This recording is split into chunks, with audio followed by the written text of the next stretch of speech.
Energy out, man. I know, I'm tired as fuck. I'm tired. That took all my energy out, literally. Shalom, everybody. Hope everybody's having a blessed Shabbat. Hope everybody's doing well in all the schools. Shalom to brother Takab Cobb out in Guatemala, teaching and doing the work. Shalom to the brothers out in Houston, ISBHPK Houston, ISBHPK Rochester, and ISBHPK Virginia. Hope y'all are doing okay today. We're going to go into the Hebrew Benjamiite war soon. We're going to get our prayers in first. But I just want to make sure everybody's okay and everybody's doing well. Shalom, sis. Hope you're doing good, sis. And shalom to everybody online. I can't make it to class right now. I know you guys are fighting. And when everybody gets 100% and back up to speed, it'd be great to see everybody back in class like normal. All the quote-unquote affliction is ending on this end, so we should be seeing everybody back in class and back to normal very soon.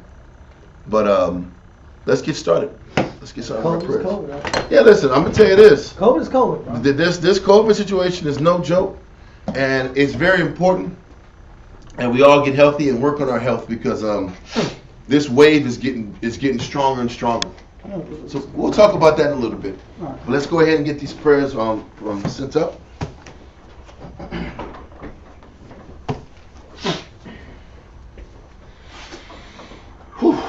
Barak Yahweh Hashem Yahushai. Barak Yahweh Hashem Yahushai. Hahawa'ah. Nathanawa. Awar. Zayawam. Tawada. Aman. Blessed are you, Yahweh, in the name of Yahweh Shai, that gives us light this day. Thanks, so be it.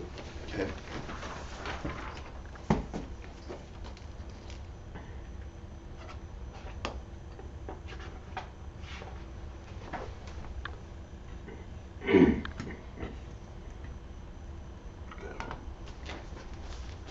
Barak Yahweh Hashem Yahushai. Barak Yahweh Hashem Yahushai. Hahawa'ah. Nathanawa. Rayach. Nayachacha. Tawada. Aman. Bless you, Yahweh, in the name of Yahweh Shai, that gives us sweet savor. Thank you, so be it.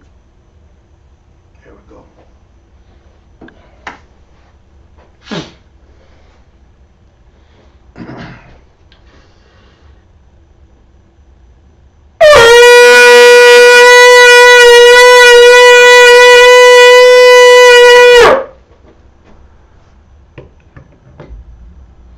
Imagine Wapanya, Yerushalayim, rise and face Jerusalem.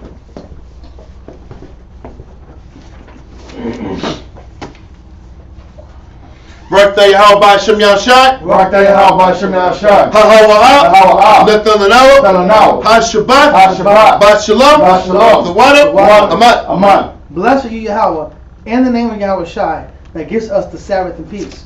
Thank you, so be it. So be it. Psalms 121. Ainasha, Ayanyam, Hahayam, Ma'ayam, Yabu'ah, Isaiah, Yabu'ah, Ma, Yahweh, Sha'asha, Shemayim, Wa'arataza, La'a, Yanathan, Lamawat, Regalia, Yala'a, Nawam, Shashamaya, Hana, Yala'a, Nawam, Wala'a, Yeshun, Shashuamar, Yashral, Yahweh, Shemaya, Yahweh, Tazaria, Ayah, Yanyamya, Yad, Hashimash, Yala'a, Hakaya, Bayawam, Wala'a, Halabana, Barayala, Yahweh, Yashimaya, Makol, Right, Yashimar, Pasha, Yahweh, Yashmor, Hawalakia, Wabu'aya, Ma'aitha, Wa'ai, Iwalam, Aman. I will lift up my eyes to the hills, from whence cometh my help. My help comes from the Lord which made heaven and earth. He will not suffer thy foot to be moved. He that keepeth thee will not slumber. Behold, he that keepeth Israel shall neither slumber nor sleep. The Lord is thy keeper. The Lord is thy shade upon thy right hand. The sun shall not smite thee by day, nor the moon by night. The Lord shall preserve thee from all evil. He shall preserve thy soul. The Lord shall preserve thy going out and that coming in from this time forth and even forevermore. Amen. Amen. Israelite credo. Shema Yahshua. Shema Yahshua. Yahweh. Yahweh. Eloheinu. Eloheinu. Yahweh. Yahweh. Echad. Echad. Shema Yahshua. Shema Yahshua. Yahweh. Yahweh. Eloheinu. Eloheinu. Yahweh. Yahweh. Echad. Echad. Shema Yahshua. Shema Yahshua. Yahweh. Yahweh. Eloheinu. Eloheinu. Yahweh. Yahweh. Echad. Echad. Hear Israel, Yahweh our power. Yahweh is one. Lord's Prayer. Abanawa. Abanawa. Sheba Shemayim. Sheba Shemayim. Kodash. Kodash. Hayah. Hayah. Shemka. Shemka. Yahweh. Yahweh. Malak Malak Wavka. Wavka. Taba'ah. Taba'ah. Ratazaka. Ratazaka. Hayah. Hayah. Aisha. Aisha. Ba'aratazak. Ba'aratazak. Kawa. Kawa. Hayah. Hayah. Bashemayim. Bashemayim. Natan Lanawa. Lanawa. Lachom. Lachom. Ko. Ko. Yawam. Yawam. Wasalachanawa. Wasalachanawa. Chawatinawa. Chawatinawa. Kasalachanawa. Wasalachanawa. Chawatinawa. Chawatinawa. Wala'ah. Wala'ah. Tabianawa. Tabianawa. Bodhisawa. Bodhisawa. Abo. Abo. Hawashana. Hawashana. Mayan. Mayan. Right. Right. Kaya. Kaya. Laka. Laka. Amalakwa. Amalakwa. Waha'ala. Wa'al. Walatapara. Watapara. La'ah walamya. Wa'awalam. Amen. Amen. Our Father which art in heaven, hallowed be thy name. Thy kingdom come, thy will be done. On earth as it is in heaven, give us this day our daily bread, and forgive us our debts as we forgive our debtors. Lead us not into temptation, but deliver us from evil. For thine is the kingdom, and the power, and the glory forever. Amen. Amen. 10 Commandments. La'ah. La'ah. Lahaya. Laka. Laka. Alahaya. Alahaya. Achaya. Achaya. Ayo. Ayo. Panya. Panya. Thou shalt have no other powers before me. 2. La'ah. La'ah. Tha'aina. Tha'aina. Laka. Laka. Pasol. Pasol. Wala'ah. Wala'ah. Tha'aibara. Tha'aibara. Thou shalt not make unto thee any graven image, nor serve them. Number 3. La'ah. La'ah. Thalachucha. Thalachucha. Shom. Shom. Yahweh. Yahweh. Bashawa. Bashawa. Thou shalt not take the name of the Lord thy power in vain. Number 4. Zakor. Zakor. Zakor. Zakor. Hayawam. Hayawam. Hashabah. Hashabah. Lakodashwa. Lakodashwa. Shall remember the Sabbath day to keep it holy. 5. Kabad Abaka. Kabad Abaka. Ya'amaka. Ya'amaka. Honor thy father and thy mother. Number 6. La'ah. La'ah. Tharataza. Tharataza. Thou shalt not kill, murder. Number 7. La'ah. La'ah. Thana'ah. Tana'ah. Thou shalt not commit adultery. Number 8.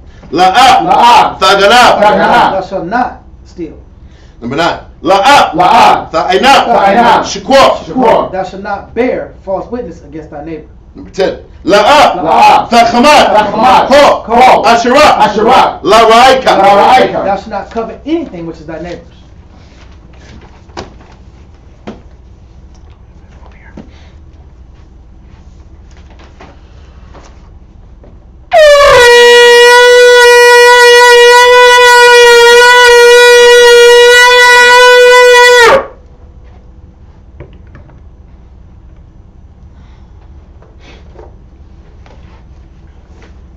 Barak Thai Yahweh Ba'Shem Yahshai. Barak Yahweh Ba'Shem Yahshai. Hahawa'am. Hahawa'am. Nathanawa. Nathanawa. Hathawara. Hathawara. Blessed are you, Yahweh, in the name of Yahweh Shai, that gives us the law. Okay. Everybody, take a seat.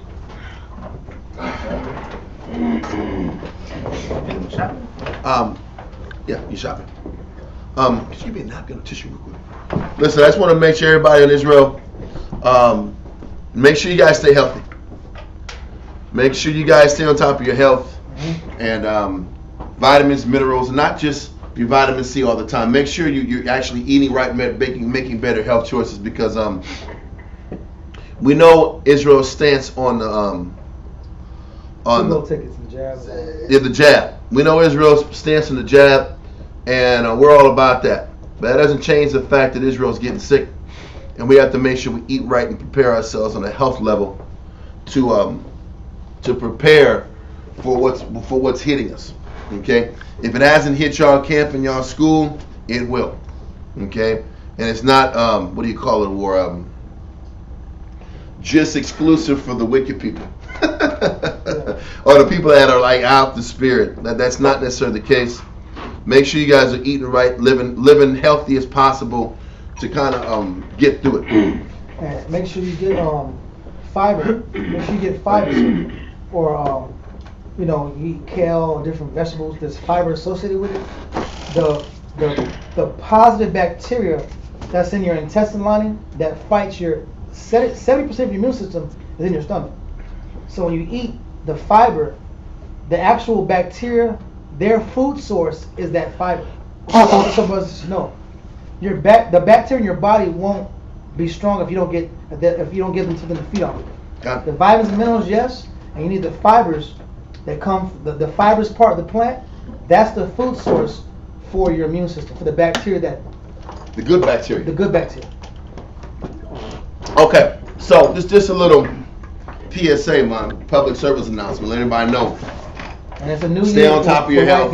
It's white people's New Year. It's the Roman New Year. We're not going to go into that breakdown today. We'll go on another breakdown. The breakdown about the new year. It's not a new year, guys. Nothing new. We're the dead of the year. Nothing grows in the dead, man. There's nothing new comes out of the dead season. Yeah. Okay, so we get that.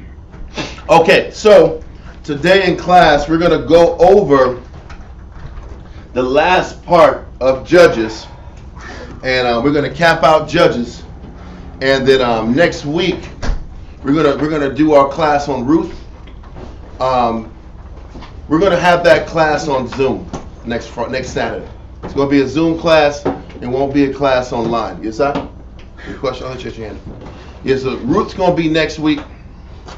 This week we're gonna finish off Judges chapter 19 through 21, and it's gonna show you this chapter, just like chapter 17 and 18, is gonna go over the spiritual disconnect that our people had right after we crossed over and got settled into our land.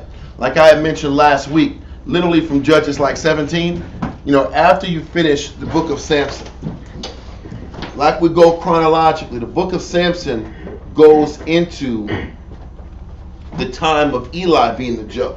Not the judge, but the high priest of Israel. Yeah. Okay, so it's really Samson, Eli, Samuel. These are the central figures that bring our people together in those time periods. And that's just a chronological order. If you're going just chronologically of the scriptures. Yeah. When you sit back and read Judges 17, 18, 19, 20, and 21, you're dealing with the beginning. Really, you're dealing with Judges 1, 2, and 3. Okay? Because you're going to read in Judges 19 that Phinehas was still the high priest. Yeah. And that's important because it gives you an idea of the timeline. And I think the that the background. And I think that in the book of Judges was written this way because the back end of Judges explains in how much disarray the nation was for 350 years. And that your judges were really just wartime aficionados, so to speak. They're really, for that 350 years of the judges, the spirit of teaching and the spirit of priesthood and the spirit of instilling righteousness and righteous ethics amongst the people wasn't present. Most I had wartime consigliaries, so to speak. Yeah. Wartime generals, wartime heads, wartime leadership. No different than when you look in the Maccabee time period. Mm-hmm. When things started to collapse, what the Most High provided? He provided a central family that maintained the affairs of the nation. But on a moral level, Israel was morally bankrupt. Yeah. They were morally bankrupt literally from the time we stepped forth and from the time that Joshua had passed on. Yeah, after Moses, then after Joshua. After Joshua, we just became morally corrupt and bankrupt, and everybody did what the hell they wanted to do. And Moses predicted that. That's the crazy part. Yeah, he says Moses predicted Judges. Yes, he did. You guys are going to utterly corrupt yourselves. And that whole Judges time period is that what's still going on, but it shows that Moses wasn't. He knew the behavior and he knew the appetites of the people. Come. So now we're dealing with this chapter 19, 20, 21 goes into how bad it was, how corrupt the times are. We're gonna be bouncing a lot into Josephus today. So get your Josephus ready. We're gonna be really in Josephus 5, paragraph 2. And chapter 2, paragraph 8. So we're going to be able. We're going to start off in the Bible. Book 5? It's book 5, chapter 2, paragraph 8. But biblically, we're going to go to Judges 19 and 1 first. So I need you to first give me Judges 19. Yes. You. Yeah. Yes.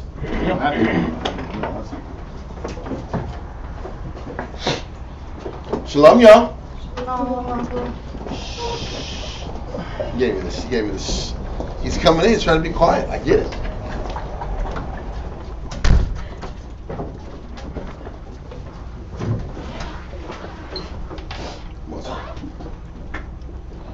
I'm sorry. Well, yeah, I'm gonna do you first.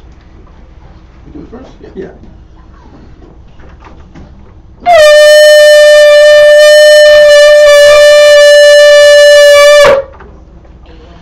Elisha, Shah Shabbatah, Ban Rabban, Ban Yashal. Elisha, Shah Shabbatah, Ban Rabban, Ban Yashal. I'm much. Bro. Yahweh Hashem Shabbatah. Yahweh Hashem Shabbat.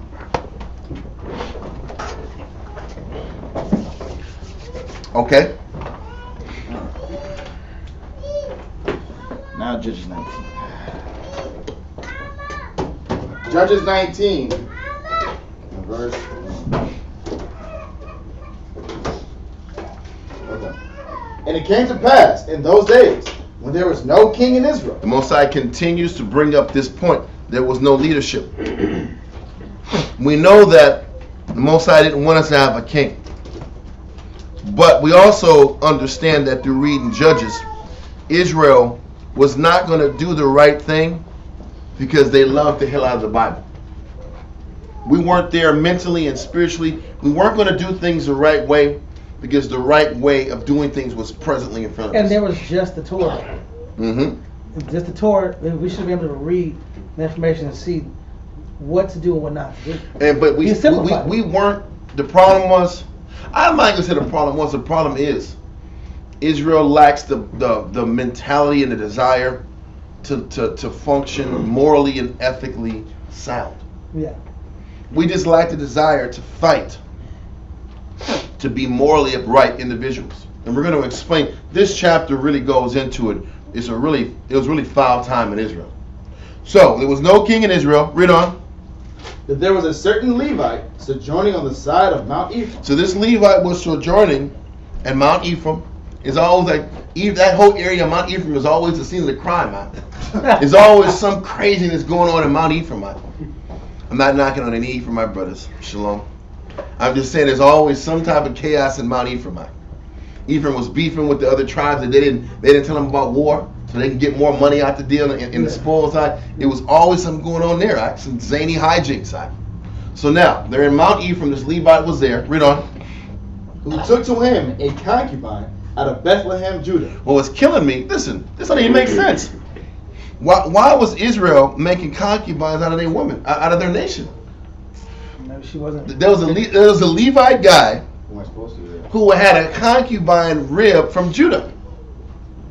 That don't even make sense. It's just like that zany, crazy story like we were reading in Judges 17. Wasn't that against the law? Mama, yeah. Listen, concubines were of other nations, Yeah. not your people. It's like another King Vine crazy story situation. It's just crazy. Just like in chapter 17 was a crazy story. The mama wanted to listen. Her mama's purse got stolen. The son took $1,100 worth of gold or silver, and then she took the silver to make an idol. Of the Most High? This is a zany, crazy story situation. So in this situation, this Levite took a concubine from his nation, or made his woman a concubine. Continue. Judges chapter 19 verse 2. And his concubine played the whore against him, and went away from him unto her father's house to Bethlehem, Judah. She played the whore against him. No, we're going to find out. We're going to go into what that is in a second, which is why we're going to need the Josephus. Nagaha, can you get us on this Josephus, sir? Paragraph 8. Yes, paragraph 8. So, sorry. finish off verse 2 so we can go into this. And was there 4 whole months. So, the concubine played the whore against the Levite that was living in Mount Ephraim. And what she did, it didn't explain what she did to be called a whore. But what she did do is leave and go back to her family's house for 4 months. Okay? Now we're going to hold this. Now we're going to go to the Josephus and take with each of the Jews, book 5, chapter 2, paragraph 8. Can you put that up there real quick? Antiquities to the Jews, book 5, chapter 2, paragraph 8. Page 136. Okay. There was a Levite, a man of a vulgar family. So listen, I need somebody else to help me with this. So we're going to kind of like build this story up a little bit. 1828. And we're going to sit back here and go into vulgar. Vulgar. So this Levite wasn't just some regular Levite brother who was upstanding and right in the Heavenly Father's eyes. This guy was vulgar. This Levite man was vulgar. What's the definition of vulgar in 1828? I guess the 6th version is mean, rustic, rude. No, I want the first one. First one? Okay. Pertaining to the common, unlettered people. So the Most High called this Levite guy common and unlettered. Wow. We're going to sit back here and look up the word unlettered. What the hell does an unlettered person mean? Or even a common person. The Most High calls this Levite guy a common, unlettered person. Untaught. What's that again? Untaught or ignorant. So an unlettered person is just an untaught person. So you had Levites running around here not reading the Bible, huh? Unlettered also means untutored. Untutored. And it goes back to that point we were talking about last week, whereas Israel wasn't subjecting themselves to any type of development, structure, teaching. Yes, sir? Poorly educated Mm-hmm. or illiterate. Wow. Israel was poorly educated or illiterate, which means, they weren't taught, they were independent thinking, and they weren't and this brother wasn't subject to anybody showing him how to do things the right way. That's why he was referred to as a vulgar man. But this was the time. This was the time. Listen, ain't this the time now? It says unenlightened. Unenlightened. Uncultivated. What does it mean? Underdeveloped. Wow.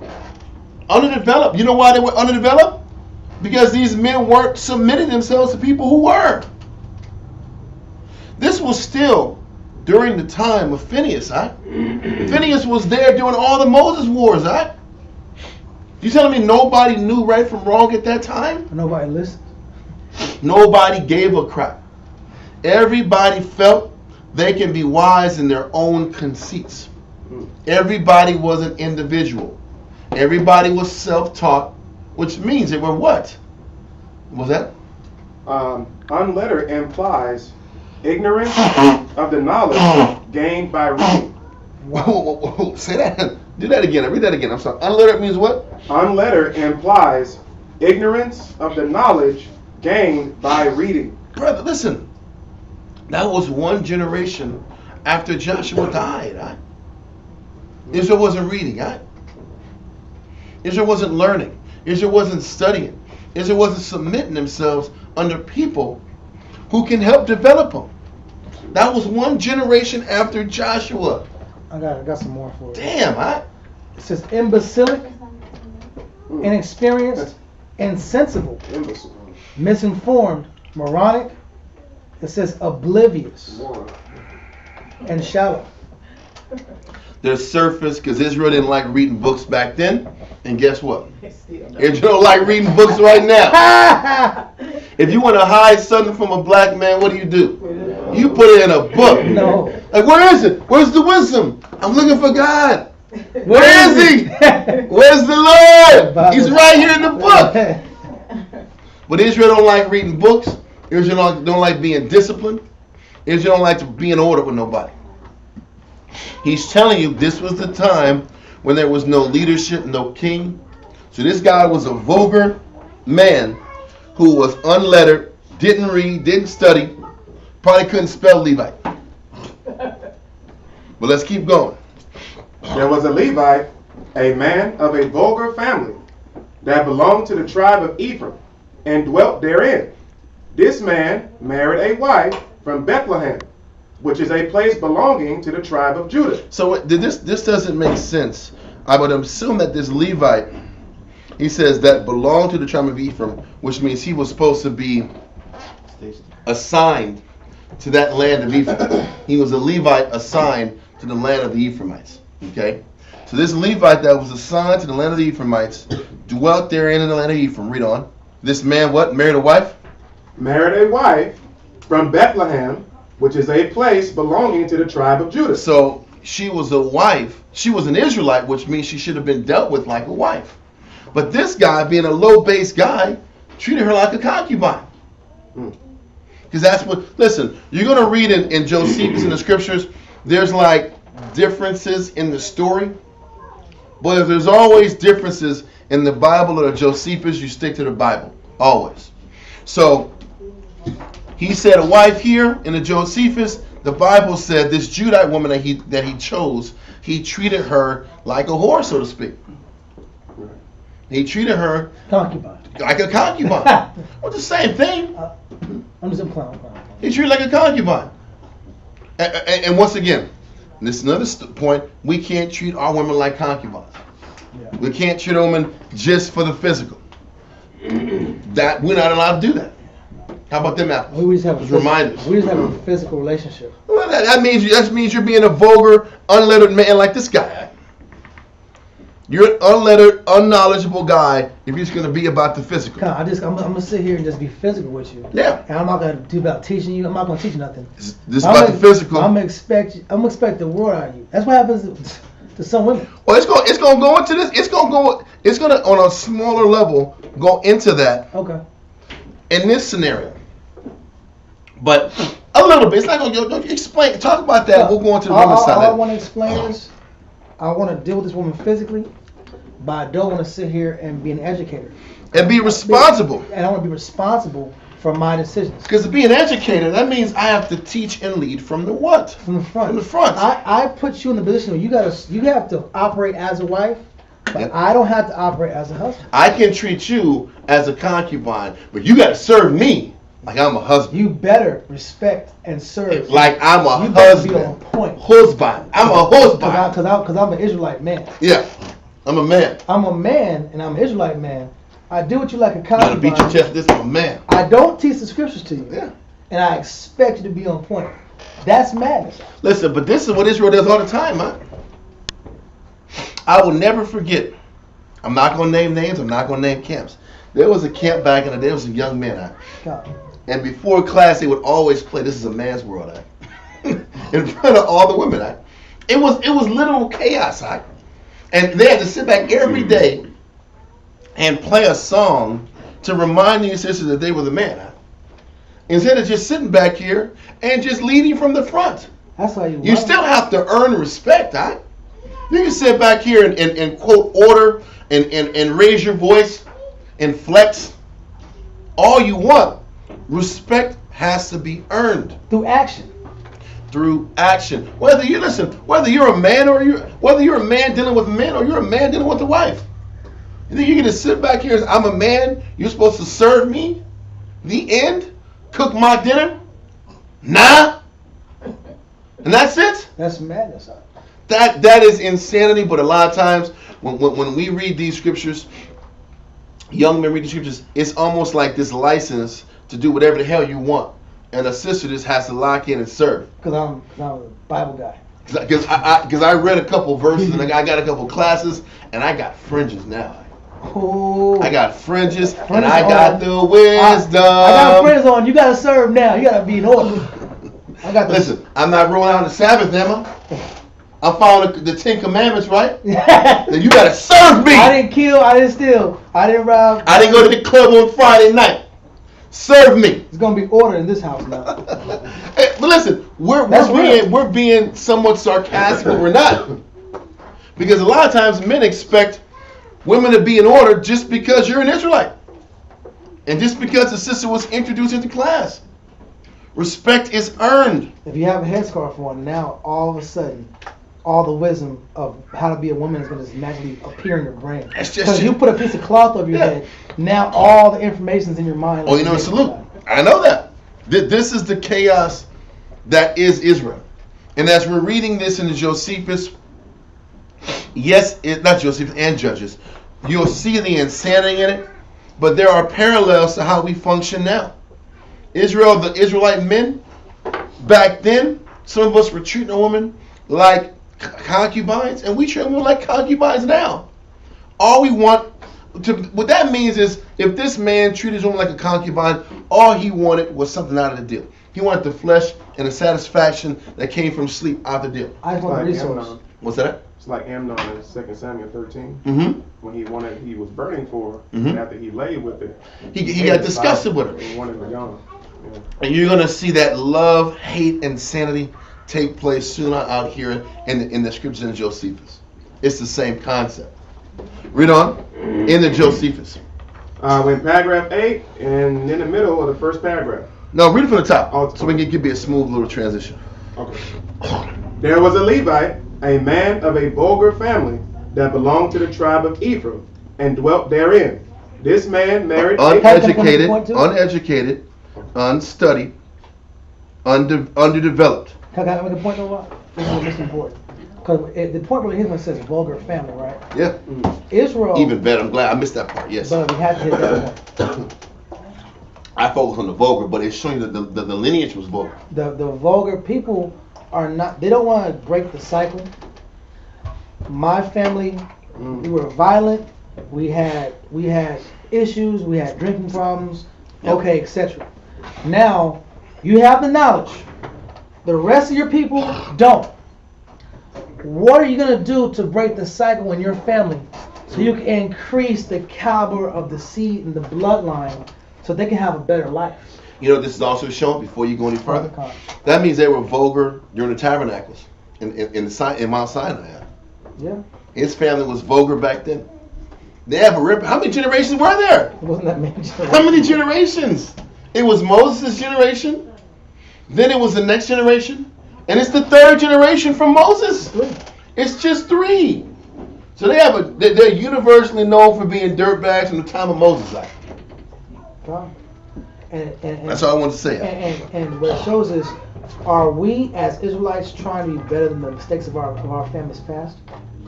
Are we saying, well, they did like this, I got the knowledge, and I'm going to do the same way, even though I have the knowledge?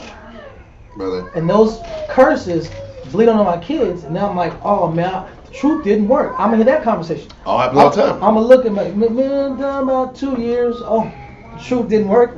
It took 2 years for you to realize the truth didn't work. No, you did not get the information, apply the information, and better your people off the information. You know, like about nations. Better yourself first. Well, yourself first, and then your people. Yeah. Like about nations. What like about nations, right? The Greeks seek us. The Jews seek a sign. The Greeks seek out the wisdom. God, listen. You know Hamites, right? A Hamite will come to America, get the information, go back to Africa, and elevate their people. Elam too. Elam will suffer in 5 to a damn 1 bedroom. 5 to 1 bedroom. Suffer, work at USAA, like stack all their money, stack all their money, yeah. Bring their family over, or take care of their family. Or they'll take care of their family. They'll give their family a better life. They'll take all the sufferings and bring back the information, and their people imitate the concepts and do their concepts. You get a phone call in India. Hi, this is Indian person calling you about a bill. Like, what the fuck is this? You're from India, bro. Why can't you call me from Texas or Seattle? Why you gotta call me from India about my bills, bro? You know what? Their people go make the sacrifices. They do telemarketing over here. They make the sacrifices. They go back there and they set up a telemarketing and get accounts. And that works. They get American money, but they go and they get paid in India off of them trying to make sure they bring something back to their people. So what it shows is, if I'm in a base situation and I have the information, what am I willing to do to uplift myself and my people so we can come out these bad conditions? No doubt. That's it, bro. No doubt. But once again, who's going to change the cycle? Obviously, his family wasn't about reading and studying, wasn't about change, because that's all reading and studying and being learned or lettered means. Yeah. You become lettered, you study and learn, so you can be better than what your parents were. Not just to be smart, right? It's not about just being a smart guy. You use the information to better yourself and to change your entire surroundings around you. And this guy obviously wasn't about that life. Is it the same as kind of like a simple example? Is it the same as, okay, I know all the food stuff, blah, blah, blah, but every time this time of year we eat chitlins. So I'm going to make them. Yep. Correct me on that. Yep. But let me do it, because this is just how we do things. One of the definitions that was being brought out kind of came out like, it was like willfully ignorant. It was like they unenlightened, and it was another one that talked about like they like purposely just didn't care, man, or untutored. no, it was untutored. There was another one. Well, right now, untutored. It was another word. Imbecilic, illiterate, inexperienced, unknowledgeable, uninitiated, uninformed, untrained, obtuse, oblivious. That's the one. They chose to be oblivious. You choose to be ignorant. You choose to sit back here and not look into the depth of things and not look into the understanding of things. I'd rather just choose my traditions than elevate myself. Wow. I'm choosing to be oblivious to growth. People live that life now. People live in a mindset that is oblivious to change, oblivious to betterment and self-improvement. I'm oblivious to bettering myself. This is an example of a guy who was oblivious to bettering himself. You know what the problem is? The people that are oblivious to bettering themselves, you know what they end up getting in the back end? Problems and drama. This is also the story of when you don't try to change. That's so true. When you don't try to take things serious, you wonder why all this negative and bad happens in your life. Negative and bad happens to people who don't care about change, who just want to use and take, and they wonder why things aren't working out in their life. This guy was obviously a taker. He took a woman that was an Israelite, a Judite sister, and treated her like a concubine and not a wife. Oblivious, not aware of, or not concerned about what is happening around. Ignorance is bliss. So it's also a choice. Yes, ignorance is a choice. I'm not concerned, bro. Listen, Scripture says to ask, seek, and knock. Right. In order to gain wisdom and to get better in whatever you're doing, you have to ask and seek and be consistent with your pursuit. If people don't ask, seek, and knock, do they really care about learning and growing? So is it like heaping unto yourself teachers or something? What's that? Is it like heaping unto yourself teachers that are itching ears? Is it kind of like that? I wouldn't say that, bro. I wouldn't say heaping. I might be. You know what I mean? I teach myself. I talk to myself. I counsel myself. Yeah. A lot of people like that are self-counselors. Yeah. They ride around all day and talk to themselves. And they tell themselves their own counsel is sufficient. Huh? Their own way of looking at things is good enough. And then what they do when they get slick, they get real slick. After they get tired of self-counseling, they get slick and start looking at people that are going to tell them what they want to hear. Yep. That's stage 2 of the self-counseling. That's what I was saying. Like they surround themselves with people that tell them what they want to hear. Yes. Yes. You're right. Oh, that's what they do because they want to be justified in their BS decision making and thinking. And he's just saying that's how Israel functioned during the time of Judges. Let me just hear what I want to hear. So this part is initially explaining about this vulgar Levite. Before all this drama happened. And we ain't even talked about the sister yet. Yeah. Read on. Okay. There was a Levite, a man of a vulgar family, that belonged to the tribe of Ephraim, and dwelt therein. This man married a wife from Bethlehem, which is a place belonging to the tribe of Judah. Now he was very fond of his wife. So he was very fond of his concubine, because the scripture said concubine, so we're going to stick to what the scripture said. He was into his concubine, his Israelite concubine, which is a damn crazy sound or crazy thing to say. But he was into her. Read on. And overcome with her beauty. Yep. That once again. It was about the lust. I'm all about the image. Yep. Because beauty represents image. Yep. She makes me look good when we walk around. She makes me feel good because she looks good, which is cool. I get it. Men want attractive women. I understand that. But his sole focus was her look. His sole focus was her appearance, which shows what? He wasn't concerned with her education. He wasn't concerned with her thinking pattern. He wasn't concerned with her behavior. With her humility. He wasn't concerned with her fear of the Lord. Nah, it was his looks. He wasn't concerned with her growth. He wasn't concerned with her ability to discern right from wrong. Well, was she going to be a good mother?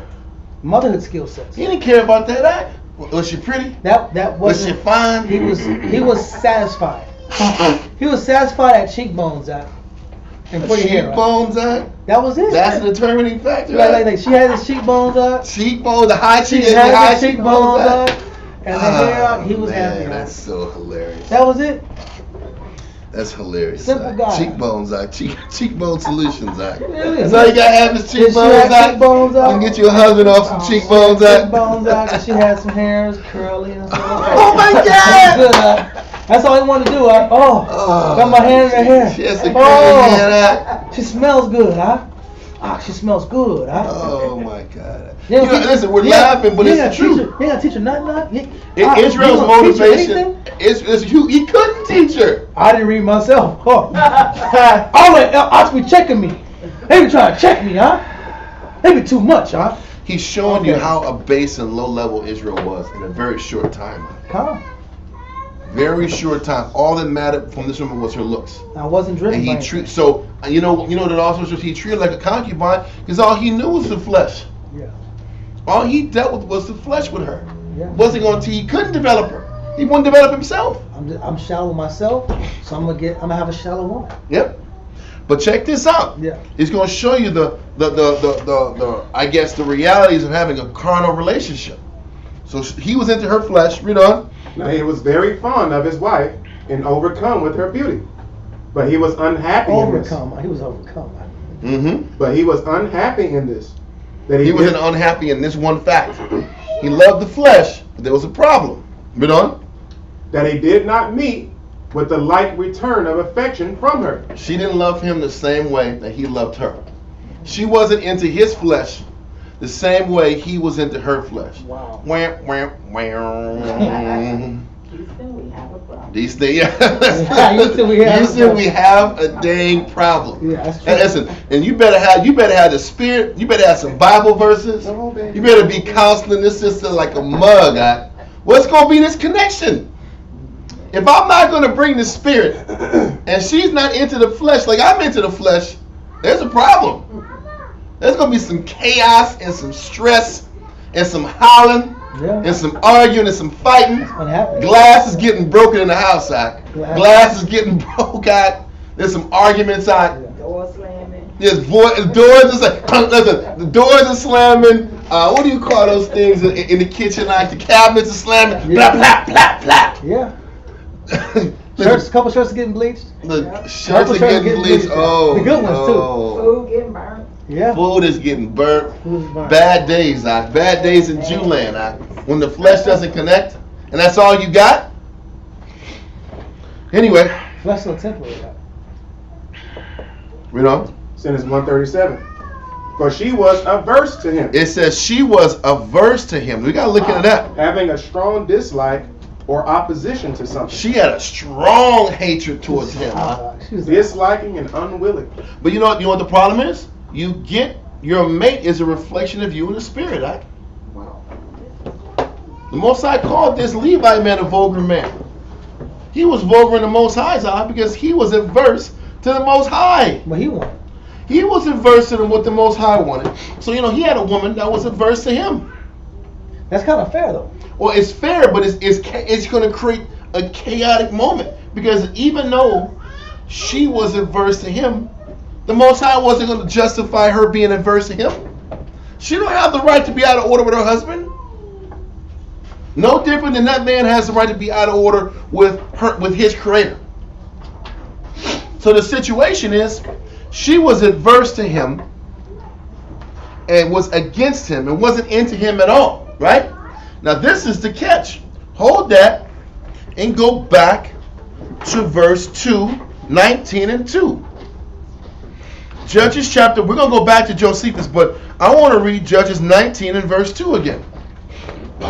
Judges 19 and verse 2. And his concubine played the whore against him. If you're young, So the question is this. If you're young, this is the class you got to listen to. Listen. Because I'm being dead ass serious. You make the wrong decision, wrong woman. Well, before you go there, we're going to go there. Okay. We're going to go there because that's a fact. But I just want to bring out the fact that it says in Josephus that she was adverse to him. So she was against him. She just wasn't into her man, right? What was adverse again? The definition of adverse? It was disliking and unwilling. So, also, yeah, having a strong dislike or opposition to something. So she had a strong dislike to her husband, and she was in opposition of her husband. one What is the most, It's one more too. What else you got? Turned away in mind or feeling. So she turned this. That's what I wanted. Listen, for to be adverse to your husband is to turn your mind away from serving him.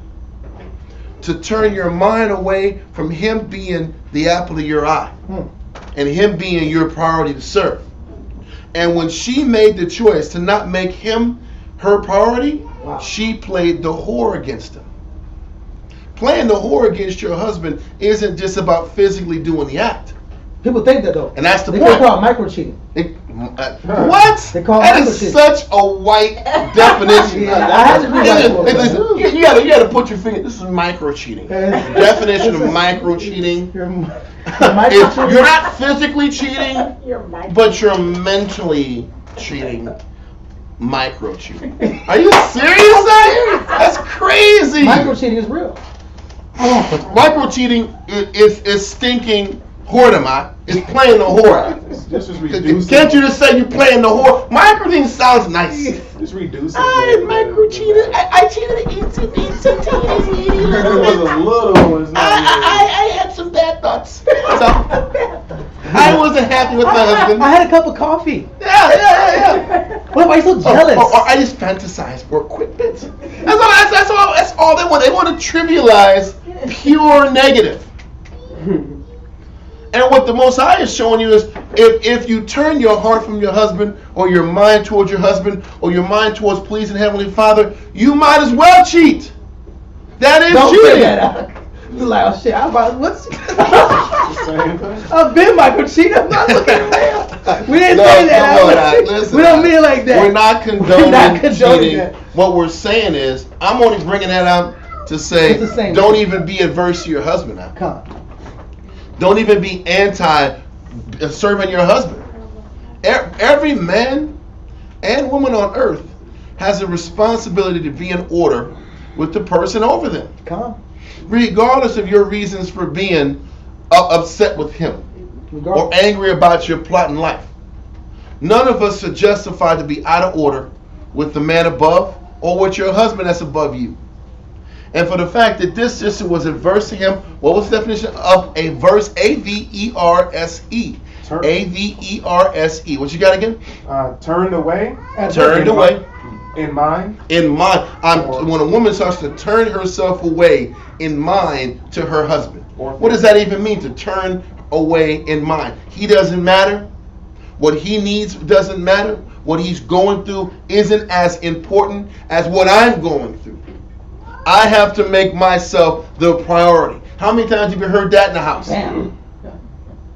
To be adverse to your husband just means I gotta make me the priority. That's like a damn Mary J. Bride song. That's really That's all Mary J. I gotta make it about me now. With the music in the background. Fine. I'm good. I gotta make myself the priority. I'm like, okay, damn. So every song in the album is about you being the priority again? Anyway. And he's always bad. Every album, whoever she's with is the bad guy. It was never her. She did nothing wrong. Anyway, let me stop. I'm not trying to knock on Mary J. Blige. I love her music. But what are we saying? Being adverse to your man means you come first. And I got to make it about me. What you got? It was or feeling also. Mm-hmm. Mind or feeling. It's mine. And that's what Israel does. Israel is guided by their feelings. Israel isn't guided by logic, common sense, wisdom, studying. Now, we obviously know the scripture says a wicked woman is given to a wicked man. We understand it. Read that verse. Ecclesiastes 26 and verse 23. Mm-hmm. A wicked woman is given as a portion to a wicked man. We understand that. We understand that if the man is anti the Heavenly Father, you're going to get a woman that's going to be anti you. We get that. But that doesn't put anybody off the hook. That doesn't make the woman, it's okay to be adverse now because he's off. That's not the case. Because there was plenty of situations where there were women who were in order despite their negative husbands. How about David? How about the woman that was the husband of that man that was anti-David? The balls 25. Yeah. I'm talking about the one that was married to the man that had beef with David. Yeah, that cursed. Yeah. My point is this. That's a lie, okay. There are women that stayed in order regardless of their negative husbands. So the sisters don't have a justification to go left and do what they want to do when they want to do it? None of us have that right. So what am I saying? This was a typical Israelite dysfunctional environment. Yes, sir. It also means hostile. The adverse? Yes, hell yes, a hostile environment. Adverse conditions. Listen, this guy wanted her flesh, and she couldn't stand his guts. She couldn't stand his guts, and she never trained herself to sit back here and see the good in her husband. It was chaos. And what you're going to read down the line is nobody gets away with being out of order, man or woman. She suffered a horrible death. She suffered a horrible death. And he went through tremendous levels of pain, but they were both living foul. When you're not living right with the Most High, you expose yourself to really negative things happening in your life. And they were foul in the eyes of the Most High, because people, in their own eyes, they're like, I'm not that foul. Yeah. In their eyes, it wasn't foul. In the Most High's eyes, it was foul. Con.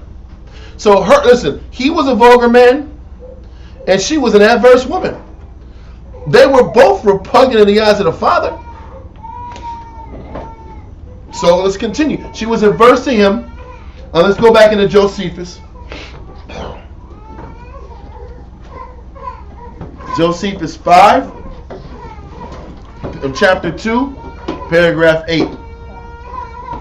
Paragraph 8. I don't think you read verse 2. No, I just want all I want to know. I did earlier, but I wanted him to focus on how that this woman was the concubine that played the whore against him.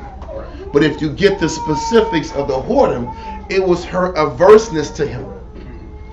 It was her anti-serving him was why she played the whore. It's what classified playing the whore. Playing the whore doesn't just mean you physically went out and committed adultery. If you're anti your husband, you're committing adultery. This is why husbands a lot of times feel that spirit of jealousy on them. And that's why a man has a suspicion sometimes that his woman is cheating on him. Because if she's adverse to him, what do you think his mind's going to go to? Well, you know what's next. If she's anti me, if she ain't about serving me, then what the hell is her mind on? So She thinking about somebody. If If she ain't thinking about me as priority, she has somebody else on her mind. Huh? She think about Trey Songz or something like that. Huh? Or somebody. You get my point. Listen, you thinking about some person on your mind. Somebody's making you smile. It ain't me.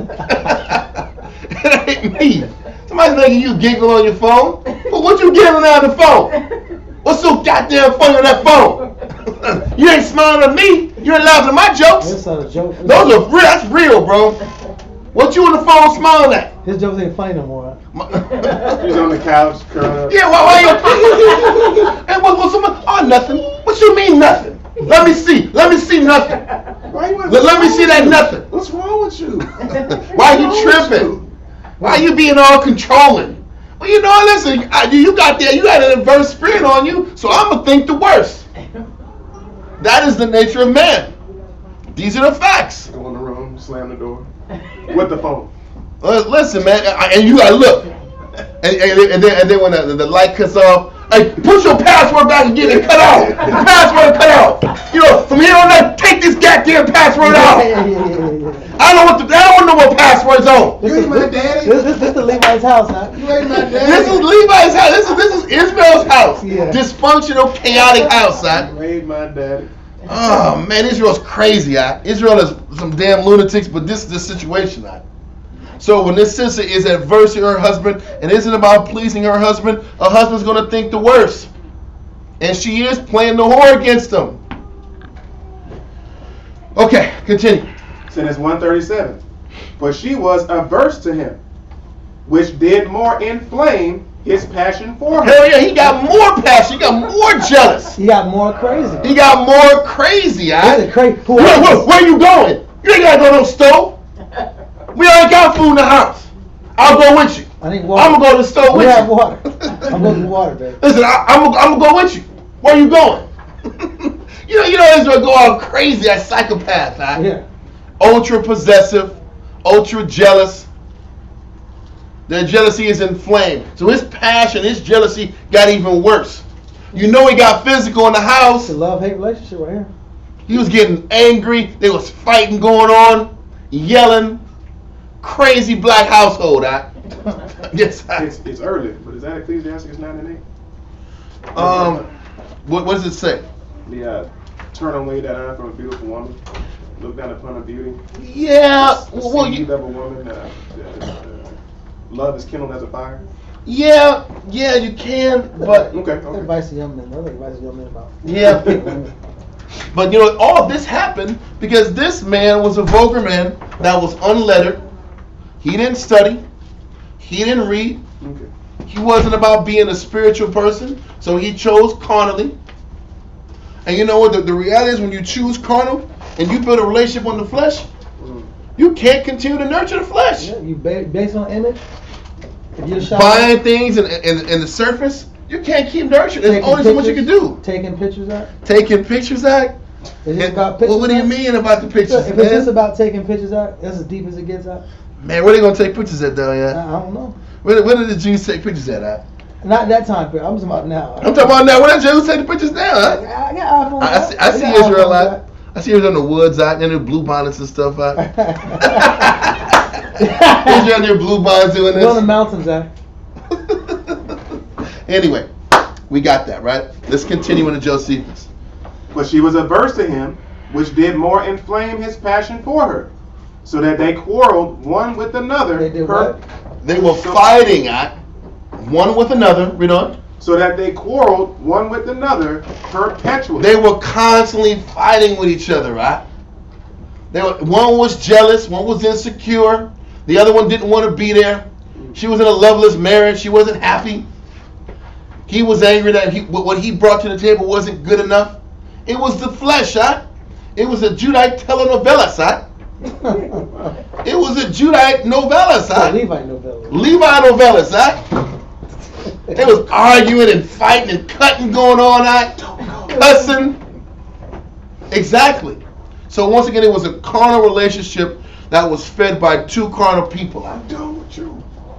But it's showing you these people didn't have the Bible in their home. I'm going home. I'm leaving. This was not about that relationship had nothing to do with the spirit. Go back to my daddy's house. And this is why it's so important that these marriages, and now these Israelite marriages, have to be about the spirit more than the flesh.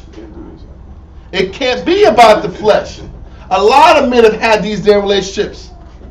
It's fighting and cussing, then it's make-up union. Yep. Fighting and cussing, and we make it up. Fighting and you think all the only thing that's good is the make-up. You know what? We break up just to make it. That's insanity. That's chaos. Break up Just to make up. That's all we do. That means you guys aren't meant to be together. Right? But you guys better get Jesus in your life and read the Bible Have out. a spiritual moment out. But that he's showing you this is the prototypical carnal Israelite marriage. Wow. The foundation is just the flesh, and there's no common ground in the spirit. There wouldn't be any arguing and fighting if they went in the book and everybody learned their role and accepted their place. But when there's no Bible, then you got hands. He couldn't be unless. There's some choking going on. There's cussing. Choking hands. There's cutting, bruising. Knives are coming out. Police is coming out. That's what I'm saying. Wiping out control the household. Stop doing this. Your family matters. Exactly. That's the truth. You still got to get involved The devil because we gotta roll like come out. animals, right? The devil got to come to our house. Because we roll like animals, right? Anyway, this is the truth, right? You over there. You over there. You know, sir, you gotta go. You gotta leave. Either you're going in It's the paddy my wagon, house. you're going in the paddy wagon, or you're gonna get out of your house and go into your friend's house and cool off. I'm gonna call my brother. He Oh. gonna get you. Yeah, That's a real one. Huh? brother. This is the truth. But let's keep going out. Breakups to make up. Yeah, That's that's all good. we do. They- That was a hit song. I just can't hit those notes like them dudes did. It was a great song. But keep going. And at last, the woman was so disgusted at these quarrels that she left her husband. You know there was some domestic violence going on. At these quarrels, She was. You think they were just arguing? We're talking and the talking's not working. Nah, bro. The hands was getting put on the mic. It was chaotic in the house. So she left. He had a little alcohol in his breath. A little alcohol. A little alcohol. Yeah, a lot of alcohol. Don't you love me? You don't love me. Don't you love me? You let the nigga at the stove, don't you? You love him at the stove. Cause she was walking and with her head down. She looked. She did one of those little. She looked up at She him. was a little. Got that. Israel be going crazy, jealous like that. Why you look at him? Why you smile at him? What he got? I don't got. Oh no! Don't ask that question now. Well, let's keep going. So she left the man's house out. And went to her parents in the 4th month. Now hold that and go back to the scriptures. Genesis 19 and verse 3. So it ain't like she went to some other man's house. She just went to her parents' house. Okay? So go to verse 3. And her husband arose and went after her to speak friendly unto her. So he gonna try to, baby, I'm sorry. I didn't mean it. I didn't mean it. Sometimes I get so angry. Yeah. I can't control my hands. Yeah. You know what I mean? My hands got mad. Listen, you ever saw? I ain't gonna go into it. I just kept thinking about what's that dude? It was Tina Turner. What was Ike Turner? Ike Turner. I just keep thinking about Ike Turner. I go Turner. crazy. They come back and say, Tina, I'm sorry. You know, I got angry. I got frustrated. Bobby Brown. All these guys, all these Jake dudes, all these carnal Jake cats, Flesh image. they get crazy. They put their hands on them. Then they try to apologize. I didn't mean that. Yes, you did. You did it, and you keep doing it. So you just don't mean it every time you do it. You just don't mean it. Every time I did, I didn't mean it. What does that even mean? Maybe you have an issue. But there's nothing governing this guy. So what? The person gonna sit back and take the abuse or leave. Let's put 2 and 2 together. They're not just quarreling. They're fighting. Read on. So he's sitting back here trying to make it right, saying Salai bought some roses. Baby. I'm sorry. Baby. Then it's baby. I'm trying to be not trying to calm down to tell you that I'm repenting from all the anger I have, but you're pissing me off. It's going contrary to what you're trying to do. That's real. Man. Listen, this is real carnal negrito issues, huh? So there's nothing spiritual anchored in his emotions. There's nothing spiritual about this whole union. Because the Most High doesn't just check him, he checks her. Anyway, oh man, so keep going to verse 3, bro. And her husband arose and went after her to speak friendly unto her, and to bring her again, having his servant with him, and a couple of asses. And she brought him into That's her. his boy trying to talk. Hey, she don't, Man, Oh, this is what you say. You say these words. You can't get angry. You know she gonna say this back. Don't get mad, Don't man. get mad. You gotta be cool, man. You gotta be cool. You It's gonna dig? work. Yeah. It's gonna be play it cool. Sing that song you always sing to her. It's gonna be alright. It's horrible. You got the fragrance she like. Got the perfume she likes. Yeah, put it on. It's horrible. She gonna be all right. Be cool with the parents. Smile with the father. Anyway, just keep going. You got fresh before He you. came. Hey, y'all fresh He out. came real fresh. He combed out his hair. He came ready to real go. clean. He got his O's on too. That's true. He not just going over there just to go there. Showing up all dirty after work. Nah, bro. This dude came really looking really good out. Look at this nigga look out.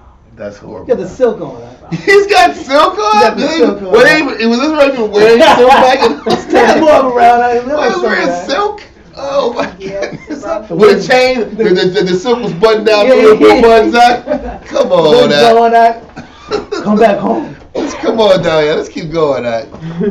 Oh man, just keep Come reading. home. Come on. And she brought him into her father's house. And when the father of the damsel saw him, he rejoiced to meet him. And his father-in-law, Wait, before this, he rejoiced to. Was it rejoiced to like see him or to meet him? Did they even sit back here and have a regular union? That's It's crazy. back in those days. You was supposed to meet the parents and establish a dowry. Like what are you talking about? You was supposed to sit back and get to meet the guy. Yeah. You supposed to know the family. He was happy to meet him for the first time. Hey, son, who are you? Listen, you're the guy that's been beating my wife, my daughter for all these years? Oh, thank you. So they didn't know. I don't know. I'm trying to understand the reading, the point of the reading. He didn't say he rejoiced to see him. It said the father rejoiced to meet him. I'm only going with what the words are saying. I'm not adding or taking to. What does it mean to meet? First time meet? It's a greeting. Good morning. That's a greet. Yeah. Son, like son? Like son? Are you the son? Are you the son? Are you the guy? That's the point. That's amazing. But this is the point. It's showing dysfunction all around. It makes sense now because he kept keeping him in the house. I'm like, why does he keep doing? I guess to get to know the dude a little more. Bro. It makes sense. It makes sense now. Yeah, but listen, he's meeting his father and son-in-law. One would imagine for the first time. So this dude just took it in Bethlehem and Judah and took her and rolled. Like no order, no law, like men do. No scriptures. I like no dowry. I ain't gotta give no money to the father. I ain't gonna meet the family. I like her. Even Samson went to the damn family. Every generation gets worse. Huh? This was before Samson. Are you serious? I kept trying to say from Judges 17 to 21. You're right. This is pre-Samson. It also says it means to encounter. Okay, it could be, and that's why it could have been just to see him again. Let's hope it meant to see him again. Yeah. Let's hope he saw this guy before. Hope for the best, man. Okay, so let's keep it at that. Let's hope he saw the father before. But continue. But he's still she's a concubine. So what does that even mean? Like, hey, your daughter's my concubine, bro. And we're in the same tribe? Yeah. Same nation? But we're same nation, but she's a concubine. That's how you know something. She pleases my flesh. She makes my flesh happy. Been there for a long time. Listen, it was something foul about the interaction. Because there's no way she was a concubine. But Daniel's like, it's my daughter. The last time you read about concubines was Keturah. Concubines was Hagar. Yeah. That was concubine scenarios, huh? Not an Israelite. Right. It could have been right, bro. It could not have been right because the dad was like, have his daughter go off as a concubine. Exactly. An Israelite is a concubine? Yeah, you can have her just for sex slave, huh? You can have that. 18, 19 years, training her up, teaching her just. That means if they had a child, he wouldn't even have the kid wouldn't have rights to the land. Because it was a marriage from a concubine. That doesn't make sense. Let's continue. Verse 4. Or Judges 19 and verse 4. And his father-in-law, the damsel's father, retained him, and he abode with him 3 days. So they did eat and drink and lodged there. So the father-in-law reached out, spent time with him, tried to show him love and concern. Read on. And it came to pass on the 4th day, when they arose early in the morning, that he arose up to depart. And the damsel's father said unto his son-in-law, Comfort thine heart with a morsel of bread, and afterward go your way. He said, come and grab some breakfast and before you head out on your 4th day. Read on. And they sat down and did eat and drink, both of them together. For the damsel's father had said unto the man, Be content, I pray thee, and tarry all night, and let thine heart be merry. So he's obviously trying to create some kind of a civil relationship between him and the son-in-law. Okay? So stay the 4th night, just hold tight. Let thy heart be merry, be happy. Have a good time with the family. We're trying to reunite these two together. Read on. And when the man rose up to depart, his father-in-law urged him. Therefore he lodged there again. Say the next statement. Say it a little bit longer. Exactly. Read on. And he arose early in the morning on the 5th day to depart. And the damsel's father said, Comfort thine heart, I pray thee. And they tarried until afternoon, and they did eat both of them. And when the man rose up to depart, he and his concubine and his servant, his father-in-law. Crazy, huh? Is concubine I did with Israelites, huh? You know that. The damsel's father said unto him, Behold, now the day draweth toward evening. I pray you tarry all night. He's trying to keep them there as long as he can. He can get them fed and drunk so you don't get on the horse and get out of there. Read on. Behold, the day groweth to an end. Lodge here, that thine heart may be merry. Crazy, and tomorrow. He's just trying to get it right. Yep. Try to get that family right, bro. I still need more counseling, need more interaction, talking to spirit. And tomorrow get you early on your way, that thou mayest go home. Verse 10. More opportunity for convincing and understanding. Mm-hmm. But the man would not tarry that night, but he rose up and departed, and came over against Jeba. So first of all, it wasn't the smartest thing to leave like mid-afternoon, because now you got to sit back here. You got to lodge somewhere else that next night. You're gonna be traveling at night, and it's never great to travel at night. So they sits back here, and they said they rose up and they came over against Jebus. Jebus was the old name for Jerusalem. It was a Canaanite town, a Philistine town. Read on. Which is Jerusalem. And there were with him 2 asses saddled. His concubine also was with him. Mm-hmm. And when they were by Jebus, the day was far spent. It was getting late. It was about to get dark. Read on.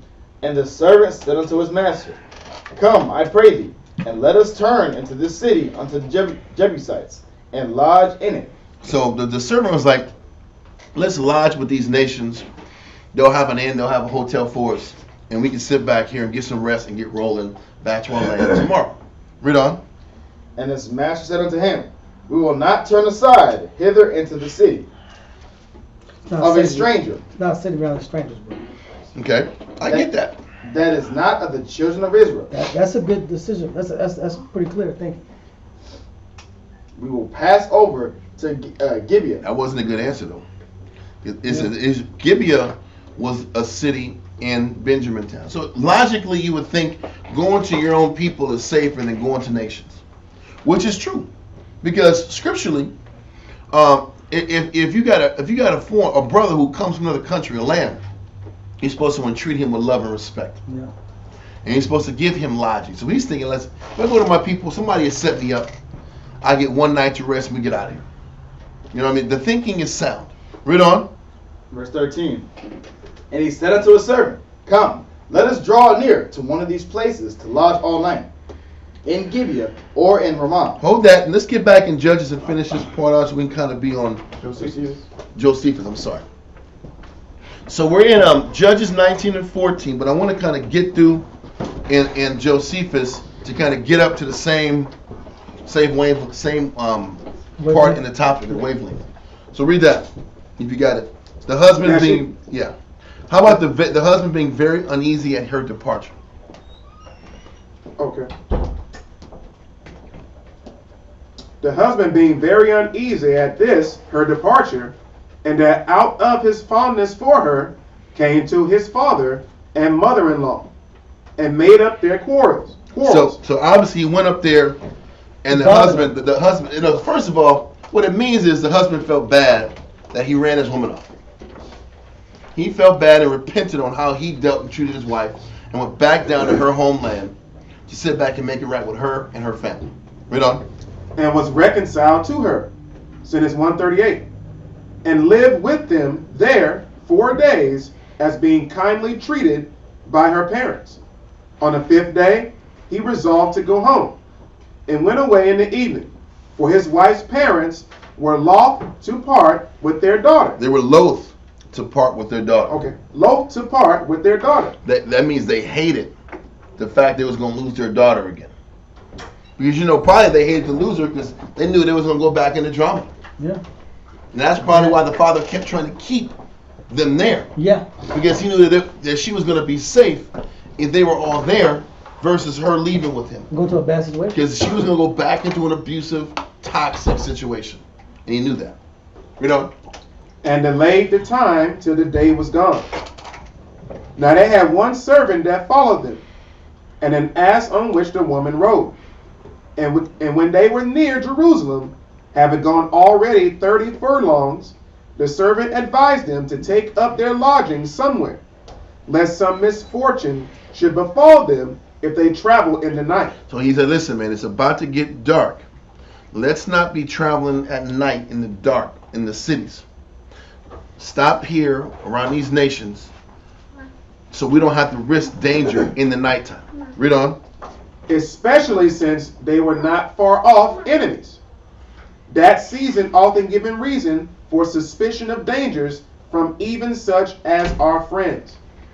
He says that season often giving reason for suspicion of dangers from even such as our friends. Meaning there was no real bonds and connections amongst anybody. And in any place they went, there was going to probably be some beef and some tension. They're going to explain that later. And it was going to the hood. Gibeah was the hood. It was the Benjamite hood. But they're saying anywhere they went, there was going to be strife because there really wasn't any brotherhood back at that time. We're going to explain this later. There was no unity. There was no connection. It was every man for themselves. That's the problem. That was it kept saying it all through the scriptures. There's no network of men that can interact, counsel. There's no hierarchy amongst men. And this is why they kept saying there was no king. That's why. What that meant is there's no consequences for being negative. You can do what the hell you want to do, and nobody was getting checked. Everybody did what they wanted to do on their own, and you could do what you want with no implications, no pressure, nothing. Everybody on their own pace. Everybody was on their own pace, did what they wanted to do. Let's continue. Sentence 140. But the husband was not pleased with this advice, nor was he willing to take up his lodging among strangers. For the city belonged to the Canaanites, but desired rather to go 20 furlongs further, and so to take their lodgings in some Israelite city. Accordingly, he obtained his purpose and came to Gibeah, a city of the tribe of Benjamin, when it was just dark. And while no one that lived in the marketplace... Now listen, let that, and now we're going to go to Judges 19 and verse 14. Judges 19, verse 14. Do that real quick. Judges 19 and verse 14. And they passed on and went their way, and the sun went down upon them when they were by Gibeah, which belonged to Benjamin. And they turned aside thither to go in and to lodge in Gibeah. And when he went in, he sat him down in a street of the city. Dude, just put through hold on a second, Elisha. Judges 19, verse 14 through 30. Just for now. Yeah. So read that part again. Judges 19 and verse 15. And they turned aside thither to go in and to lodge in Gibeah. And when he went in, he sat him down in a street of the city. For there was no man that took them into his house to lodge. He said they sat back here and nobody let him stay in that city. There was no brotherhood in Gibeah. Normally there's supposed to be that law of hospitality and consideration. And you let a person in, you feed them, you give them provisions for the night, you let them go the next day. He said there was nobody even let them stay out. So they had to sit back, put all their bags and stuff on the ground. It was going to sit in the streets and just go to sleep outside in the streets. Well, what else were they going to do? If you think it was bad what happened later, can you imagine just be out the streets out? And these sons of Belial come roll up on you? It's over, right? It's over. So what this chapter is also showing you is there was no brotherly love. That's true. There was no natural inclination to look after the next man. Everybody was for themselves. It's a jungle out there. It's dog eat dog. Every man for himself. This was the spirit of the time of Judges, and this is why I think this story, which should have been in the beginning of Judges, was put in the back, because it's a microcosm of the spirit of the people. True. And it's a microcosm of Israel now. For the most part, Israel just cares about themselves. Pretty much. And, I'm going to teach you knowledge, but I'm not going to lose nothing for you. I'll drop some information for you. I'm not going to lose no time. I'm not losing resources. I might even acknowledge you're an Israelite. But am I going to lose my life and what I'm doing for you? Nah. I'll drop some information on you, though. I'll give you a flyer. I feel bad for your situation, bro. I'll pray for you, B. Yeah. But who's going to be there? This is the dog eat dog spirit. So these guys coming here from a long trip. It's nighttime. People see them. They know they're in the city, but nobody bothered to sit back here. They know it's a Levite too. Well, they just know they're Israelites. Just know that. They know they're Israelites. And nobody comes out there for them. And this Levite was like, I want to go to my people because they'll look after me. These Jebusites ain't going to look after me. But they'll look after me. And he was wrong. Israel didn't look after him. So, read on verse 16. Con, verse 16 of Judges 19. And behold, there came an old man from his work out of the field at Eben, which was also of Mount Ephraim, and he sojourned in Gibeah. But the men of the place were Benjamites. So this guy was an Ephraimite also. He worked out there in the land of Benjamin, but he's from Mount Ephraim. Read on. Verse 17. And when he had lifted up his eyes, he saw a wayfaring man in the street of the city. And the old man said, Whither goest thou? And whence comest thou? So if he saw him coming out of the field from working, nobody else saw him in the city yet? Nobody saw him? Or nobody cared? Nobody cared. Read on. And he said unto him, We are passing from Bethlehem, Judah, toward the side of Mount Ephraim. From thence am I.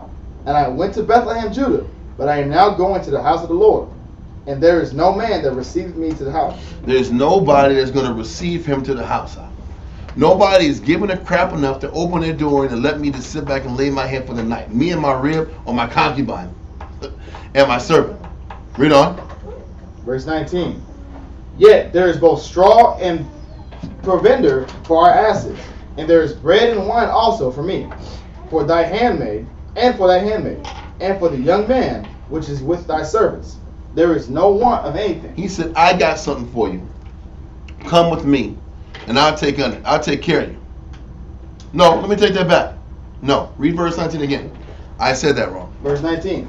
Yet there is both straw and provender for our asses, and there is bread and wine also for me, and for thy handmaid, and for the young man which is with thy servants.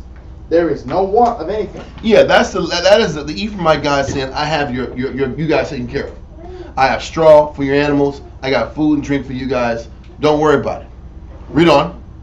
And the old man said, Peace be with thee. Howsoever, let all thy wants lie upon me. Only lodge not in the street. He said, man, I'll take on the responsibility of looking after you. Just don't sleep in the street, because there's some grimy ass niggas out here in these streets. Why else did he tell you don't lodge in the street? Obviously it was because you're trying to be brotherly and be considerate. But he knew something about that city, man. That city was a dirty, dirtbag city. And it had a bunch of people that were no good in the city. Read on. Verse 21. So he brought him into his house, and gave provender unto the asses, and they washed their feet, and did eat and drink. Okay, now let's go back into the Josephus.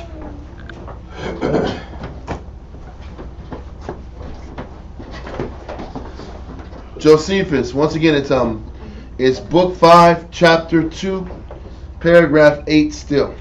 Sentence 141. Okay. And while no one that lived in the marketplace invited him to lodge with him, there came an old man out of the field, one that was indeed of the tribe of Ephraim. So you know nobody just gave a crap enough to look after them. Read on.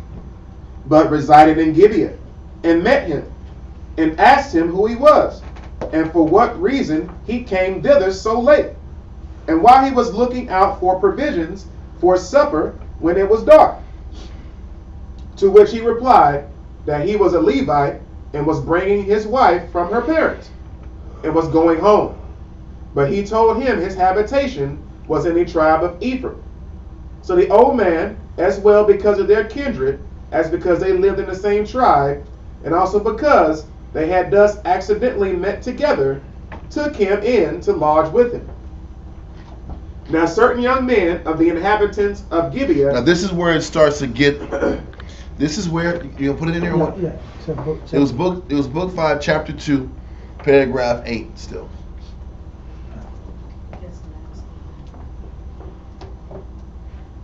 Okay, so now listen. Now we're getting in here. It's getting hot. I gotta take this off. Is it getting hot in here, man, or what is it me? Maybe it is me. I'm hot, bro. I'm sweating like crazy, man. Huh? It must be the light, man. Okay, so let's get back to Judges 19, because what ends up happening, Judges 19 and 22, and we're going on in Judges in the Josephus. It kind of veers off a little bit about the motivations of these sons of Belial, but we're going to go read through both of them and we can get some decent understanding about the situation. We're going to always lean to the scriptures, but the Josephus has some information we can kind of read and get some understanding also. Yes? The sons of Belial were the Benjamites, or they were? Sons of Belial were the Benjamites. But it wasn't, Sons of Belial- Sons of Belial is anybody that's negative. Okay. But they were Benjamites in the city. But Sons of Belial are anybody that are wicked, low down, dirty cats. Worthless. Worthless cat. That's what Belial means, right? Yeah. So it's anybody that you could be that from Ephraim or Judah or wherever. You know what I mean? So let's keep going. Come. Judges 19 and verse 22. Now as they were making their hearts merry, behold, the men of the city, certain sons of Belial, beset the house round about. So listen, they surrounded the house. These dudes surrounded the house. It was late night. Everybody was drinking and chilling. These guys come out. Read on.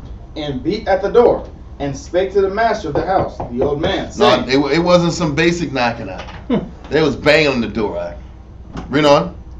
Bring forth the man that came into thine house, that we may know him. That what?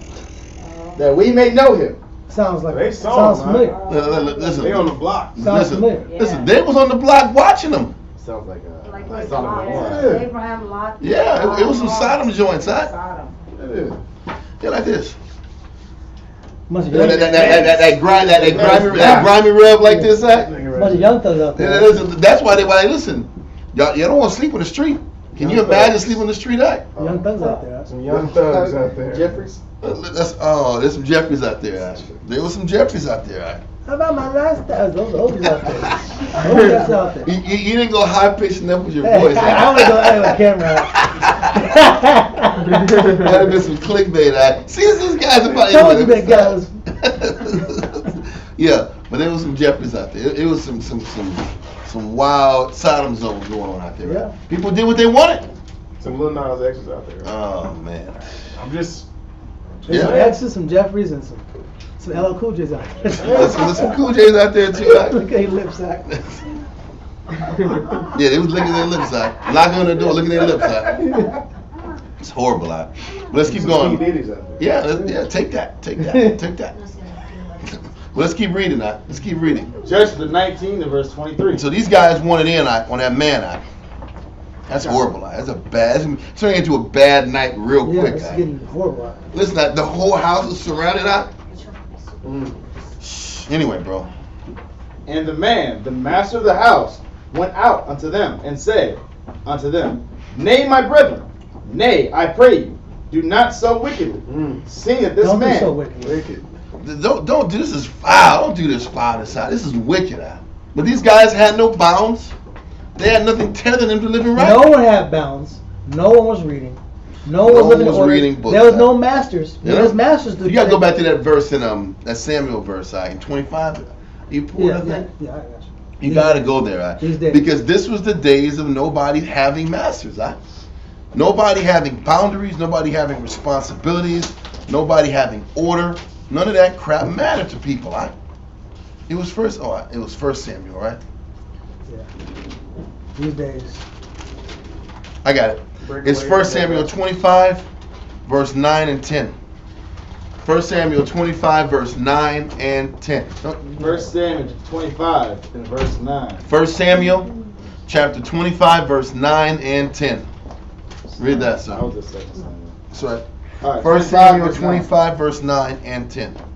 God, it says, And when David's young men came, they spake to Nabal, according to all the words in the name of David, and ceased. And Nabal answered David's servants, and said, Who is David? Who is the son of Jesse? There be many servants nowadays that break away every man from his master. Listen, that was the ongoing thing at the time. Servants breaking away from their masters. Individuals trying to carve out their own niche in life. Being individuals and not taking the time to serve the Most High and have a teacher and a master and a servant Just relationship. want to float around. People want to be vagabonds. People want to be vagabonds in the spirit or individuals in the spirit back in those days. Men just didn't want to sit back and lock down and commit themselves to the service of Heavenly Father. And this is why these guys can sit back here, go to this brother's house, and not worry about repercussions. I mean, why wouldn't the princes or the leaders of the tribe come together and say, man, what the hell are y'all doing? You think this was the first time they went and bummed on somebody's crib No, and got what they wanted? You think this is the first time? No. They was marauding the streets all the time. Even the story about the Levite that was a vulgar man. You think he was the only vulgar man at the time? There was a lot of guys that were unlettered, that didn't read, that didn't study, that didn't take the word serious. Well, there was a lot of women that were averse to serving their husbands, like it is now. Yeah. Okay, so let's get back to the story where these guys want in at. Verse 23 again. Judges 19 and verse 23. And the man, the master of the house, went out unto them and said unto them, Nay, my brethren, nay, I pray you, do not so wickedly. Seeing that this man is come into mine house, do not this follow. Behold, here is my daughter, a maiden, and his concubine. Them I will bring out now, and humble ye them, and do with them that seemeth good unto you. But unto this man do not so vile a thing. Listen, that's a horrible conclusion. Not good. Sending your daughter out and this brother's wife, it's just a little less wicked than taking this man, huh? It's still foul. When you got 30 guys outside, huh? What are you gonna do? It's not like the TV act. You're just gonna kung fu your way out of this shit, huh? It's not gonna work, huh? No. 30 guys are gonna get what they want, huh? So you got a bargain, and it ain't righteous bargain. It ain't good. But the reality is, they were in a lose-lose situation. So they said, take my daughter, who's a maiden, who's a virgin, and take this concubine. Maybe that'll calm y'all down. That was like some extinction level event stuff. This is really bad. This is horrible. These ain't no nations. This is Israel. And this was the crazy. This is what the Levites said. I don't want to lodge with the nations. I want to lodge with my people. This is like how people say, man, I don't want to do business with Esau. I want to do business with Israel. And what happens when you do the business with Israel sometimes? You get screwed over, right? That's the sad thing. You want to go buy black? Sometimes you get screwed over black. Sometimes when you go to Esau, you get done with better respect than dealing with Jake. That's sad. You order shit from Jake, you get your shit back like a month later than it's supposed to be. Hey, what the hell is this, huh? Or the shit never gets done. Hey, what is this? It's not professional. Oh, you can't buy from the black man. Well, sometimes Judah don't come through. Sometimes Israel don't come through. It's a sad truth. True. And we got to keep working and trying to sit back and fight for each other. But damn, man. It's bad. So now he's like, we're not gonna find brotherhood in the land of Jebus, the Canaanites or the Jebusites. Let's go to these Benjamites. They'll take care of us. Wrong. They'll take care of you the way they want to take care of you. They got some plans for you. Yeah. Hosea 4:1. Yeah. Read it. Hosea chapter 4, verse 1. Oh, Hosea. Okay. Read it real quick. That's fine. Just read it. Hear the word of the Lord, ye children of Israel. For the Lord hath a controversy with the inhabitants of the land. Good. Because there is no truth, nor mercy, nor knowledge of the Most High in the land. Bro, it's telling you that when we got our land, we went right back into functioning and deviating like we were operating and deviating in the time of the Egyptians. You think the Egyptian people were sitting back here and educating the Jews? Or were we just beasts of burdens and just laborers? We were laborers back then.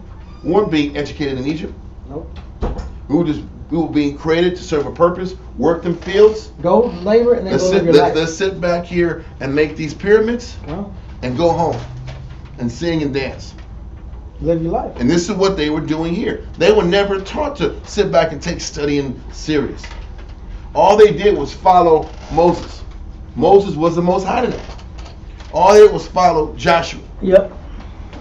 And when those figureheads weren't there, they fell apart. They lacked the ability to sit back and live uprightly because the scriptures said so. So, now these guys are knocking on this man's door. Be okay without a camp. You think, well, if I'm out with the camp, then I'll be all right. But what people don't realize is when you're not around a bunch of strong people, it's even harder to stay strong yourself. Exactly. It's harder. It's harder. Being strong. Listen, you think it's easy to stay strong and be potent, to be the best man you could be at the house alone? and you're not around strength, good luck to you. That's hard. It's hard to sit back here and abstain from your vices when you're around a camp. Let alone you ain't around strength all that day long. It's very easy to break, fall apart.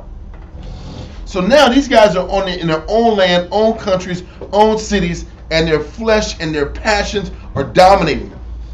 Now they're trying to sit back here and take advantage of this man. Read on.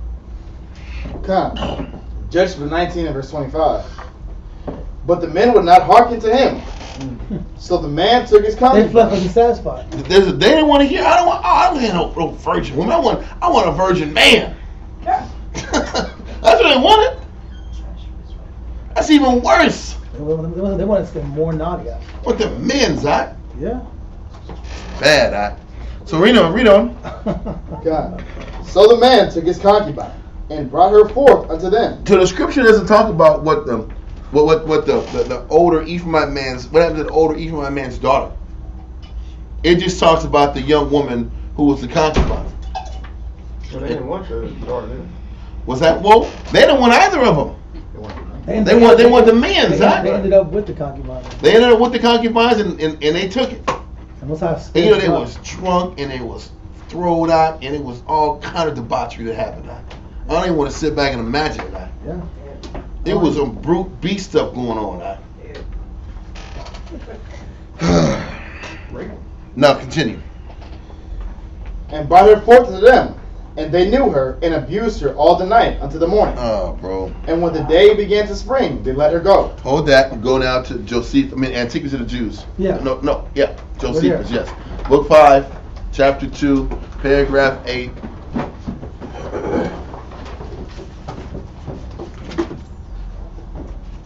Sentence 141. I'm sorry, 143. Now certain young men of the inhabitants of Gibeah, having seen the woman in the marketplace and admiring her beauty, when they understood that she lodged with the old man, came to the doors as condemning the weakness. Condemning. Contempt. I don't know if yours says condemning or it says Says condemning. Okay, there's difference in different ones. The weakness and fewness of the old man's family. So they were sitting back here saying they don't have enough people. We're gonna sit back and bum rush him out. He's not rolling deep. Now listen, once again, they're saying Yeah, that they're looking at the woman. right. Yeah. We're gonna go on the scripture. That's why I said there's discrepancies here. We're gonna stick to the scriptures. The scripture said they want the man. They want that man. But you know what? The Josephus says that they want the woman, and they were looking at her from the time she got in there. Either way, they ended up with her. Okay, read on. They desired him to yield them up, the strange woman, and then he should have no harm done to him. And that's not. I'm sorry. That's not what the scripture says. 144. And when the old man alleged that the Levite was of his kindred, and that they would be guilty of horrid wickedness if they suffered themselves to be overcome by their pleasures, and so offend against their laws, they despised his righteous admonition. So whether it was they were trying to sit back here and get the man or the woman, This is awful. they still sat back here and despised the check, and they despised the correction. That they weren't supposed to sit back here and deal with this Levite man or anybody that was connected to his family. Okay, read on. And laughed him to scorn. They also threatened to kill him if he became an obstacle to their inclinations. Mm-hmm. Wow. They're gonna get what they want. at They was all gonna means. get what they At wanted. all Now costs. listen, I'm gonna stick to the scripture where it said they wanted the man. Okay. But it was still, what you can still take from this is that they weren't listening to reason, they weren't listening to correction, they weren't listening to logic. They won't worry about no laws. They didn't listen. That's the point. They didn't give a shit about Everybody talking nothing. about worrying about laws. It's 2:00 in the morning. You know what we want. Worrying about no laws. I don't give a damn. I'm drunk. I'm faded, and that's it. It's a road in the town and I want it. Exactly. Exactly. That's all it is. Listen, those are straight facts. Read on. Sentence 145. Whereupon, when he found himself in great distress, and yet was not willing to overlook his guests and see them abused, he produced his own daughter to them, and told them that it was a smaller breach of the law to satisfy their lust upon her than to abuse his guests, supposing that he himself should by this means prevent any injury to be done to those guests. Back in those days, the guests were supposed to be protected and looked upon as family, and by any means they were supposed to be protected. That's a heavy, I didn't want to say burden, but right, responsibility when you invite someone else into your home. Yeah. It's not like you And just then they get I'm gonna assaulted. feed you, go to Yeah. bed. I gotta protect you. Man. Yes, and they were about to get assaulted. So he was like, man, listen. And he said it was a lesser injury to take his daughter. That's a horrible fate for his daughter that was a maiden too. So how is she gonna get That's married crazy. now? Good question. No one going off this law. Everything's messed up. The whole system. And that's the system's problem. down. The problem is it's hard to operate in this spiritual construct when you're dealing with people that don't follow the law. And when they're people that don't give a crap about the law. It's hard to operate in these realms playing by both sets of rules. People are making their own rules up as they go. That's the problem. Exactly. So People that are- there's always these bad consequences that come from people making up the rules as they go. The structure in the law only works when everybody is willing to follow the structure in the law. Exactly. When people want to deviate, everything goes to hell. Right. Yes, sir? I was just thinking Amos 8 and 11, but it's a famine of hearing the word of the Lord. Yeah. But you know, it's crazy. It was a famine of this following word. Well, they heard it 2 weeks ago. Okay, right. What I'm saying is, Phineas was still alive. Oh, Phineas was alive. You gonna read it. Phineas was alive during the time of Joshua and Moses. So it wasn't like it was so far-fetched to where the law was forgotten and nobody knew nothing about nothing. They knew. Rejecting. Right. They didn't want to do it. They were free. And there was nobody governing them. There was no enforcement of the law, which was the issue. No, that's why they keep saying the king. There was nobody enforcing the consequences of not being in order. You know what? And so if there's no enforcement, that means we're gonna keep stretching how far we can go. Yes. I'm gonna keep pushing The borders of wickedness. the line. Yep. Cause Where it makes there's it no easy. line at all. Ain't no line, huh? And that's what they were saying. It didn't matter. It was a free. You think this is the first house they bum rushed to get what they wanted? That's a home invasion, huh? Right. That's a damn home invasion. Damn near the time we living in, man.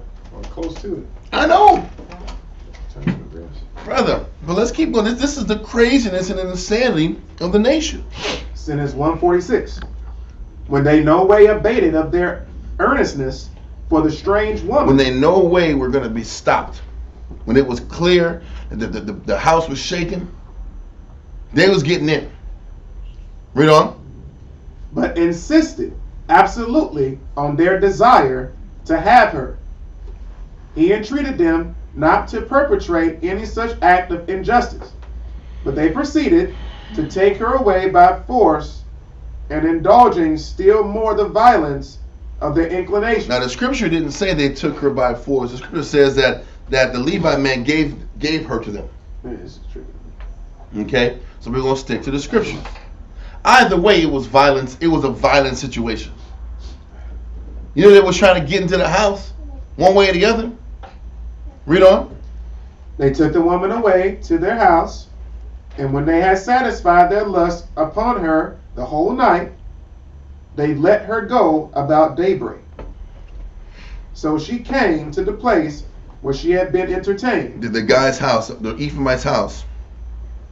under great affliction. She went through a lot. Her hair was messed up. Oh, trauma, man. It was The trauma of Ouch. going through that.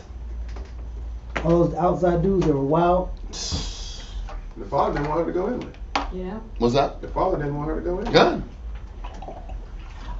The problem was the relationship was negative. The husband wasn't in order. The wife wasn't in order. The wife was committing spiritual adultery with him because she wasn't locking into him. She was against him. He was against the Heavenly Father. These are the things that happen when both parties aren't locked into the Most High. He was adverse to the Father. She was adverse to him. You think that would have happened to her if she was locked in with her husband in order? Not it. It wouldn't have happened. That wouldn't have happened to her if she was in order. Nope. She would have been defended if she was in The Most High would have defended her. That's my point. That's what's important is people forget all the righteous acts you do, all the spiritual acts you do, all the commitments you give. It's the Most High protects you. He promises Israel, I will protect you. But you know what you can't do? He will protect you, but you can't sit back here because you think that you have a bad husband. Or you think that your husband isn't the man of your dreams and he doesn't check all the boxes you have in your head. So you get to sit back here and be adverse to him because he pisses you off in certain things. So I have the right to be out of order. Well, as a sister, if I make the decision to be adverse to my husband, and I'm committing, what did the scriptures say? When a woman is adverse to her husband, she's playing the whore against him. So when you sit back here and play the whore against your husband, you open the door to get done wrong. Or microcheat. Microcheat. When you microcheat, listen. Can somebody look that up? Is that a real word? It's actually a real thing. To microcheat? The meaning of microcheating, it says cheating itself is defined by acting dishonestly and unfairly. And microcheating tends to be where the actions themselves may be smaller. Texting, conversation, social media, messages, and social gestures. But the intention is a betrayal of the romantic relationship the person is in. Must be a 2020 thing. That's a 2020 thing. Microcheating. Listen, if I catch you on the phone with some other nigga, you cheating. Ain't nothing micro about that shit. It was a microcheat. Cheating is cheating, man. Now there's entanglements, it's not adultery. Exactly. You know where it's going, huh? Exactly. There's all these subtle words to justify being wicked at. Yeah. But once again, what's that? It was. Y'all know you read this one too. Microcheating is described as a relatively small act of You gotta talk louder so everybody in America can hear you out. Microcheating as a relatively small act of emotional infidelity with someone outside of a person's committed relationship. And you know what the truth is? That micro cheating is literal cheating. If you're in scripturally, if you're adverse to your husband, if you're adverse to serving your husband and pleasing him, then you're cheating on him. It came from an Australian psychologist. Still true. It's true. I got some more. All you gotta do is just say, why can't you just add them definitions to the word cheating? Why you gotta say micro cheating? Like it's baby cheating, it's little cheating. This ain't no little cheating. It's bullshit. Bullshit. It's a little white. It's like saying a white lie. A white lie is a lie.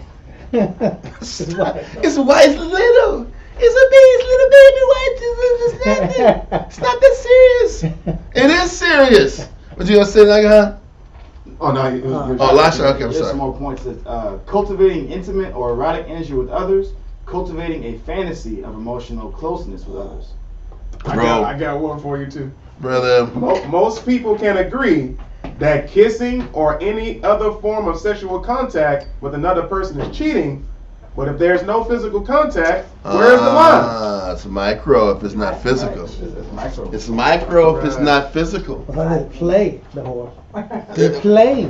Well, listen, and that's why the Most High said you played the whore. Because if you're sitting back here entertaining thoughts of another man, if your mind ain't set to serve your husband, you're playing the whore. And if you're playing the whore and you open that door, now you're asking the Most High to sit back here and not defend you during these adverse times. Yes, sis? One second.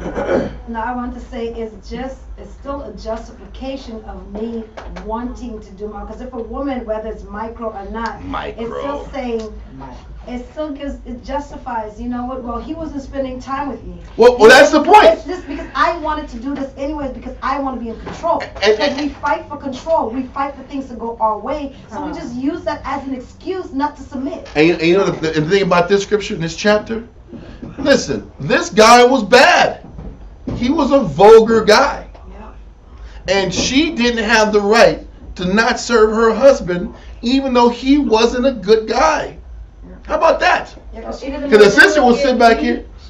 She, even though she was getting beat and he was not a good person, she still had to submit to him. She still had to be in order. She has to, because she gets to watch the Most High. She has to let the Most High defend her. Yeah, the foundation wasn't built on the Most High. If I'm sitting here studying and staying in order, regardless, the order is the Most High is saying I'm supposed to submit to my husband, regardless if he's forward or he's gentle. But this is why the scripture says, when a father marries his daughter away, it is a weighty damn matter. Yes.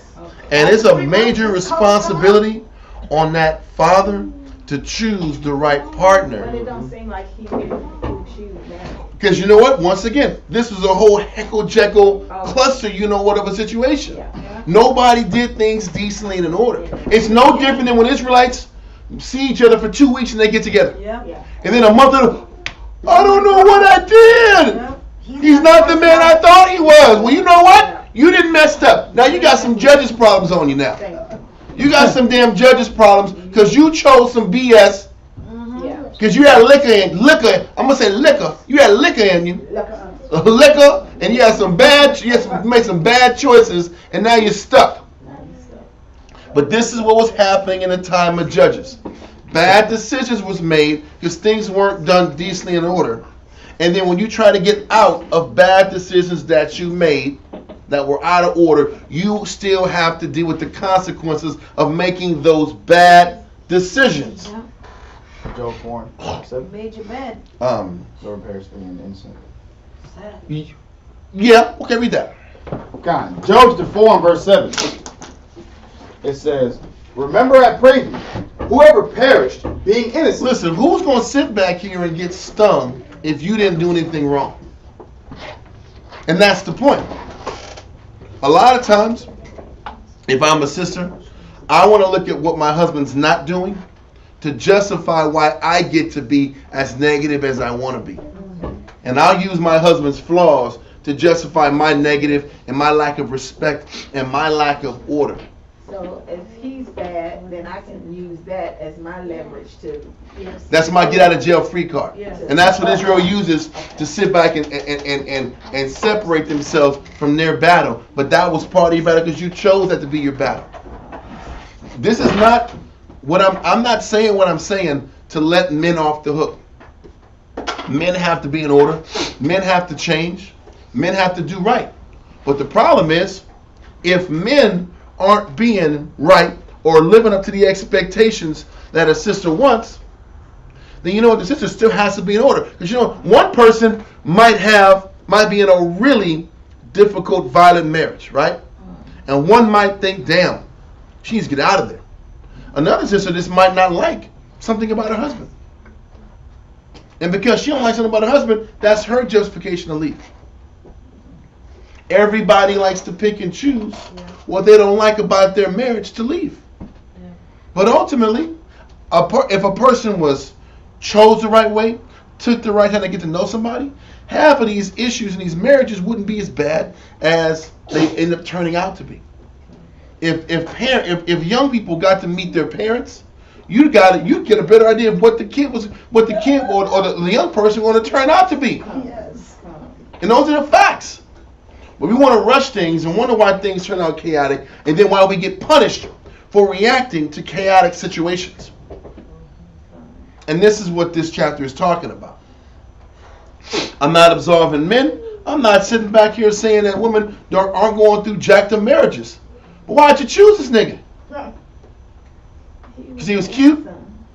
He made me laugh? Well, shit, that's the consequences of choosing some nigga that makes you laugh. And this is the consequences of this guy choosing a woman that was just pretty.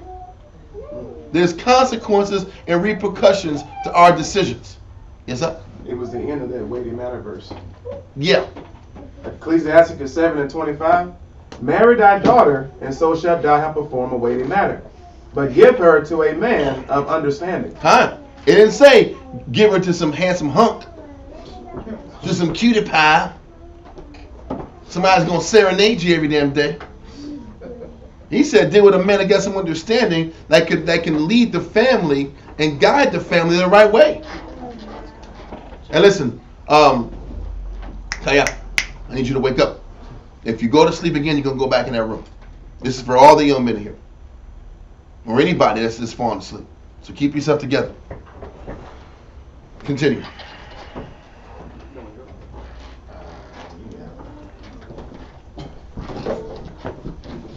But we get the point. So we get the point, though, right? We get the point about what happened to this sister was hideous. What happened to this sister was really sad and heinous. But you know, the Most High, if she was in order with the Most High, and if she was in order with her situation, the Most High would have protected her and looked after her. And as much as this guy was a vulgar man, they both had those same inclinations, and that's why they were together. Yeah. And when you have two people that are acting unlettered and aren't in the book, you're going to have carnal situations that happen. Yeah. You're going to have chaotic situations that happen when two people aren't acting according to the scriptures. Okay? Let's go. Sentence 147. So she came to the place where she had been entertained under great affliction at what had happened. So she was obviously had traumatic scenarios in her head. Read on. And was very sorrowful upon occasion of what she had suffered, and durst not look her husband in the face for shame. For she concluded that he would never forgive her for what she had done. So she fell down and gave up the ghost. But her husband supposed that his wife was only fast asleep, and thinking nothing of a more melancholy nature had happened, endeavored to raise her up, resolving to speak comfortably to her. Oh my God, this is a tragedy, bro. Since she did not voluntarily expose herself to these men's lust, but was forced away to their house. But as soon as he perceived she was dead, he acted as prudently as the greatness of his misfortunes would admit. Nope. Hold it. Let that go. I don't think he acted prudently. The scripture didn't say he acted prudently. The scripture said he acted like a beast, and what was done was never done before. And this angle, this story, the way Josephus pulling this one wasn't really what the scripture said, but I wanted to kind of explain it from both sides either way. So let's go to Judges chapter 19, verse 26. Is it 26? Yes. Okay. Judges 19 and verse 26. Judges 19 and verse 26. Then came the woman in the dawning of the day, and fell down at the door of the man's house where her Lord was, till it was light. And her Lord rose up in the morning, and opened the doors of the house, and went out to go his way. And behold, the woman his concubine was fallen down at the door of the house, and her hands were upon the threshold. And he said unto her, Up, and let us be going. But none answered. Then the man took her upon an ass, and the man rose up and gat him unto his place. So he just took her dead body and just put it on a damn animal and went home. Read on. Verse 29. And when he was coming to his house, he took a knife. And this is some barbaric stuff. He sits back here and takes a damn butcher knife. Yeah, he had a violent nature to him. It's kind of awful. Listen, he had a violent nature to him, man. No doubt about it. He had a violent nature to him, so he brought out his knife and he started doing what? And laid hold on his concubine, and divided her, together with her bones, into 12 pieces, and sent her into all the coasts of Israel. What kind of shit is that? That's some Levi butcher shit? Was he just a butcher guy? Maybe he just knew how to butcher. He obviously knew how to butcher. Listen, he had some kind of idea about cutting people's body, cutting body parts and cutting bone. You're like a lamb. Like a lamb. Right. He cut it like a damn lamb, huh? Brother, he go into them big hatchets and start chopping away, huh? Like a damn madman, huh? He was going crazy because his love of his life died. But that means you cut people like that? Huh? No, I'm not. You cut the love of your life up? No. You buried. That's some old Dexter stuff, huh? I don't know if y'all watch TV, but yeah. They cutting toes and feet and stuff out. What's he doing? Wrist? I'm going to send a hand to Judah. I'm going to send a thigh to Benjamin land. It's on. Yeah. Like what?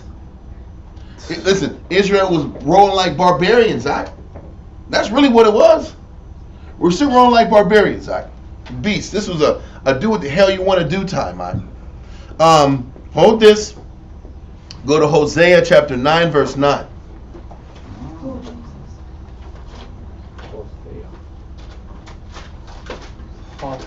Hosea chapter 9 and verse 9. They have deeply corrupted themselves, as in the days of Gibeah. They have deeply corrupted themselves as in the days of Gibeah. Gibeah was that land of Benjamin when Israel was being corrupt as hell. Wow. The time was corrupt. The people were corrupt. How people live was corrupt. Marriages were corrupt. And an aspect of the corruptness was guys didn't read books. They didn't study. They were unlettered. They were unlearned. All niggas didn't care about reading. They care about cultivating land. Yeah. Making money, cultivating land. No civility to them. No structure to them. No education to them. You know, it is said in some writings that the Philistines had a more civilized society than the Israelites at that time.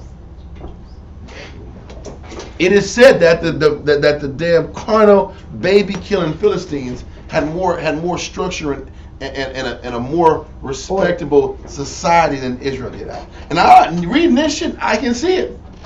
If Israel ain't reading books, they're rolling like damn animals. They're rolling like beasts, Doc. Nobody's studying nothing. Can you listen? Think about your mind when you're not reading the Bible for a month. How is your mind when you're not in no class for 6 months? Can you imagine not having class for 6 months? Where your mind is going at? It's like a fog. You might see yourself chopping body parts up, huh? Doing violent, crazy stuff. Being extreme. Because these guys weren't reading the book. And there was nothing to keep them in order. So read that verse again in Hosea.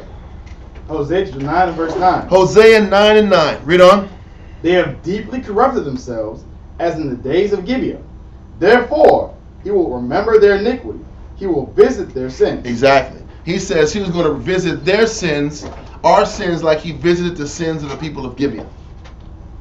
It's the same concept. Give me Hosea 10 and 9. Hosea chapter 10 and verse 9. Yeah. O Israel, thou hast sinned from the days of Gibeah. He says, y'all been sinning from the days of Gibeah. That was right after Joshua died. Y'all have been sinning and going left from the time of Gibeah on, right? It ain't never stopped. We've been individuals since this time. I'm gonna say it again. From Judges 17 on up to 21 was really dealing with Judges 1, chapter 1, 2, and 3. Yeah. It was that time period. So he's saying since the time of early Judges, we've been sinning, being individuals going left. No mass individuals, extreme. Not unlearned, not studying, not reading, no order, no respect. That's how the nation falls apart. No systems. Brother, because nobody wants to sit back and adhere to no systems and order. The temple, I think the Most High consistently allowed all this chaos to be generated around the land of Ephraim because the tabernacle was right 30, 40 minutes away, bro. The tabernacle was in Shiloh. And you were that close and still didn't go to the Lord? Nobody went to the tabernacle for advice and understanding and studying? Nobody? Read it from the top. Hosea 10 and 9. Hosea 10 and verse 9. O Israel, thou hast sinned from the days of Gibeah. There they stood. The battle in Gibeah against the children of iniquity did not overtake them. Kinda. So, read on. It is in my desire that I should chastise them, and the people shall be gathered against them when they shall bind themselves in their two furrows. I'm going to let that go and go back to the topic in Judges. So, let's go to Judges chapter 19, verse 30. Okay. Judges 19 and verse 30. We're going to be going back to this. What I want to do is use this. 1 second, John. To put another caption area. Yeah, look at that. I need to do another caption area because this is. I'll do this. No, let's mess it up. I'm not too. Next time. No, this is it. Another text overlay. We're in Judges, right? Yeah. Chapter 19. It was 20. 19 verse 30 through 21 and 30, right? It's 21 chapters and it's to verse 21 and 25. So like y'all, just be a little patient with me.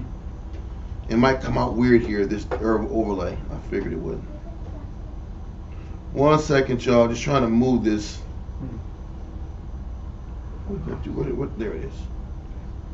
It's unlocked. Slide. That's what I'm trying to do.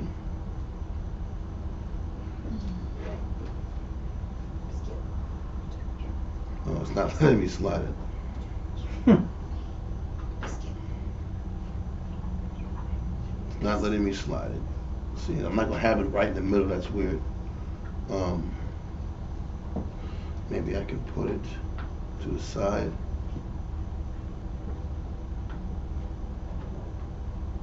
You know what? This is not gonna work. So it's gonna go that way.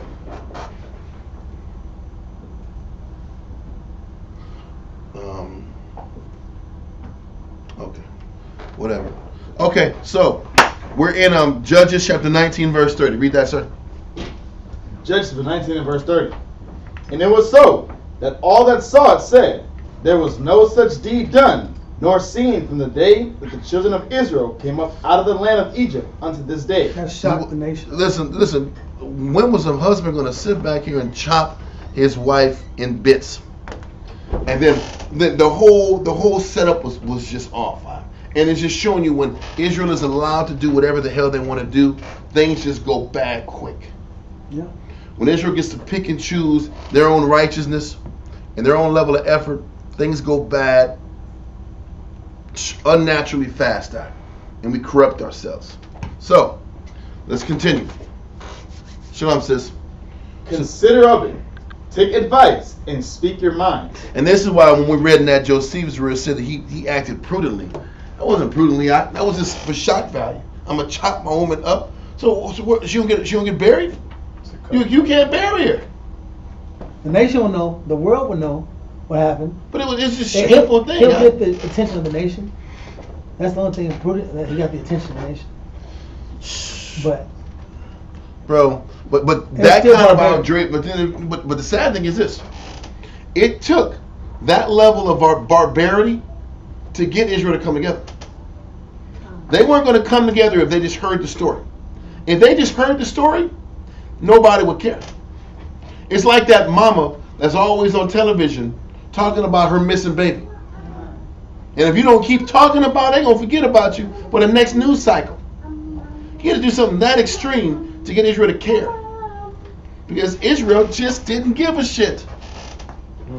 They didn't care if women were getting raped. They didn't care if men were getting abused. They didn't care there was no brotherhood around. We read about it with Gideon. They didn't care that Gideon's people weren't getting fed in the midst of war. Nobody cared. Then this is that aspect where Israel had that stony heart. And this is why Christ had to come back and teach people a greater understanding of the law. Because even the nobles who knew the law didn't care. Didn't have a natural love and a connection towards his people. And this is what Israel lacked: love and mercy.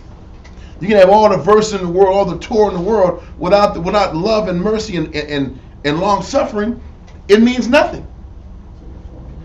So we had to do all this extreme killing and chopping body parts off to get Israel to come together and ask questions. Read on in chapter 20, verse 1. Judges 20 and verse 1. Then all the children of Israel went out, and the congregation was gathered together as one man. So now they were united. Now we're united. Now we're united because I saw a woman's dead body spread all throughout the countryside. Now we're one man. I'm going to ask the question again. If that woman's dead body wasn't spread around, would they have come together as one man? No. They wouldn't have done it. Read on. From Dan even to Beersheba. Dan is way north. Beersheba's all down south. Read on. With the land of Gilead unto the Lord in Mizpah. The Lord in Mizpah. Mizpah was a little north of Gibeah.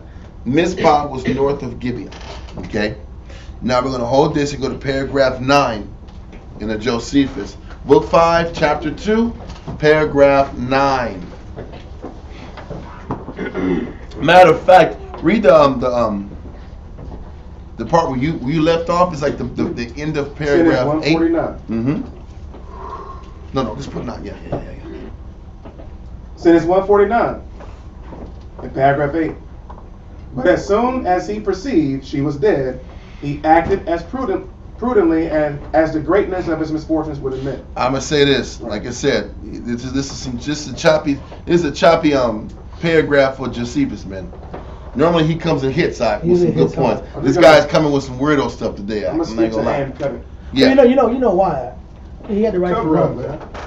Yeah. It's embarrassing, yeah, right, to tell all the history to some white people. Because when you read Josephus, he always attacks Roman history and Greek history, how they were horrible historians. Yeah.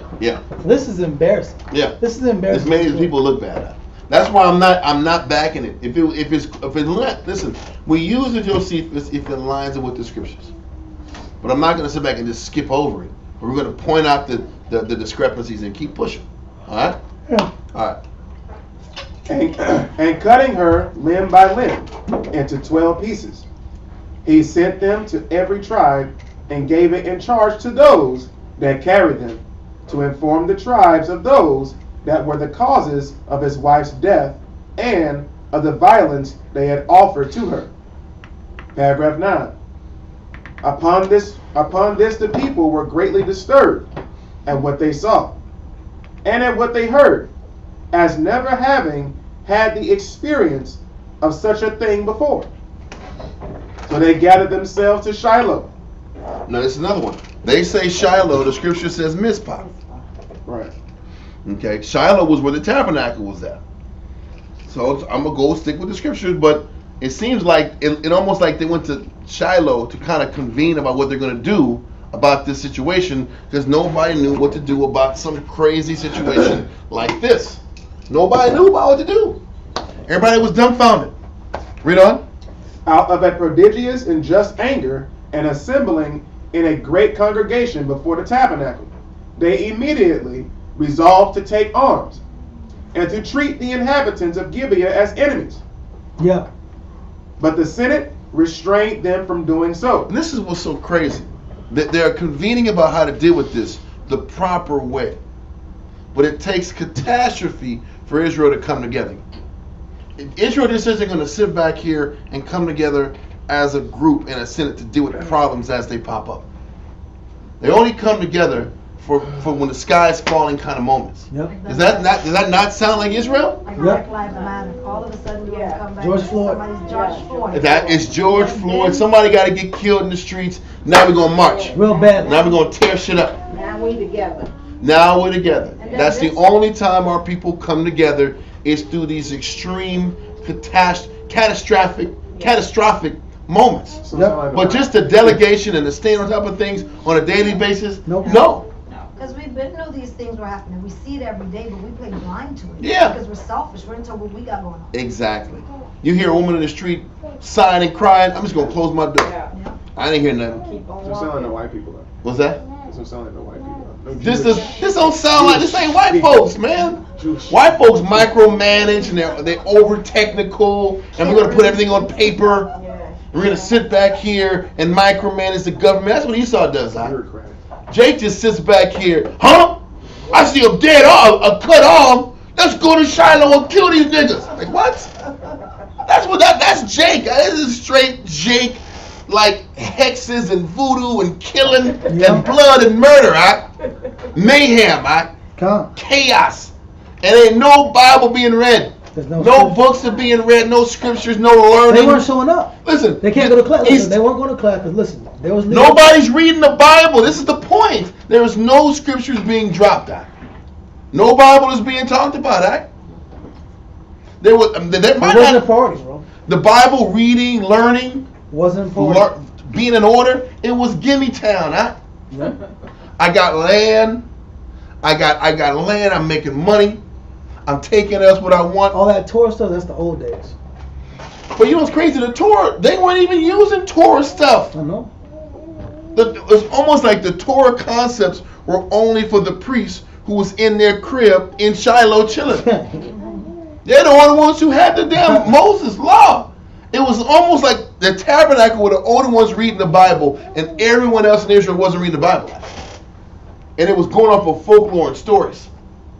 It was stories. And when Esau came to see Gad, what was Gad saying? The Great Spirit and the eagle come together. Like, what kind of shit is this? What about the dead? And the law is underground. The Bible's underground. It's about the Great Spirit and the eagle. And the totems and shit. Like, what are you doing? There's books right underground that you're not reading. They're underground for a reason. Like, these books, the writing is from a long time ago. I'm like, what? How come the niggas before you wasn't reading? This is horrible. It happens all the time, man. Golly, great spirits and eagles and treat the earth with respect. Con. What about the laws, when the bro? white buffalo comes, it will be the time. Then there will be the uniting of all the tribes. When the white buffalo comes, things will change. Listen, for everybody online, I'm Ruben, so I can kind of talk about it too. So I'm not just knocking on a tribe, all right? My ancestors will say the same shit. When the white buffalo comes from the west, it is a sign of the times. It is the uniting of the people. Get out of here, The wolf lurks. Yeah, listen, in mysterious places. What does that mean? Get out of here, They get all mystical. Nobody's reading books and studying and following the scriptures. Skinwalkers were out there. Like, what are you talking about? But we're busy trying to find spirit animals, and not sitting back here following the scriptures, We're on these vision quests, We're on vision quests versus staying in the here and now, dealing with the people, Yeah, that's the problem. and dealing with real issues, That whole indigenous idea, the indigenous concept was still Israel deviating from the Most High. Hell yeah. Israel has deviated to the point where we worship animals. And I had a book that showed it. But one of the books I read showed that one of the lowest forms of idolatry, the lowest form of idolatry is the worshiping of animals. It's horrible. Yeah, that was crazy. And so, when you look at the Egyptians were having dog heads on cats, worshiping cats and dog heads. That's what the Egyptians did. And when you go back to the Americas, you have Gad and Reuben. They're worshiping animals also. Yeah. One of the lowest forms of pagan. And why would I identify with that culture? Because it's what I see every day. It's what I see every day, and I'm not reading scriptures. I'm not staying grounded in the book. That's like Judah saying, we're going to go back to Africa. I'm going to start stretching my lip out. Start stretching my legs. No. And we're going to be like African. Because we get the cloth, we get the spirit. Like Africa.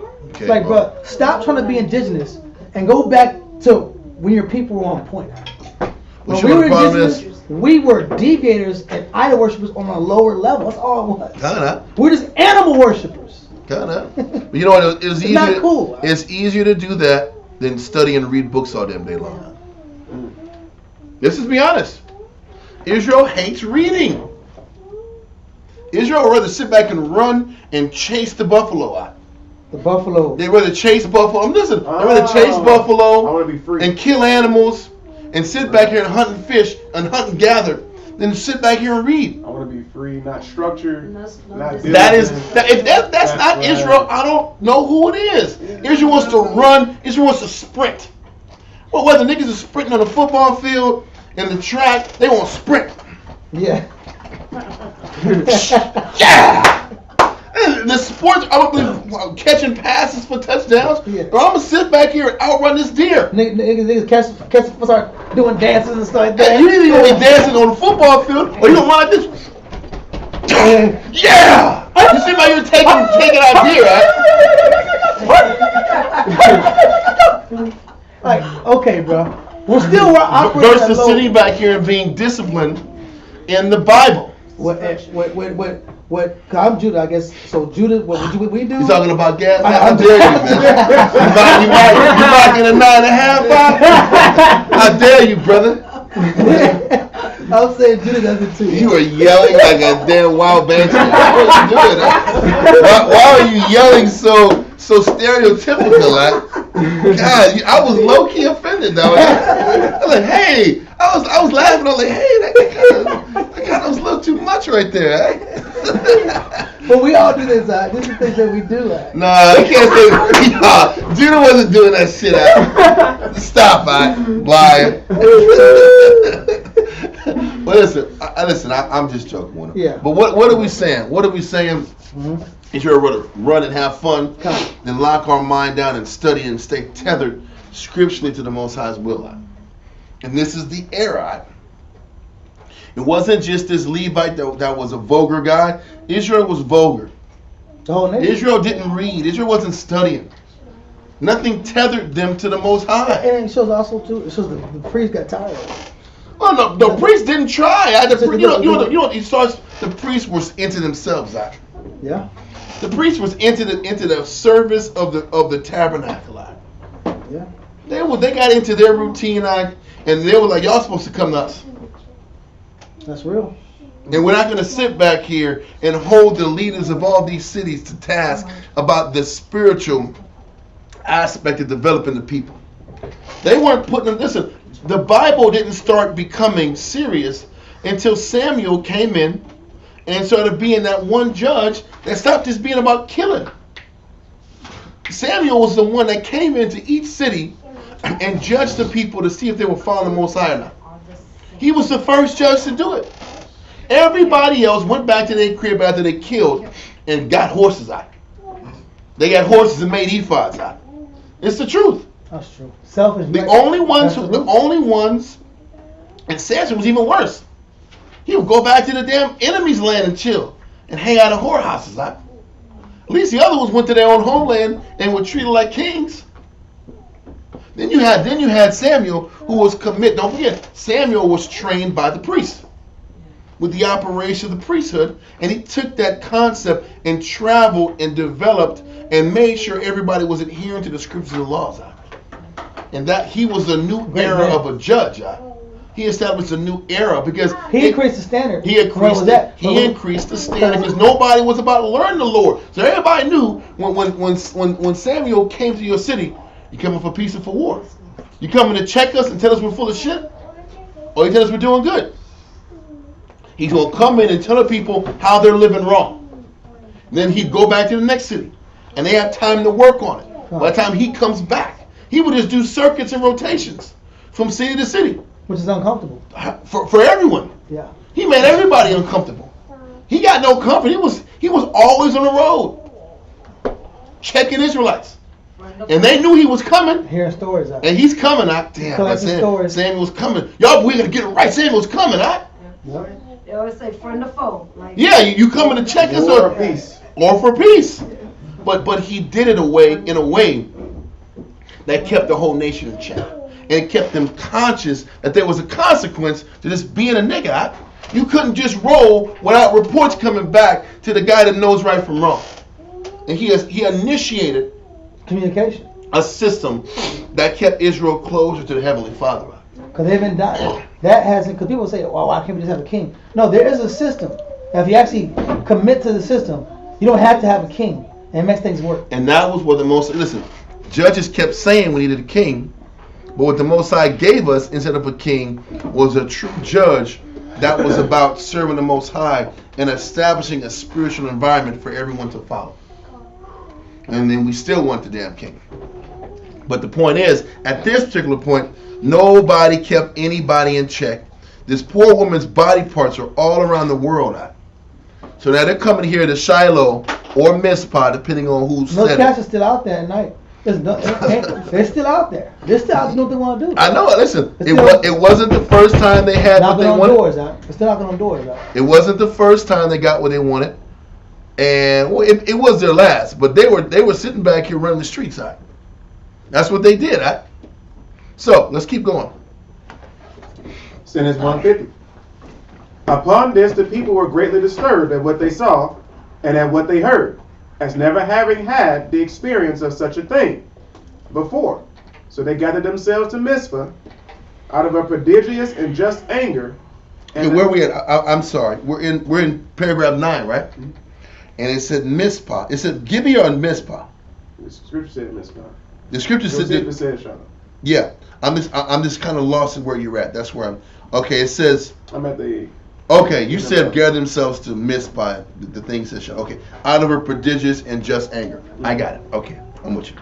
Out of a prodigious and a just anger, and assembling in a great congregation before the tabernacle, they immediately resolved to take arms and to treat the inhabitants of Gibeah as enemies. Sentence 151. But the Senate restrained them from doing so, and persuaded them that they ought not so hastily to make war upon people of the same nation with them. So they were like, listen, don't be so quick to just jump the gun and kill. Go to their land and sit back here and give them a chance to give these niggas up. So to avoid war. Read on. Before they discoursed them by words concerning the accusation laid against them, it being part of their law, that they should not bring an army against foreigners themselves, when they appear to have been injurious, without sending an embassage. There we go. Without sending an embassage first, and trying thereby whether they will repent or not. So that's the point. If there's injuries that happen, send an ambassador to reach out to make sure that just to sit back and talk to the other leadership to see if they're willing to sit back here and listen and sit down to the offenses and deal with the matter. Read on. See this 152. And accordingly, they exhorted them to do what they ought to do in obedience to their laws. That is, to send to the inhabitants of Gibeah to know whether they would deliver up the offenders to them, and if they delivered them up, to rest satisfied with the punishment of those offenders. But if they despised the message that was sent them, to punish them by taking up arms against it. So that was the goal, and that was the counsel before they went out to deal with Benjamin. Mm-hmm. Let's sit back here, give them a chance to turn in these sons of Belial. Yeah. Now listen, it was a just request. And the council was right. Don't just go to war. See if they're going to sit back here and make it right first. That was a good way. That was the best approach you could do at that time. And once again, this is the sad thing: is if we did this to all the issues amongst the people, there wouldn't be an issue in the nation. Now let's go back to the scriptures.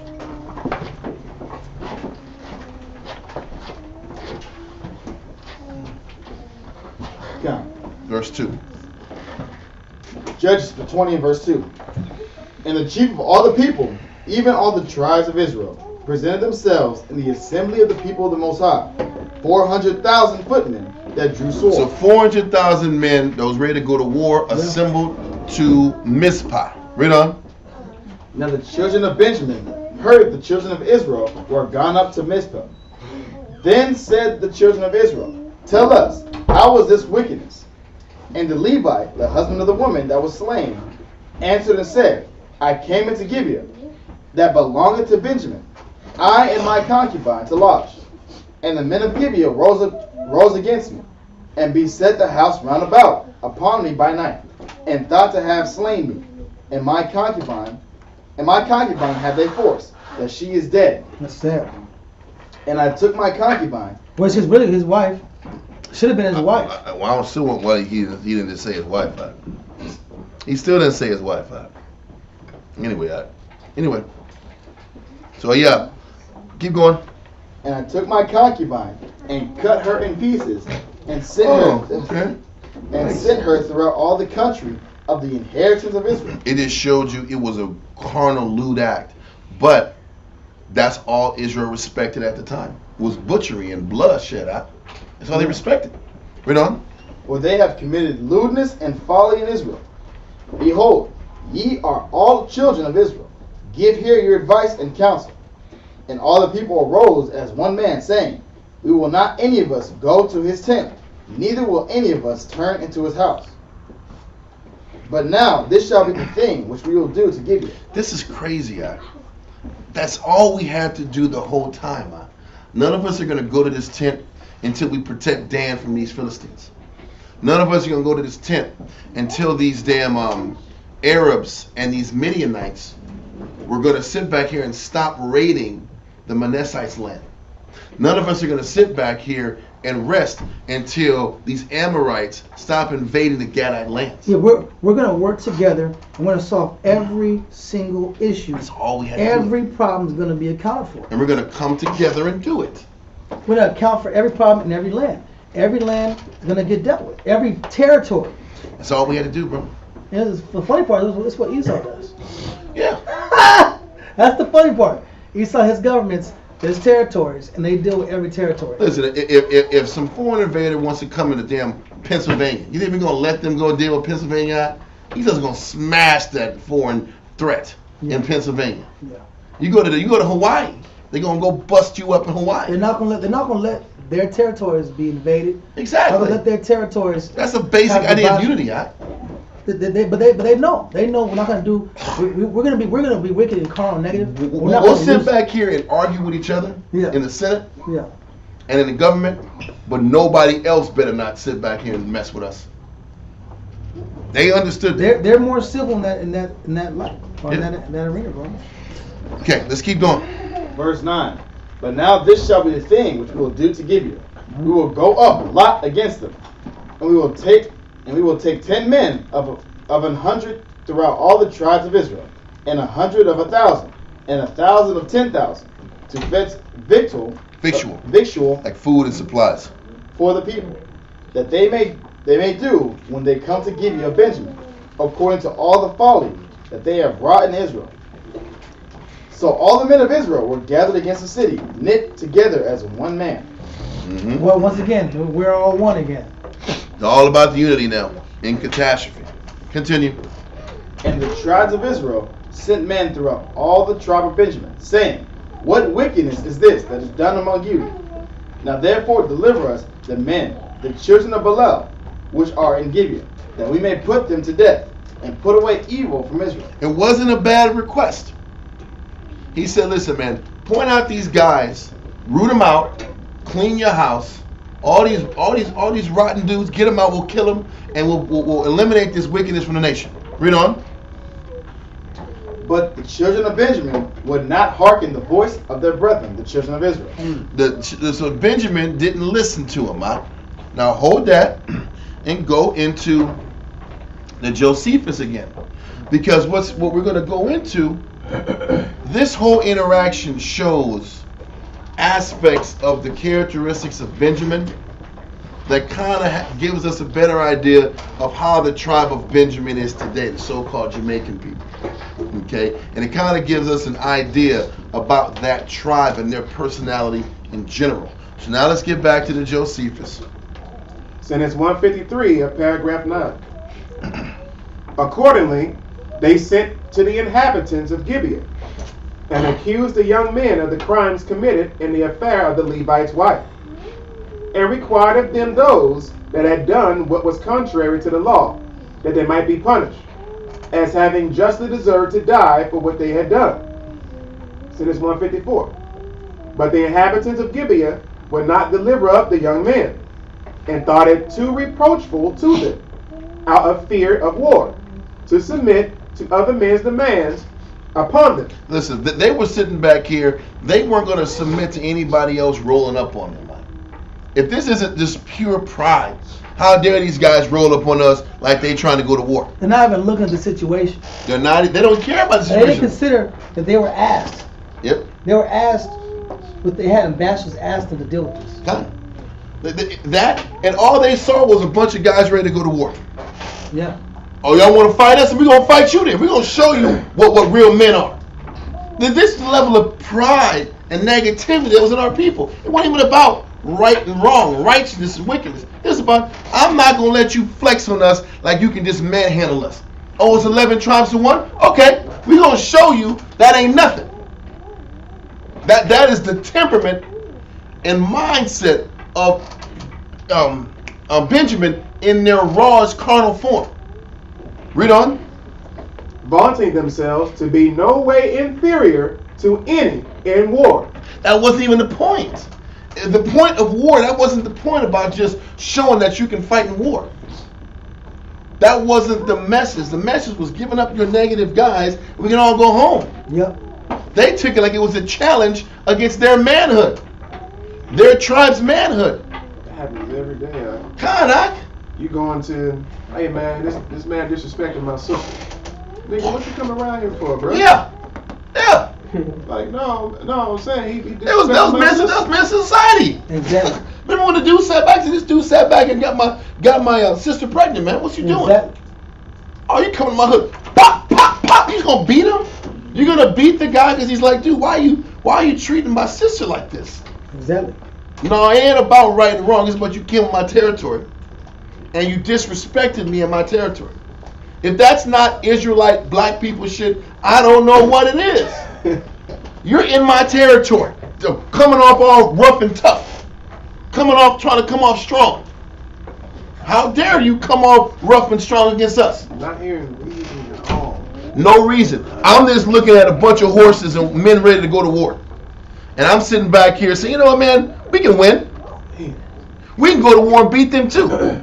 That's all carnal, it's just the flesh. But this was the nation, We didn't give a shit about right and wrong. It was about pride and ego. Yep. How dare these guys come up and run up in our town? Y'all rode in our town before? I'm offended. I'm offended. Y'all rode in our town. Stay on your side. Stay on your side. But that was the spirit. Stay on your area. We handle our area. Exactly. You handle your area. And we accept this kind of. We were set tripping, Yeah. We were set tripping, If that is not set tripping, why are you on O Block? Yeah. That's what it is, On this block, bro. You on my you can't get on my block Listen, without permission. This is the Ninth Ward. Yeah, Ninth Ward, all them wards, without permission. You can't come to my city without permission, without my permission. That's nigga shit. Wow. You gotta check in, bro. And that's what Jake says all the time. You gotta check in before you come to my city, B. That's it. That's what it is. Forget righteousness. Why are you coming in my territory with all these horses ready to go to war? I'm gonna show you what a war is. Once again, nobody was reading the Bible. Nobody gave a damn about right and wrong. It was about ego and pride. Anyway, keep going, man. Vaunting themselves to be no way inferior to any in war. That's all it was. You know, everybody was sitting back here. I'm strong. I can handle y'all attack. We can get it. If we come together, we can take these dudes out. Read on. Neither in their number nor in courage. They're like, I don't give a damn how many numbers you got. We can still handle y'all.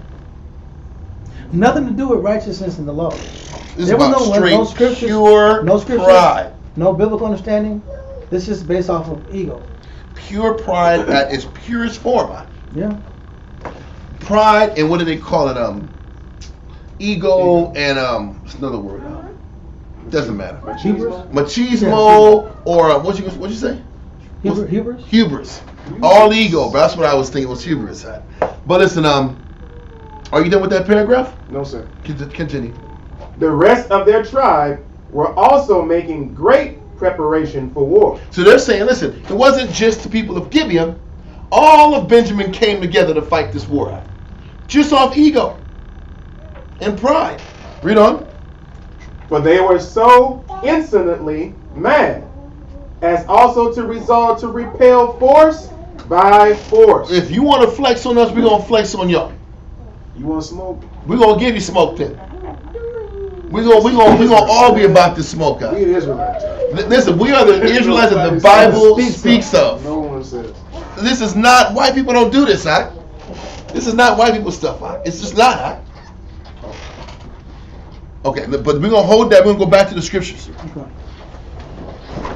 Judges 20 and verse 15. All right. We're gonna be still on this damn thing. Listen, y'all, we're going through the end of Judges 21, but we're going to stay on the antiquity of the Jews on the screen because we're going to still be in these paragraphs. We're going to be jumping to paragraph 10 soon. But read on. Judges 20 and verse 15. Mm-hmm. And the children of Benjamin were numbered at that time out of the cities 26,000 men that drew swords. So listen, there was only 26,000 men that fought in Benjamin versus 400,000. 26,000 versus 400,000, and Benjamin said we can do it. First of all, vicious. Listen, Benjamin was vicious. Benjamin was vicious. Let's not act like these dudes were some chumps. Benjamin was no chump. Animals. They were bloodthirsty. If we got time, we'll go into just some characteristics of Benjamin after this, if we can go into it. But 26,000 to 400,000. Read on. Gone. Besides the inhabitants of Gibeah, which were numbered 700 chosen men. So 700 men in Gibeah. So 26,700 people of Benjamin. Read on. Among all this people, there were 700 chosen men left-handed. Every one could sling stones at an hair breadth and not miss. Bro, that means these guys were expert rock throwers with slings. So they're sitting back here, pop. What's that? Now you understand Saul. Gun. But just imagine taking a dude out. You're like, pop. Left hand and right hand. They said between a hair's breadth. So I want to get you here. I got you here. No, hair. I want to get you here, but I got you here. That's expert, bro. Hair's breadth. Okay, Salaki, from here to here. You're done. You're getting hit, bro. That's not a wide range. No, bro. It's a small range of hair. Listen, you know that means they're taking one shot next guy, one shot next guy, one shot next guy. You're knocking them. Them numbers are coming down to earth, Doc. It's almost impossible to miss. And if they have the superior leverage, and Israel's going uphill, and they're going uphill. They're on the bottom, and Benjamin's on top. You're in trouble. You're going uphill and getting pinged in the head. They're coming through, bro. They're coming with some speed, and Benjamin's going crazy. It ain't random. It's all. No, it's precise. Every rock's going to a man. Bro, that's not good. But anyway, so this ain't gonna go like Israel thought it was gonna go out. Read on. Verse 17. And the men of Israel, beside Benjamin, were numbered 400,000 men that drew sword. 400,000 to 26,700. Read on. All these were men of war. Verse 18. And the children of Israel arose and went up to the house of the Most High, and asked counsel of the Most High. So they did go to Shiloh. The house of the Most High was in Shiloh. So this is when they went to Shiloh.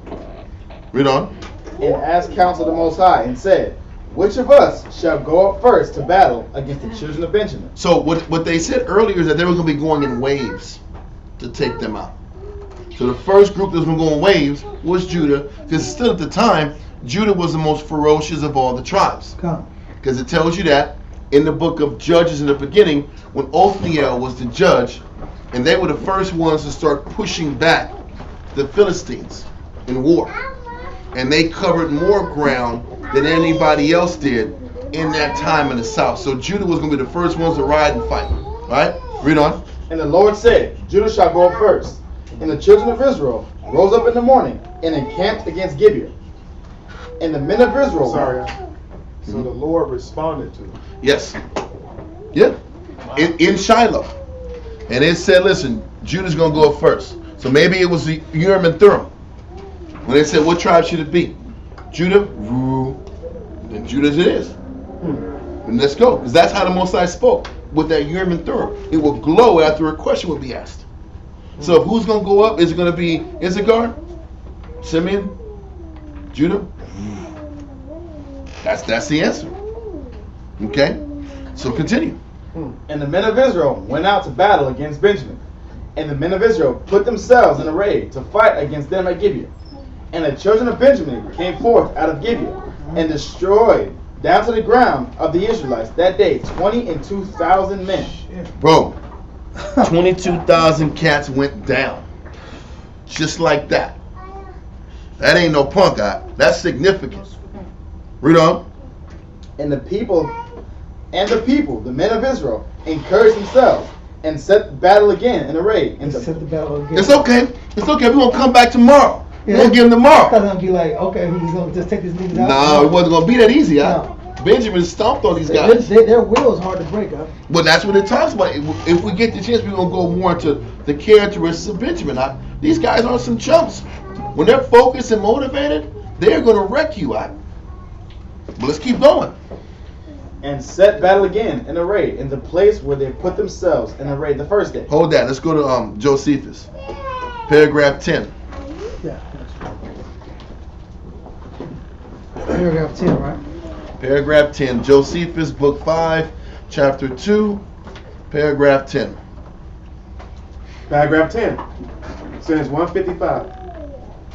When it was related to the Israelites what the inhabitants of Gibeah had resolved upon, they took their oath that no one of them would give his daughter in marriage to a Benjamite. And that was extreme, man. First of all, that was extreme, man. You're sitting back here, you don't know what the Most High has in plan. You don't know what's going on in the situation. You make these haphazard, none of our women are going to deal with these niggas forever. That was like Because they're the wicked man. They were putting sanctions on that. But see, the problem was they're making vows. Yeah. When you start making vows, you're sitting back here and you're getting extreme in situations. Yeah. You're pigeonholing yourself in situations that you can't get out of. They didn't think that down the line, Benjamin's going to be reduced to 500 people. Then what you going to do? I can't go back on my promise. Then what are you doing? This is why you're supposed to be slow to making vows and slow to these promises that you can't guarantee that you can't follow. Swift to hear and slow to speak. Exactly. We caught up in a moment and we getting emotional. We rant. We talking shit. We all make a vow. Let's make a vow. We ain't never dealing with them ever again. Like, bro, they send your brothers out. But that's when the passions and emotions get involved. Let's keep going. No one of them would give his daughter in marriage to a Benjamite. Okay. But make war with greater fury against them than we have learned our forefathers. I'm sorry, one second.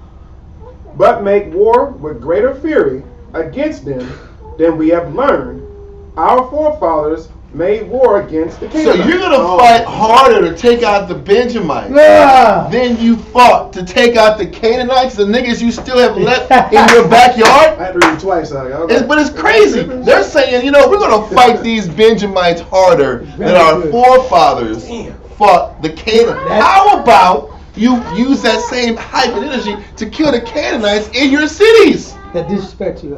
The Canaanites are in your cities right now, and you had peace with them. Do that to your brother. But you know what it shows you? Israel has more hate to their own people than the nations have. That's the answer. That's what it shows you. We have more hatred towards our brothers than the nations have. It's not a Jewish person. That is not the so-called white man. That's us. We got more self-hate to our people. That's what he's saying. We're going to get these niggas way worse than our forefathers got them Canaanite boys. It's on. That's a different level. The Canaanites. But this is why the Most High, this is why the Most High let Benjamin kick their ass a little bit. They might have hate in their heart. Like, ooh, we're going to get them, bitch. They're going to die. We're going to kill them dead. We're going to kill them dead because they deserve it. Come on, That there's no love here, Yes, you got to kill them. You got to be like this. Overly hyping. Harder than the Canaanites. We're going to kill them hard. They're going to get dealt worse than the Canaanites, That's horrible, We had to eradicate. We were supposed to eradicate the Canaanites. No, we didn't do that. But we're going to sit back here and really hate on these Benjamites. My brother, Anyway, let's keep going, It's jacked up, Says 156. And sent out presently an army of 400,000 against him, while the Benjamites' army was 25,600, 500 of whom were excellent at slinging stones with their left hands. So we know that was 7. The scripture says 7. We're sticking with 7. Read on. And so much that when the battle was joined at Gibeah, the Benjamites beat the Israelites, and of them there fell 2,000 men, and probably more had been destroyed had not the night came on and prevented it. So the scripture said once again 22,000, and they said it would have been worse if it didn't get dark. So they was getting mopped up at a high level. The sun, the night saved them. Read on. And broken out the fight. So the Benjamites returned to the city with joy, and the Israelites returned to their camp in a great fright at what had happened. They got shook. We like, damn, we got our asses kicked out. I thought the Most High was with us. Right, the Most High wasn't with none of them. Read on. The system's been You want broken. this? 'Cause they The finna fight system's again. been down. They're finna fight again. Yeah, they're gonna fight again. I was trying to stop. Oh, you want the scripture? Yeah, let's go back to scripture. Thank you, sir, because I want to keep jumping back from situation to situation. Let's go back in the scriptures now. Judges chapter 20 and verse what? In verse 23. Okay. Judges 20 and verse 23. And the children of Israel went up and wept before the Lord. Then I'm gonna start crying again. We in 22? Yeah, we're already at 22. Wait, Mhm. wait. Yeah, we already read 22. Let's go 23. Because that's the end of the first fight. Yeah, read verse 23. Verse 23. And the children of Israel went up and wept before the Lord Now they're crying. All right. Read on. until even, and asked counsel of the Lord. Now I want to ask for counsel.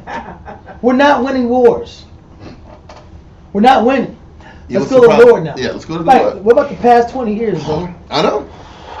Israel always wants to talk to the Most High when things are going their way. Kinda. But if things are going their way, They're gonna keep doing what they want. they're going to forget the Most High. Like the Most High says in Scriptures. He All said facts. they forgot me. Yeah. Israel and our people, we have an issue with forgetting the Most High. Yeah. We all remember when we're in an endeavor where we need the Most High to come through. And then we're mad at the Most High, like, why aren't you doing your job? Why aren't you on top of your business? Why aren't you coming through for us? But we forgot about the Most High for an extended period of time. Yes, what's he saying, that guy? Hosea 5 and 15. What's it say? I will go and return to my place till they acknowledge their offense Uh-huh. and seek my face. In their affliction, they will seek me early. Read it again. Yeah.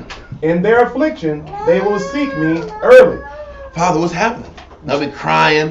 What happened, Father? You turn your back on us? With those Yahweh idols, huh? Yeah, it's the truth. They had the Yahweh idols, huh? There's some Yahweh out of sight. Yeah. Yeah, It's not- they didn't understand. They didn't understand. Well, all the gods have an image, so why can't the Most High have an image? Well, It's of the Most High. We just weren't sticking to it. We were deviant. the whole time. So let's keep going. In the scriptures. Okay.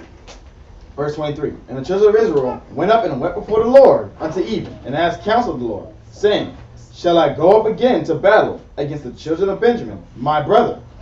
And the Lord said, Go up against them. And the children of Israel came near against the children of Benjamin the second day. And Benjamin went forth against them out of Gibeah the second day, and destroyed down to the ground of the children of Israel, again 18,000 men. In 2 days, it took out 40 people. It's 40,000 people. It's a hard. 40,000 people in 2 days. They're getting mollywopped. Benjamin is whipping their ass. Come on, Pure passion. come on, love blessing. What? What did you say? You know Benjamin, when they get hyped back. Benjamin, they're hard to deal with. I'm not gonna lie to you. They're hard to deal with. And it tells you that. It tells you To this this day. also in certain characteristics that you can tell from the slavery times who was Benjamin versus the other tribes. It goes into that. If we got time, we'll do it. Matter of fact, let me see. Let's keep going. All these drew the sword. Verse 26. Then all the children of Israel and all the people went up and came unto the house of the Most High, Went back to Shiloh. Read on.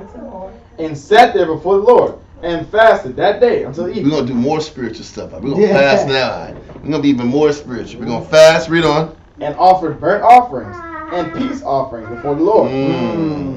That's Oh, the now extra. it's We're extra time. spiritual It's now. time to have some peace. There was no burnt offerings going on before this. Anyway, keep going now. And the children of Israel inquired the Lord, for the ark of the covenant of the Most High was there in those days. Now they're really inquiring, but nobody gave two shits about inquiring to the Most High about the state of the nation before this, huh? Read on. And Phinehas, the son of Eleazar, So it was still the time of Phineas, huh? Wow.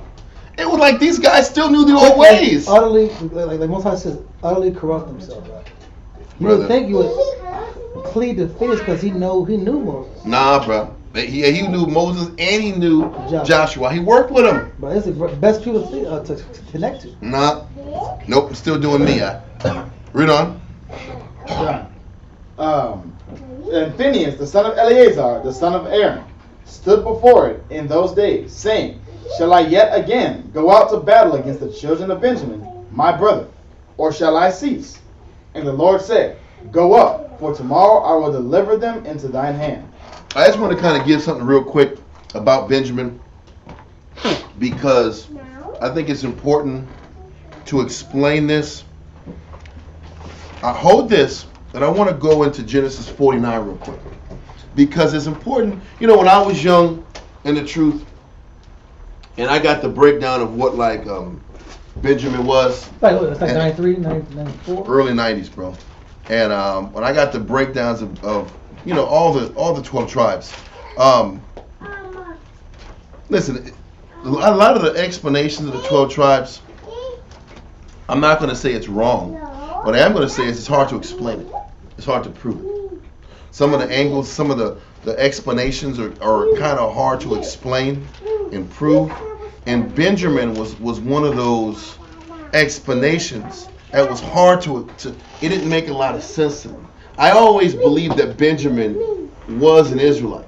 And I never not thought that Benjamin was part of the 12 tribes. But when they were explained that Benjamin was the wolf, and how they talked about the wolf was like was mostly about the howling and the singing, and how the wolf and the howling was based upon the singing of the Benjamite culture. And they talked about the Maroons kind of briefly. And Maroons, the explanation of the Maroons was very kind of shallow, and they didn't really go heavily into the explanation of the Maroons. So when I was younger, it was kind of hard for me to understand it and teach it with confidence. But when you sit back here and go into Genesis chapter 49 and 27, somebody read that for me. Somebody give me Raven also. I got and somebody give me Raven in 18. Okay, if you got it. Yeah, already there. So be it. Let's see. You read that? Genesis chapter 49, verse 27. Benjamin shall raven as a wolf. So Benjamin shall raven as a wolf. The way I can kind of see it in this situation is when you sit back and look at that wolf, when you break down the patterns and the characteristics of a wolf, the first thing that pops in your head should be that a wolf is never going to be a domesticated animal. Wolves aren't domesticated. Wolves aren't broken. And that's one of the first characteristics you can explain with Benjamin. Benjamin wasn't going to get broken even during this time of Judges. They weren't going to let anybody dictate to them how things were going to be. Benjamin was not going to be dictated and bullied into submission. And this Judges 19, 20, and 21 kind of gives a glimpse about Benjamin's character and their nature. They're not going to get pushed around. They're not going to sit back here and get intimidated by anybody. And they're not going to be broken and put into submission. Also, when we sit back here and look at raven, I want to go on to the definition of raven, the last one, number 1. Or, matter of fact, I want the verb the transitive raven, number 1 and 2, and then we'll sit back here and do 1 and 2 for the next one. So to devour. You got that one? To devour with great eagerness. Mm-hmm. To eat with veracity. Mm-hmm. You want the our natures? Yeah, no, I'm going to get him in a second. Was that? I want to go to number 2. To obtain by violence. Listen, Benjamin, his nature was to sit back here and to sustain himself with that violence. It said, what did 49 and 12 say? Or 49 and 27? Benjamin shall raven as a wolf. That they're going to sit back here and they're going to obtain and sustain themselves by how violent and aggressive they are by their nature. They weren't going to be the soft, passive tribe that gets bullied and pushed around. They were going to obtain the things they had by violence and veracity, by aggressiveness, by fighting. And they weren't going to be domesticated ever. They weren't going to be broken. They weren't going to be broken and put into a submissive state. Okay? I want to go down to the next one, number 1 and number 2. Number 1 really, where it says Nahum 2. Pray. Yes. Pray, plunder, food obtained by violence. They said Benjamin was going to sit back here and sustain themselves by that violence, by that aggressiveness. That was part of their nature. was to be violent and not to get pushed around and not to get manipulated by other people and sources and situations. And you can see that act of aggressiveness oozing out in Judges 19 and 20.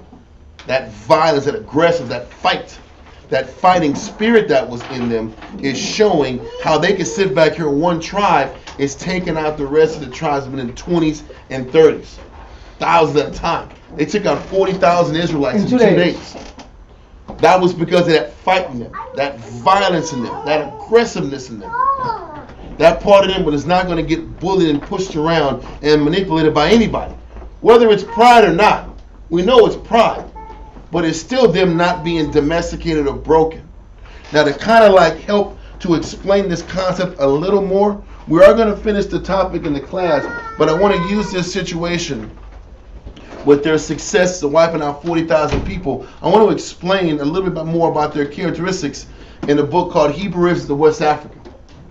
Hebrewism of West Africa, and it's going to explain more about when Esau saw certain of the slaves and certain groups of slaves, they had characteristics that were different from the rest of the slaves, different from the rest of the people that were being put in captivity. So Esau knew that just because they're black, quote unquote, they're not all the same. They were not all the same, and as we know, on the west coast of Africa, you had Judah, Benjamin, and Levi, for the most part.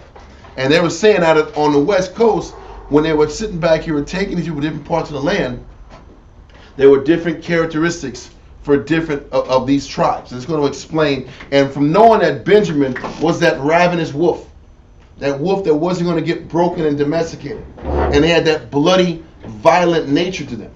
Let's go more into this book and get some understanding. So we're going to go to page 7, and you can just put Hebrewism of West Africa real quick. Hebrewism of West Africa. Page 7, we're going to go from page 7 to 17. So the captors understood the characteristics of each tribe. Exactly. Or you know what? They didn't call them a tribe, right. But you're going to see how Benjamin was kind of isolated out from everybody else. Right. Hebrewisms of West Africa. Yeah, let me have the brother type it up. It's right here. Hebrewisms of West Africa is page 7 through 17. We're going to kind of break out different paragraphs and parts of it. After this, Lasha, you got to get out of here, man. But I'm going to get this part at least. Hebrewisms of West Africa. So what you're going to, it's going to be page 7 through 17. Okay, that's not right. See, that P is all messed up. So listen, we're going to go to page 7. I'm going to read it out, and it's going to explain just some characteristics of the situation. Robert T. Hill of the United States Geological Survey, writing towards the close of the last century, was emphatic in this statement. The Jamaican Negroes are sui generis. Nothing like them, even of their own race, can elsewhere be found. Not even elsewhere in the West Indies. They are omnipresent. The towns, the country highways, and the woods ring with their laughter and merry songs. They fill the churches enthralled with the highways, especially on market days, when the country roads are black with them. They are witty and full of stories and folklore. Then it jumps down and it says, among these, as you read this book, there's a bunch of different stories from different writers that kind of break down their experiences with the people that were in the book. Okay, so anyway, here it says, among these fierce, it says, great number of Negro slaves were imported from Africa, representing tribes as diverse in character as different European nations. Among these, the fierce Coromantins occupied a very prominent place. But though their dangerous character was so well known, their superior strength was so highly valued as to lead into the rejection of all measures proposed to check their importation. It says later on, the same author, while describing the various classes of slaves tells us the Negroes from the Gold Coast were known generally as Coromantians. So the Gold Coast Negroes were referred to as Coromantans. Coromantans. Coromantans. Coromantins.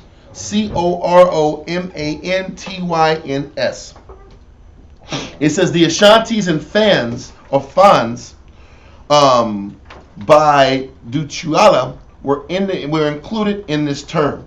So the Ashantis and the Fans were certain small tribes that were included in this group called the Coromantans. Okay. So it says they were strong and active, and on this account valued by the planters. The Spanish and French colonists shunned them on account of their ferocious tendencies. So the Spanish and French didn't want to bring them to their continents because they were too hard, they were too harsh, and they couldn't control them. It said, but attempts to prohibit their importation into Jamaica failed, though they were instigators and leaders of every rebellion. So these groups, the Spanish and French couldn't take them, they didn't want to take them, but the English got them to Jamaica. So all this vicious group of people got sent to pretty much one country. This vicious group of people, and they were sent to Jamaica, even though they were the instigators and leaders of every rebellion in Africa. And that's how we link it to know that they're Benjamin, because it was they just weren't being like rebellious in Jamaica and being those maroons in Jamaica. They were instigating shit the whole time. They were instigating shit in Judges. They were instigating a damn war with their own people. It started in Judges. Then they started instigating wars in Africa when they was in slavery. They started instigating wars with the maroons. Turn up. Listen, while they was in Jamaica, they just sat back here and they would escape their land, escape their slavery, and go in the woods, in the bush. And Esau couldn't get them. Then they'd come in and robbing, going back into their slavery areas, rescue more slaves, steal supplies, and bring them back up to the bush. And Esau couldn't stop them. To the point where Esau had to sit back and make a literal peace treaty where we're not going to mess with y'all. Y'all cats in the bush, y'all stay and do your thing. Just don't mess with us out here. That's amazing. It's telling you this is why Benjamin was so special. You read about Gad or Reuben specifically not accepting peace treaties, but we got wiped out. Them Benjamites in the Maroon lands, they couldn't get them in the bush. It was guerrilla warfare. And I saw a documentary on it. I saw a documentary on it. Vietnam. Yeah. The ones out there. There's a woman. I think I heard it called Mammy or something. Mammy, but she was a quote unquote queen, right? Mm-hmm. And she escaped, and she would lead them to go back into those raids out. And they would get like ram horns. They would get like what goat horns. And to this day, they're out there and they go toot, toot, toot, toot, with the horns. Yep. And they have different calls and they communicate through the horns. Yep. Just like they did to this day. But it's showing you, but that nature was in them during the slavery time, before they even came over to Jamaica. Now, it says the circumstances which distinguish the Coromantians or the Gold Coast Negroes from all others are firmness both of body and of mind, a ferociousness of disposition. Powerful. These guys were ferocious in how they carried themselves out. They weren't going to get pushed around by nobody. Esau, Judah, the nation, they were going to go to war because that was inside of them. It said, but withal, activity, courage, and a stubbornness of what an ancient Roman would have deemed an elevation of soul, which prompts them to enterprises of difficulty and danger and enables them to meet death in its most horrible shape with fortitude and indifference. What made Benjamin so different, they didn't give a shit about dying. We're going to sit back and get this job accomplished. We're going to wipe out Esau, and if we die, we die.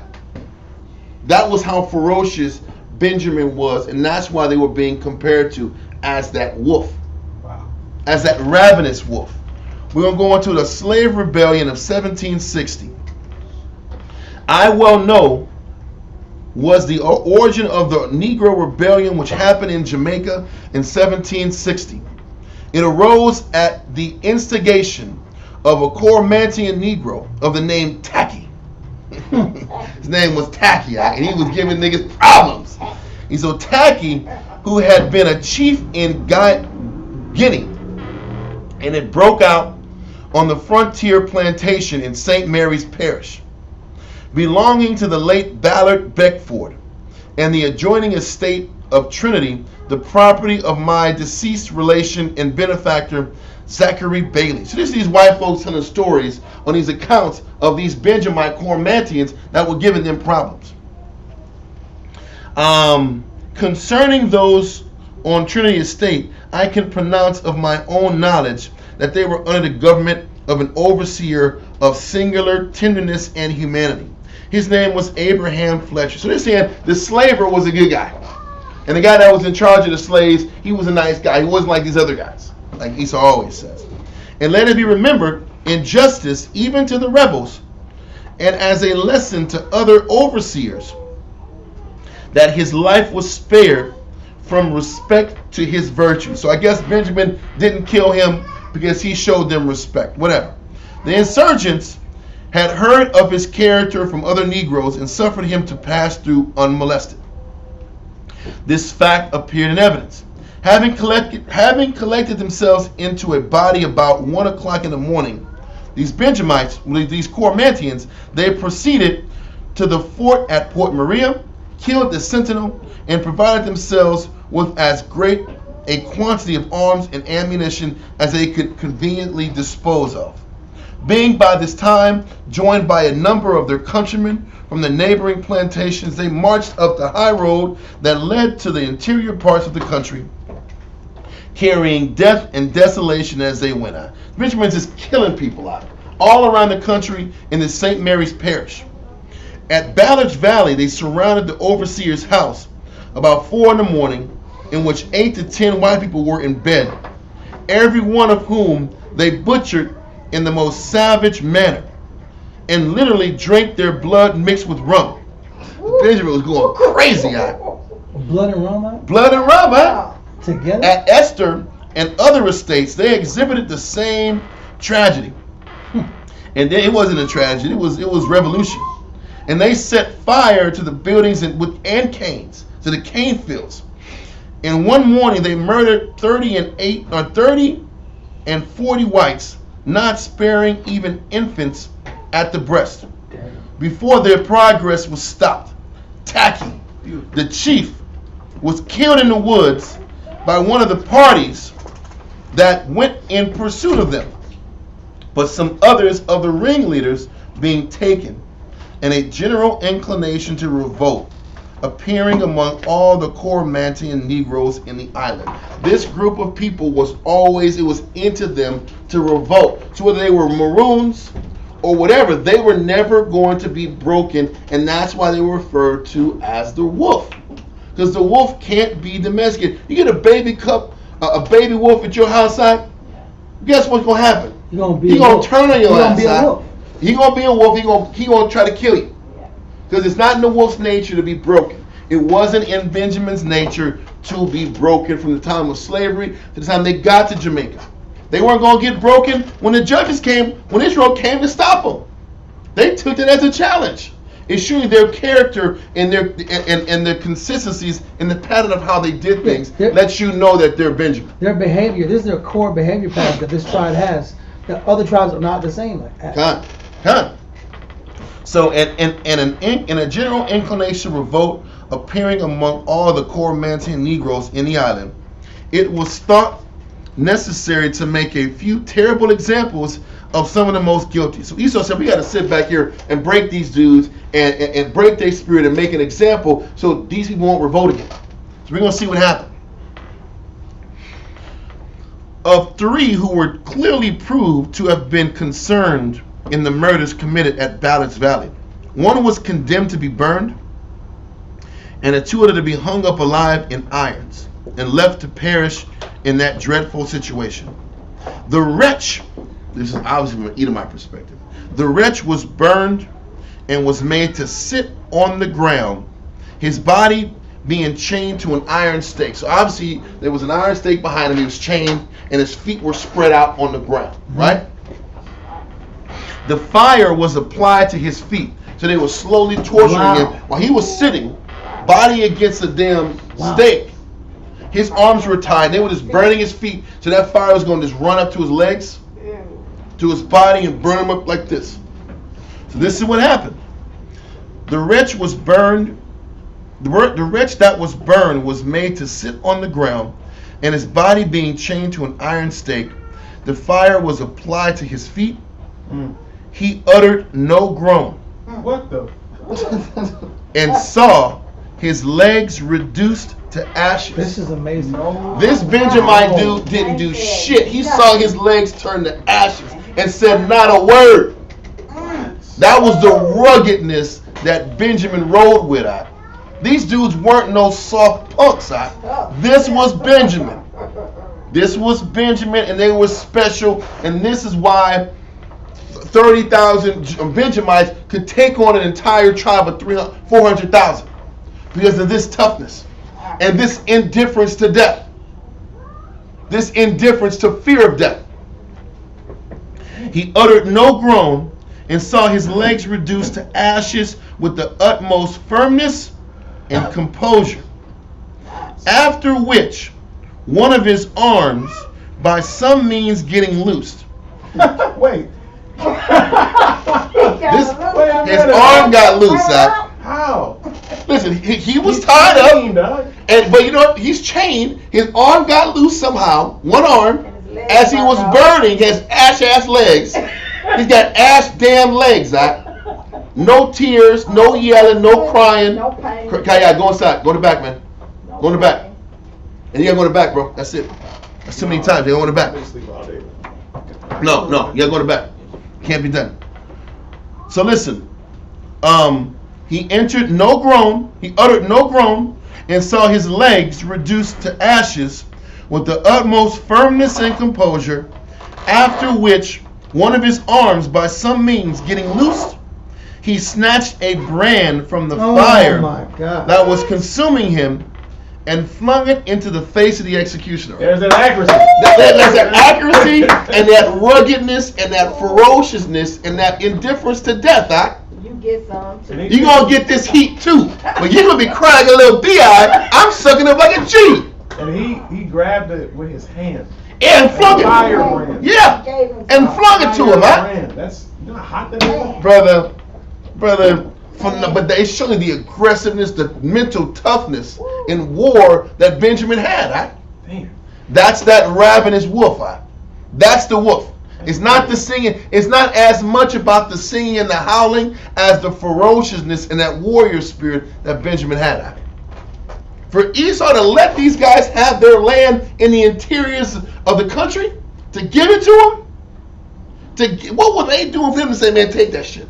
I'll just take the islands and do resorts down the line. They were looking at them like, these people ain't It ain't worth it. Not human. It's not worth it. It's not worth taking the risk. But that's why the Spanish and the French didn't even want to take them as slaves.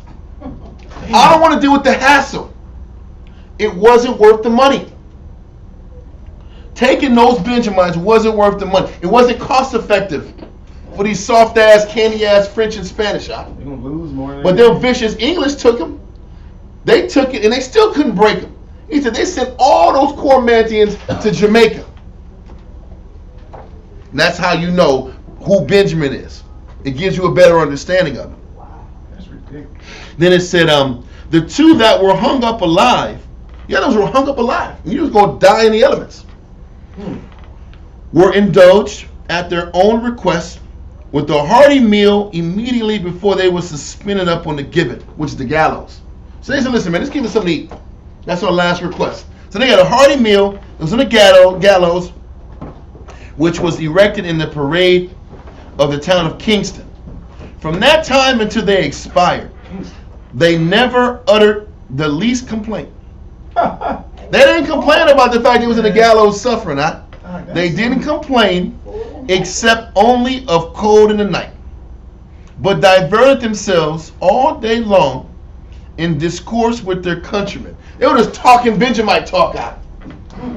They didn't fear death, but they were Esau was trying to use these scenarios to put fear in Benjamin, and it wasn't working. They were talking like, hey, we got to die, it's all right. Y'all keep rolling. We lose our mind if we miss a meal. I know. It's gonna show some more crazy stories. What kind of mental fortitude is that, man? That's being completely comfortable. Never being. That's that wolf. I'm not getting broke. I'm not getting. That's the point. I'm not going to accept comfort. I'm not going to get used to comfort. I'm always going to be in a wartime mindset. So you want comfort? Exactly. So that's crazy. Kinda. But it says, but diverted themselves all day long in discourse with their countrymen, who were permitted very improperly to surround the gibbet. So these Benjamites were around them, just watching them die. And they were talking to each other. Like it was normal. Keeping them company. They were keeping them company, but they accepted his fate, and they were going to keep stepping. It didn't scare them. That was supposed to scare them. Didn't work. It didn't shake the other people. Because they kept pillaging and stealing and robbing from Esau again. How y'all doing? We just look cold, man. We just look cold. That's it, man. Y'all alright? Yeah, we alright. Y'all keep up the fight. That's what they're saying. Y'all keep up the fight. Take it to Bumble side. It don't even matter. Don't worry about us. We keep fighting. That's crazy. They gave us some food. And it said, on the seventh day, a notion prevailed amongst the spectators that one of them wished to communicate an important secret to his master, my near relation, who being in St. Mary's Parish, the commanding officer sent for me. I endeavored by means of an interpreter to let him know that I was present, but I cannot understand what he said in return. I remember that both he and his fellow sufferer laughed immoderately at something that occurred. I know that they was laughing at. They were laughing while they were being tortured at. Everything was cool. They were a little cold. They were laughing as brothers. I know not what. The next morning, one of them silently expired, as did the other on the morning of the 9th day. It was how these guys handled adversity. Then it says, Coromanton's indifference to death. The courage or unconcern which the people of this country manifest at the approach of death arises doubtless in a great measure from their national manners, wars, and superstitions, which are all in the highest degree savage and sanguinary. They didn't give a shit about death. They didn't give a shit about life. It's going to tell you. This circumstance has been confirmed to me by every Gold Coast Negro that I have interrogated on the subject, and I have inquired of many. In a country where executions are so frequent, and human blood is split or spilt with so little remorse, death must necessarily have lost many of its terrors, and the natives in general, conscious that they have no security even for the day that is passing over them, seem prepared for and resigned to the fate that probably awaits them. This contempt of death or indifference about life they bring with them to the West Indies. Meaning, there's nothing they can do to scare them. They've already experienced the worst. That was that indifference to death. They weren't afraid to die, so you're not looming anything. Oh, why not try to escape? I have nothing to lose. If I die, I die. If I escape, I get out. Then it goes into the children part. This is the one that hit. This is page 12. Even the children brought from the Gold Coast manifest an evidently superiority both in hardness of frame and vigor of mind over all the young people of the same age that are imported from other parts of Africa. Our kids are weak. I know. Watch this though. The like firmness and intrepidity which are distinguished in adults of this nation are visible in the boys at an age which might be thought too tender to receive any lasting impression either from precept or example. I have been myself an eyewitness to the truth of this remark in the circumstance I am about to relate. A gentleman of my acquaintance who had purchased at the same time 10 Coromantian boys and the like number of Ebos, which were other Israelites. Ebos, yeah. The eldest of the whole apparently not more than 13 years of age. Cause them all to be collected and brought before him in my presence to be marked on the breast. They had to get branded. So these 20 kids got branded. 10 were Ebos, 10 were Cormantians, were Benjamin. Right? This operation is performed by heating a small silver brand composed of 1 or 2 letters in the flame of spirits of wine and applying it to the skin, which is previously anointed with sweet oil. The application is instantaneous and the pain momentary. Nevertheless, it may be easily supposed that the apparatus must have a frightful appearance to a child. Accordingly, when the first boy, who happened to be one of the Ebos and the stoutest of the whole, was led forward to receive the mark, he screamed dreadfully, while his companions, which were Ebos, of the same nation, which were still Israelites, manifested strong emotions of sympathetic terror. So those regular Israelites that weren't these Benjamite maniacs were crying and being regular little 13-year-old boys. It was terror. This is terror. This thing glowing on. I'm not even tripping. I understand. Glowing brands. They were glowing brands, and it was messed up, and everybody was afraid, right? That's painful. It was painful, and it was the fear that they didn't experience at 13 or younger. So then, it says it was strong emotions of sympathetic terror. The gentleman stopped his hand, but the Cormantian boys and Benjamite boys laughed aloud. Wow. They're laughing at this little Ebo nigga. Why are you crying a little B.I.? You crying a little B.I.? That ain't nothing. That ain't nothing. This is Benjamin, huh? Our kids scrape their knees. Yeah. And they got boo-boos. They crying because they got a boo-boo on them, right? But listen, these Ebo Jews were crying when they got branded. Cormantian boys laughed aloud and immediately coming forward of their own accord. They came when they weren't forced. You have to force these Benjamite kids out. I'm going to show you how tough I am.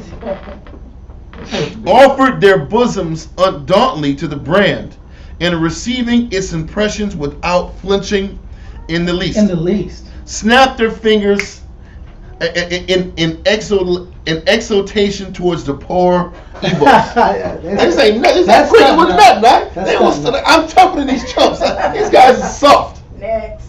Unbreakable. Wow, that's still showing you they're unbreakable. You weren't breaking their spirit. The fear of death wasn't going to intimidate them. That's amazing. That's the point. The fear of death wasn't going to force compliance. Everybody else was going to get broken because the fear of death was going to force them to change. Benjamin didn't give a shit if they died or lived. Because if it was about fear of death, they would have sat back here and took a step back against these 400,000 Israelites. They didn't care if they lived or died. I'm going to sit back here and I'm going to go out like a damn G. One way or the other. And this was the nature of a particular group that got shot over to Jamaica. That lets you know that's Benjamin. So if these are children, more than likely, they've probably been separated from their parents already. Or they just been in a violent environment. Bloody, violent environment before the captivities. Well, I'm saying, if they were separated from their parents, more than likely these are slave children, right? At this particular point, yes. At this one, they were slave children now. Right. Yeah. So it's a possibility. All I'm saying is that this was a God-given gift to these people to be able to inherit such kind of fortitude. Right? It was in their nature. Right. God, it was in their nature to be able to handle this type of pressure and issues without flinching and breaking. Spirit given to them.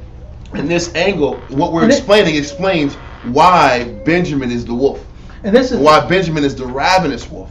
And this is like a universal thing amongst. It wasn't like 1 or 2 guys. It was the entire people. It wasn't just 1 or 2 exceptional guys. That's what we had. Okay, it's like it wasn't 1 or 2 exceptional guys. No, it was the grown men. Guy. It was the Benjamites that was in Jamaica. It was the Benjamites that was in the Gold Coast. It was the children. It was the kids. It was the whole group. This is crazy. Huh? Like most of us, buckle. Yeah. Just by getting a nose swab. I know, and but most people buckle because they're afraid of losing their job. Right.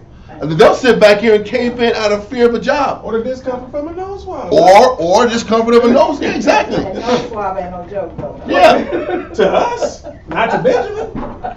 Not the Benjamin in his pure state. Benjamin in his pure state is unfadable, right? Bring it money. Rare. And then it says, one cannot surely but lament that a people thus naturally emulous and intrepid should be sunk into so deplorable a state of barbarity and superstition that their spirits should ever be broken down by the yoke of slavery. They weren't broken by slavery. Slavery didn't break them, huh? Whatever may be allowed concerning their ferociousness and implacability in their present notions of right and wrong, I am persuaded that they possess qualities which are capable of and well-deserved cultivation of and improvement. But listen, they want to call them savages, but these guys were fearless.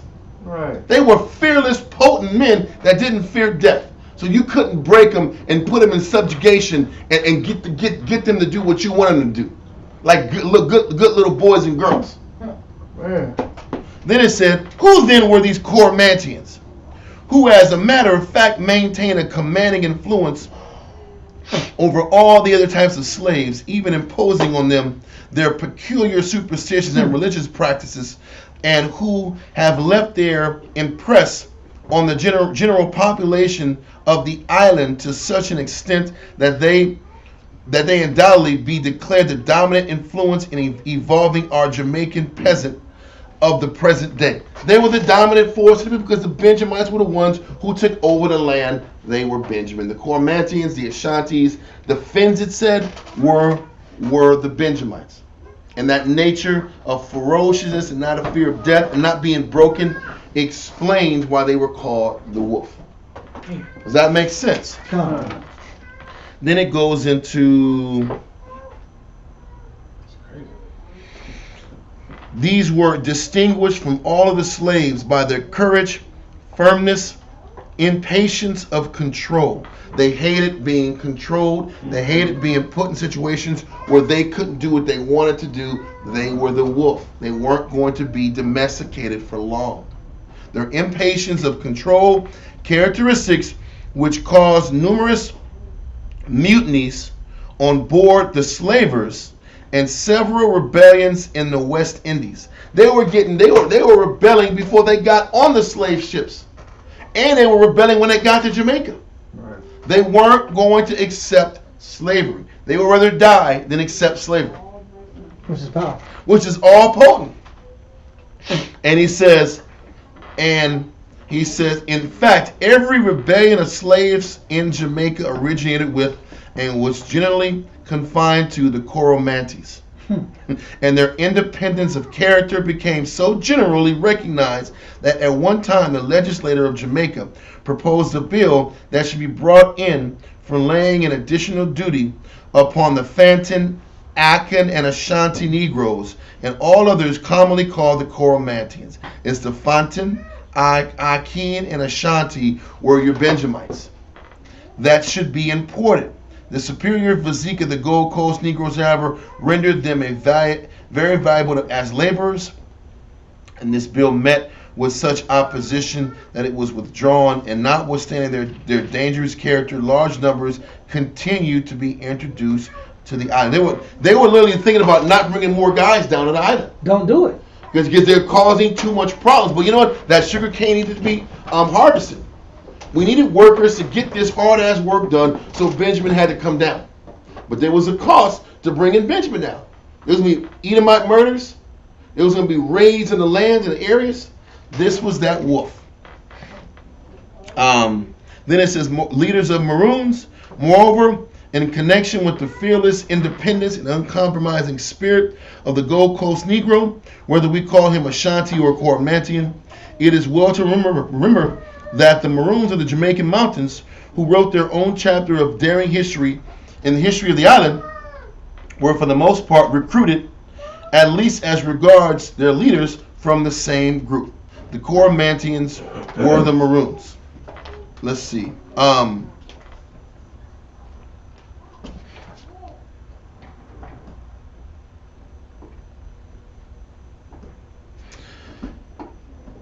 The troublemaking Coromantans with the Ashanti as their leading spirits, while excluded from most other slave markets. The Coromantans were excluded from the other slave markets. were in the greatest demand in Jamaica. I think that covers that part enough, man. Does everybody understand that Benjamin was Coromantionite? And also unbreakable. Undomesticatable. They weren't domesticated. And then this is page 22. It kind of lets you know that these Edomites had an idea of who they were dealing with. They said the Dahomeans were in the ascendancies of the Ophiolalatry of voodooism became prevalent. So the Dahomeans were the ones who did voodoo, which means the Dahomeans were more than likely Levi. Levi. So the Dahomeans were Levi, the Coromantians were Benjamin, and the Ebos and other brothers were Judah. They studied everybody's characteristics. They studied their characteristics. Listen, I'm not saying Ebos were the only Jews, but I can tell you this, those Coromantians fit the bill of being Benjamin, especially when you're reading Judges chapter 19 and you see how ferocious they are in Judges 19 and 20. And then you sit back and couple that with Genesis 49. You start putting together how they weren't going to be broken. They were ravenous. They plundered. They took and they stole from the nations to bring back to their own people. And the English couldn't break them in their own homeland. Y'all understand? Is there understanding that Benjamin is the wolf? With all that being said, I thought that was important to go into. I never understood the scripture because it's always like the wolf holler. I'm like I can't see how they're wolfing like that. Like they're not. I don't see them wear the symbol of the wolf. Exactly. I don't really see like that. Exactly. But now, hopefully, we can see that wolf was about the fact that they weren't going to be broken or domesticated. But I like that because that's a famous saying. You can't domesticate a wolf. You can't do it. And listen, Israel was trying to control Benjamin for a long time and couldn't do it. Even to this day. Israel tried to domesticate him. They got their ass whipped. Esau tried to control them. They couldn't. They weren't successful. So we're clear with that. Now let's get back to Judges. You gotta get out of here. Judges chapter 20. I need you to continue reading. Let's get you saluted in.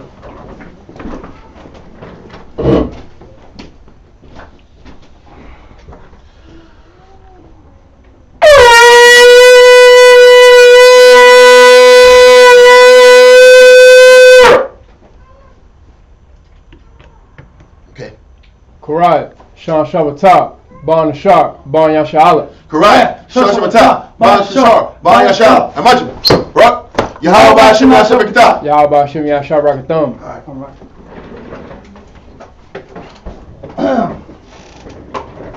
Okay, so we're in Judges chapter 20, and I think we're now at 28.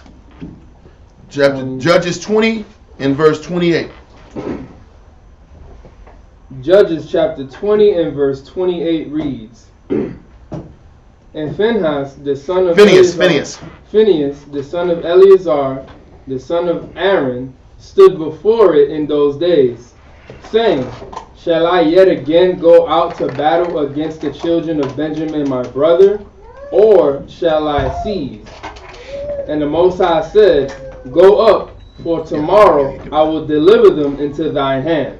Okay. So what he's saying is, this is the third time after they did offerings and sacrifices.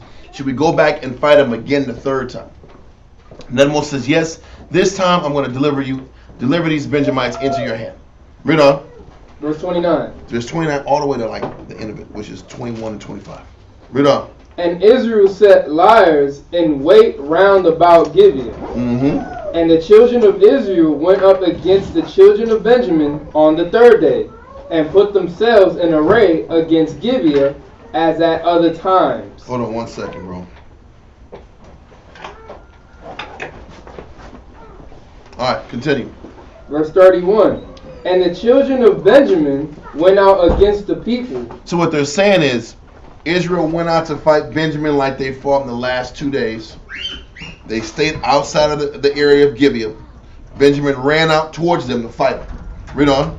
And were drawn away from the city, and they began to smite of the people and kill, as at other times. Benjamin was starting to whip their asses again, like the other times. Read on. And the highways, of which one goeth up to the house of the power, and the other to Gibeah in the field, about 30 men of Israel. Okay. And the children of Benjamin said, They are smitten down before us, as at the first.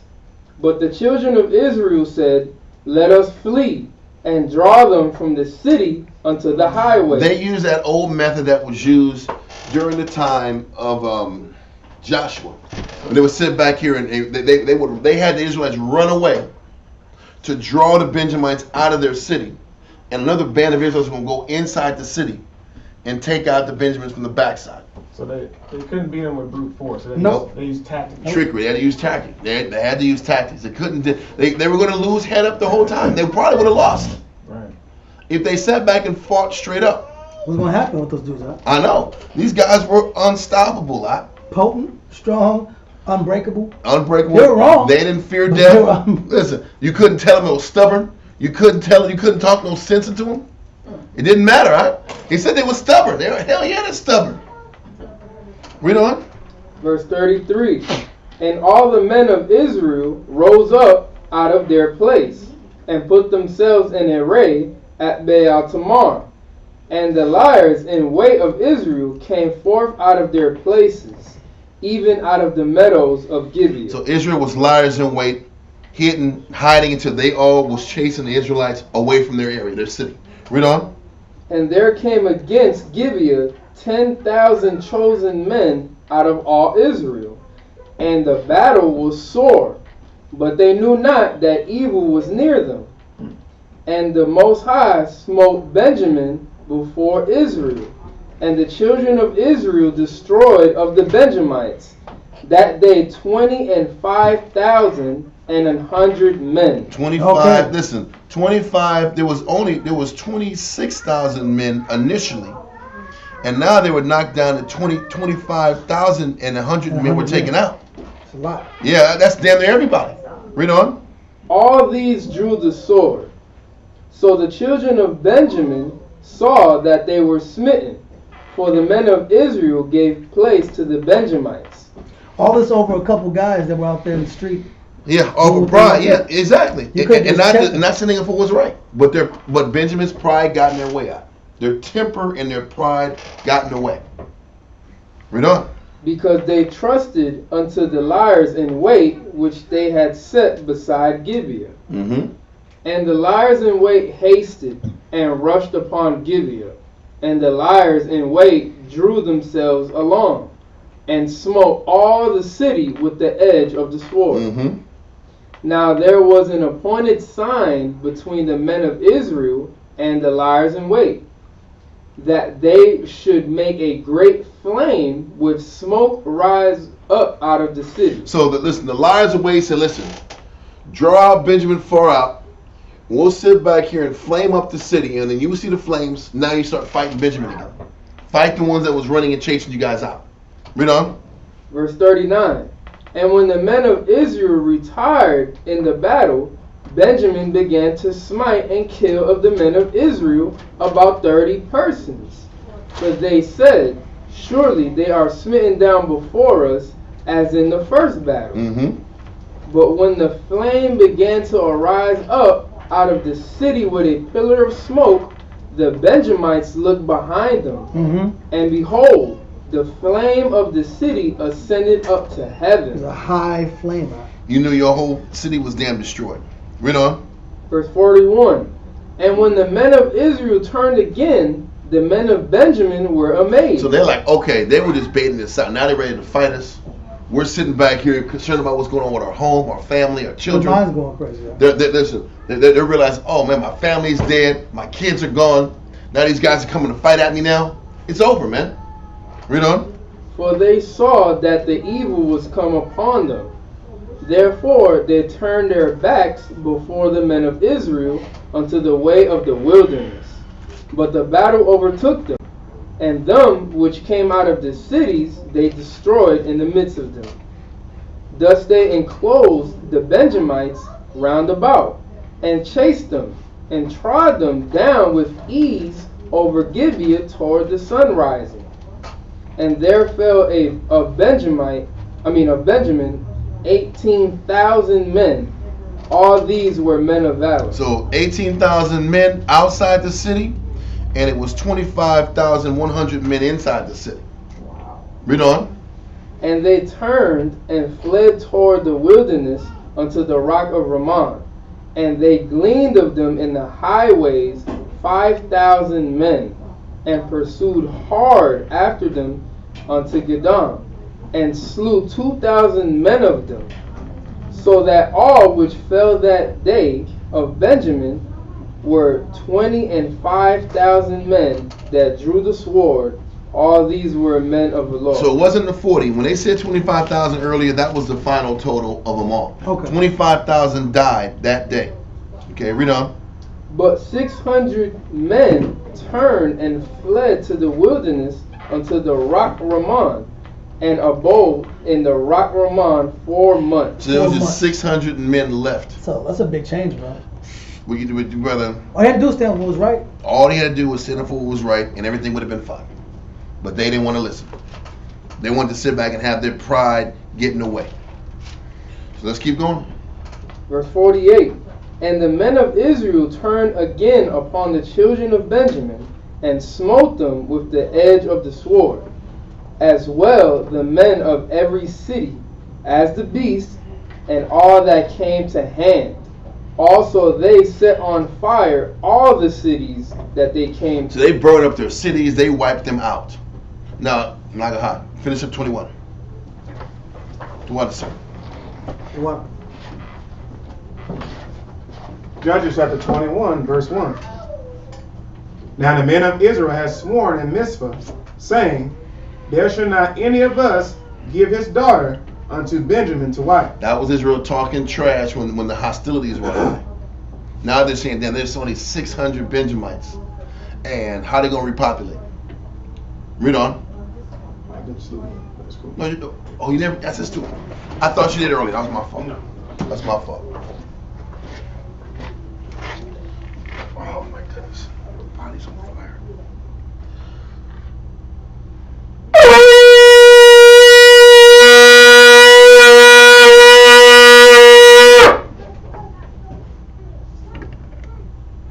Nagaha, Shah Shabbatah, Ban Shemaiwan, Ban Yasharala. Nagaha, Shah Shabbatah, Ban Shemaiwan, Ban Yasharala. I'm Roger.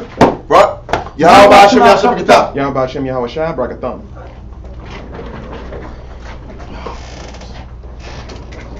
Judges chapter 21, verse 2. And the people came to the house of the Most High, and abode there till even before the Most High, and lifted up their voices and wept sore. Now they went back to Shiloh, and they're crying back to the Most High, realizing the magnitude of all that carnage. Read on. And said, O Lord, power of Israel, why has this come to pass in Israel? Because Israel didn't give a shit about each other. Yeah, everybody wants to ask why the Most High did these things to people. Everybody wants to inquire the Lord. The things are going crazy because everybody was about themselves. And nobody had humility. If the nation had a habit of being about the unity, then this wouldn't have been a problem either. Benjamin wouldn't have tripped if they made regular rotations to make sure righteousness was being established. And if the Benjamites were sitting back here and governing their city, right, they would have gave up those guys with gladness of heart. Nobody was living right. So these consequences happen. Read on. Why has this come to pass in Israel, that there should be today one tribe lacking in Israel? And it came to pass on the morrow that the people rose early and built there an altar and offered burnt offerings and peace offerings. And the children of Israel said, who is there among all the tribes of Israel that came not up with the congregation unto the Most High? For they had made a great oath concerning him that came not up to the Most High to Mizpah, saying, he shall surely be put to death. So they're saying, listen, who didn't come up here to vow with us? So maybe we can talk to them about having their women come with these guys and repopulate the nation. Read on. Verse 6. And the children of Israel repented them for Benjamin their brother, and said, there is one tribe cut off from Israel this day. Well, it's 600 people. Yeah. So that's now the cinema, you realize, damn, we did too much. And the situation got out of hand really bad. Read on. Verse 7. How shall we do for wives for them that remain? seeing we have sworn by the Most High that we will not give them of our daughters to wives. This is why it's not smart to just sit back here Extreme and vows. just make extreme vows in the heat of the moment. Wholesome. Exactly. Read on. Verse 8. And they said, what one is there of the tribes of Israel that came not up to Mizpah to the Most High? And behold, there came none to the camp from Jabesh Gilead to the assembly. For the people were numbered, and behold, there were none of the inhabitants of Jabesh Gilead there. Mm-hmm. And the congregation sent thither 12,000 men of the valiantness, and commanded them, saying, go and smite the inhabitants of Jabesh Gilead with the edge of the sword, with the women and the children. Mm-hmm. And this is the thing that ye shall do. Ye shall utterly destroy every male and every woman that have lain by man. And they found among the inhabitants of Jabesh Gilead 400 young virgins that had not known no man by lying with any male. Let's go back to Jabesh Gilead. What tribe was the city of Jabesh Gilead?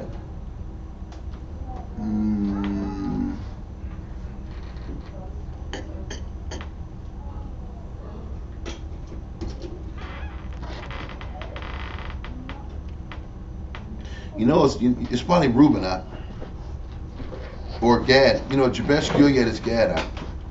Jabesh Gilead is Gad.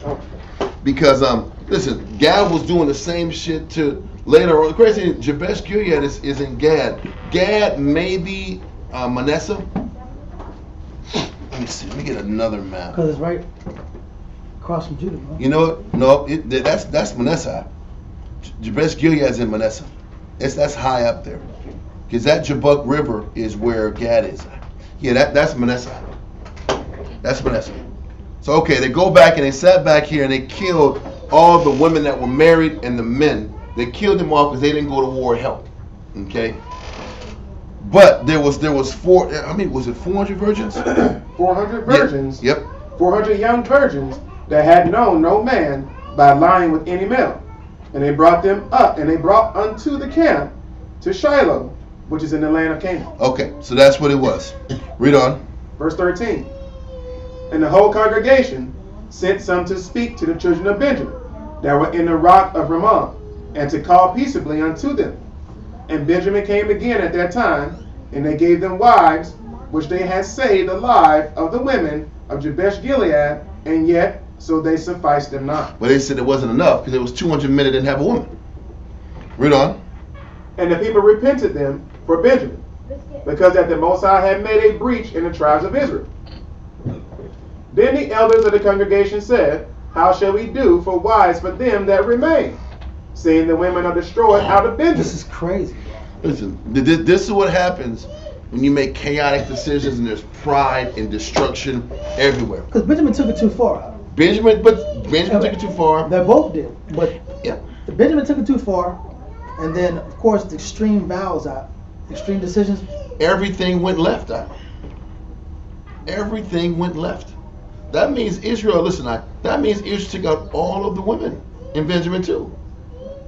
If there's only 600 men left, that means they took all the kids, they killed all the women. They annihilated an entire tribe. Just like this. Read on. So now they got, out of the 600 men, 400 had women now. So there's 200 more women that had to be chosen and found out for these guys for there to be peace. Read on. Verse 17. And they said, there must be an inheritance for them that be escaped of Benjamin, that a tribe be not destroyed out of Israel. Howbeit, we may not give them wives of our daughters. For the children of Israel have sworn, saying, cursed be he that giveth a wife to Benjamin. Exactly. So when we make these vows, you're stuck to insane vows that you have to live by. What this also shows you is that Dan wasn't done away with. Dan was still good. Dan was still kicking. They were concerned about the preservation of Benjamin, that a tribe is not destroyed out of Israel. Dan was not destroyed. They were concerned about Benjamin, getting everybody back corralled together. Continue. Verse 19. Then they said, behold, there is a feast of the Lord in Shiloh yearly, in a place which is on the north side of Bethel, on the east side of the highway that goeth up from Bethel to Shechem, and on the south of Lebanon. Therefore they commanded the children of Benjamin, saying, Go and lie in wait in the vineyards. This is crazy, Ak. This solution is crazy too. For the 200 men that didn't get ribs, hide in the bushes. Yes. Yes. What they're saying is, we're not going to act like we know you're there, but we know you're there. Take your woman and we're going to act like nothing happened, and then we're going to sit back here and be done with the situation. So there's going to be 200 women missing on milk cartons, Zach. And it is snatched by these Benjamite dudes and never seen again. This is insane, Zach. What's that? So in the midst of the war, they asked counsel of the Most High. Why not now? Because Jake is Jake, Zach. War's over, right? It was just about wars. We just needed you to get what we wanted in war. Now there's no talking to the Most High and priests and Urim and Thummim. None of that, huh? They just come up with their own rules now. Yes, they've been making their own rules. Except when there's extreme catastrophe, then we're gonna sit back here and do peace offering. Yeah. Psalms 81 and 12. But listen, it's just Israel being rebellious as hell. Now we're gonna sit back and snatch up 200 young girls. Steal them. They're gonna steal 200 girls, right? Just to sit back here and reestablish the nation.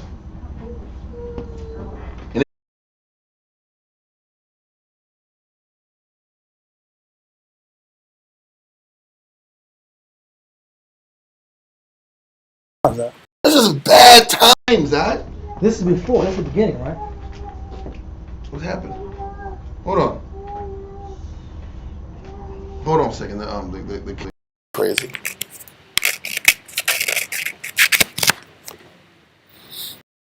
There it goes. It was weird. It blacked out for a second. Is this all 81? Yeah, I was thinking something 81 and 12, but. Okay. Everybody's good online, right? Okay, cool. Y'all hold on. It's going back on. I don't know what the hell happened. It blacked out for a second, but we're good. Okay, so what did we get? So now they're going to act like this fictitious snatching of women is not going to happen, but it's going to happen. It's mass. This is a mass snatching act. They're going to snatch her, hide in the bushes, and wait for some pretty thing to walk out and take her. And she's going to yell and scream. Who cares? This is crazy town, right? This is crazy Jew town, right? Read on. Verse 21. And see, and behold, if the daughters of Shiloh come out to dance in dances, then come ye out of the vineyards, and catch you every man his wife of the daughters of Shiloh. So that means Ephraim's women is over, right? They took Ephraim out. Man. Just take the woman from Shiloh out, and we ain't gonna act like nothing happened. It says take the women from Shiloh and go to Benjamin. They're just kidnapped, bro. They're kidnapped. This is crazy, man. This is crazy Judges time, huh? Israel is some damn psychopaths, huh? Doing what they want to do and seeing what they felt was right because there was no king at the time. There was no strong leadership. No consequences. No consequences. The way of the food. Come on, now let's keep going, huh? Yeah. We're almost done. It's like 3 or 4 more verses. But sheesh, man. Verse 22. And it shall be, when their fathers or their brethren come unto us to complain, that we will say unto them, be favorable unto them for our be favorable unto them for our sakes, because we reserve not to each man his wife in the war. For ye did not give unto them at this time, that ye should be guilty. So the parents are going to complain, where's my daughter? She went to dance, and now she's no longer here. Listen, it's okay. She's in the land of Benjamin. Listen, just we'll make it right by you guys. You're supposed to give her the fathers anyway. This is crazy town, huh? Like, they couldn't wait for that. My daughter is missing, huh? Where's my daughter, bro? You know, my daughter is missing. It's okay, don't worry. She's alive. She's okay, huh? Where's she at? Some Benjamites dealing with her, huh? What? Right now, huh? Who is this man? They were married that night, huh? Who is this man? They were married that night, huh? I don't even know this man. There was no getting to know this sister, huh? There was no courting session. This Benjamite dude just took it that night, and that's it. And guess what? Your life just changed like this. Like a wolf. Crazy, huh? This is how it was, huh? This is how big. This is the consequences of not doing things decently and in order, right? Yeah, Jake counsels. Huh? Damn. This is Jake life. Continue. Sorry. I get it. If you got daughters, it hits harder. Read on. Verse 23, and the children of Benjamin did so, and took them wives, according to their number, of them that danced, whom they caught. You guys say, listen, don't go and dance at the festival, mamas. Listen, you staying home tonight. You grounded. I'm gonna make some ground. I'm gonna make you grounded for a reason. The ones that dancing were just being young and having fun out, their life was over out. And these war-torn, greasy Benjamites out. It was war-torn, sweaty Benjamites was snatching you out. That was it. Put them on horseback out. It's over. Game over, right? Imagine seeing this from this angle. Like and people are screaming. These young girls are screaming. That he's grabbing them, he's grabbing them by the mouth out and clothesline them out. I know. This is van work. They're like this, huh? This is sad, huh? This is horrible. This is a council. This is like a universal. And this was counseling. I know. Mass. This is like a mass move. I know. No, I can see like 5 guys on 2 or 3. Everybody agreed to it, huh? This doesn't make any sense. A group of men thought of this. I know. This was not the counsel of the Lord. The Most High did not tell them to do this. Huh? This is no different than the Most High didn't tell Jephthah to kill his daughter. The Most High didn't tell him to make a vow to kill the first. That's what kind of stupid shit. I'm gonna kill the first thing that comes to greet me. What kind of shit is that? Yeah, I was just thinking that. But you know when? Listen, it wasn't like he had goats in mind. He had people in mind. Huh? What are you talking about? What are you doing? Why would you want to kill somebody who greets you? Yeah, Babylonian culture. You know. I know that. But then Most High didn't sit back and say, yeah, you need to kill your daughter. That's what I want. That's what they did. Just like this Meister Most High didn't say, listen, yeah, go ahead and sit back here and let these 200 daughters get abducted by these Benjamite dudes. There could have been some sons of Belial in there. Who knows? Yeah, that's true. Keep going. And they went and returned unto their inheritance, and repaired the cities, and dwelt in them. And the children of Israel departed thence at that time. No, read verse 23 again from the top. Verse 23. And the children of Benjamin did so, and took them wives, according to their number, of them that danced, whom they caught. Damn. You better be fast, mama. You better get the hell out of here. You better be a track star. Huh? You better run. You better take them high heels off and get. You better get some sandals on and push, man. Damn. They was gonna have a good time. They was smiling. They was having a good time. They just want to laugh and dance and frolic, guy. Damn. So keep going. And they went and returned unto their inheritance, and repaired the cities, and dwelt in them. It's messed up, bro. Verse 24. And the children of Israel departed thence at that time, every man to his tribe and to his family. We're back into selfish town now. Read on. And they went out from thence, every man to his inheritance. And in those days there was no king in Israel. Every man did that which was right in his own It keeps going back to people doing what the hell they want to do and establishing their own rights. This is a sad story. This is a sad damn story. This is the consequence when you do what's right in your own eyes and you don't seek counsel and you don't do things decently and in order. There's so many scriptures. I know. But it keeps showing the consistency during the time of Judges. Everybody did what the hell they wanted to do. They were individuals, and the nation suffered, and innocent bystanders suffered because of it. It was like one bad event led to another bad event. Yeah. Led to another bad event. Yeah. Led to another bad event. Yeah. Led to another bad event. Done. It's all sadness, man. Nobody's winning right now.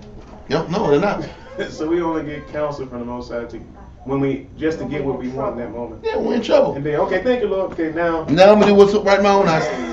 Go back to your town, live your life, go back to your farming. Everything will be okay. But I think it was important to have these stories from 17 to 21 in the back, because it was a microcosm of the time. It was a microcosm of the 350 years of disorganization, Babel, in chaos. I got his precept right. What's that? I'm sorry. Ezekiel chapter 36, verse 17. Son of man, when the house of Israel dwelt in their own land, they defiled it by their own way and by their doings. Their way was before me as the uncleanness of a removed woman. Kinda. Oh my God, a filthy rag. Ezekiel what? I'm sorry. Ezekiel 36 and 17. Read it from the top again. Ezekiel 36, Right, 17. put that in there real quick. Hold on one second. Don't say it yet. I'm sorry. Crazy. Ezekiel chapter 36, verse 17. Ezekiel. I.E. Yeah, easy. Yeah, that's it. Easy K. 36, verse 17. Okay, read that. Verse 17. Son of man, when the house of Israel dwelt in their own land, And that happened immediately starting in Judges. Read on. they defiled it by their own way and by their doings. Their way was before me as the uncleanness of a removed woman. That means the uncleanness of a removed woman is a woman who just gets off her menstrual cycle. And that uncleanness is how he compares our methods, our ways of doing Our things, stupidity. our pride and our own methods. Everybody wakes up and we have our own idea of what's right and what's wrong. We have our own strengths and weaknesses. We have our own value system, and we like to live our life based upon our own value system. What feels right We to want to me. live free. Israel wants to be free. Israel doesn't want to serve. That's that vagabond mentality. I know, that was 17 and 18. That's what an entire 17 through 21 encompasses the spirit of the people. No masters. No masters, no leadership, make your own rules, and just make adjustments accordingly as time progresses. It's sad, it's negative, it's sad, and all these things had to happen. And the sad thing is, we never learn from the mistakes. Ezekiel said we were doing the same thing in Ezekiel. And we ran through. We were being individuals from the time of Judges until the time we got carried away and by the Babylonians. It didn't stop. Then we kept doing our own way when Christ came. It shows the power of reading the whole book because, of course, a class would be like 8 hours if you had to read all the writings and all the words. But it's important to read, but that's the book to get the information because now you know why these stories happen. Why was David significant? Why did Christ have to do what he had to do? All these examples. Right? Yes. You gotta know this stuff. This stuff is important to know. That's why Christians, I don't want to bang on Christians, but I have to. This is why Christians know the Bible. They don't know the Bible. Yep. And if you cut half the Bible off and just read the New Testament, that's it, and you miss the Old Testament, you're not going to get the understanding of what the book's even talking about. Done. So listen, next week we're going to be going over Ruth. We're going to do that class on Zoom.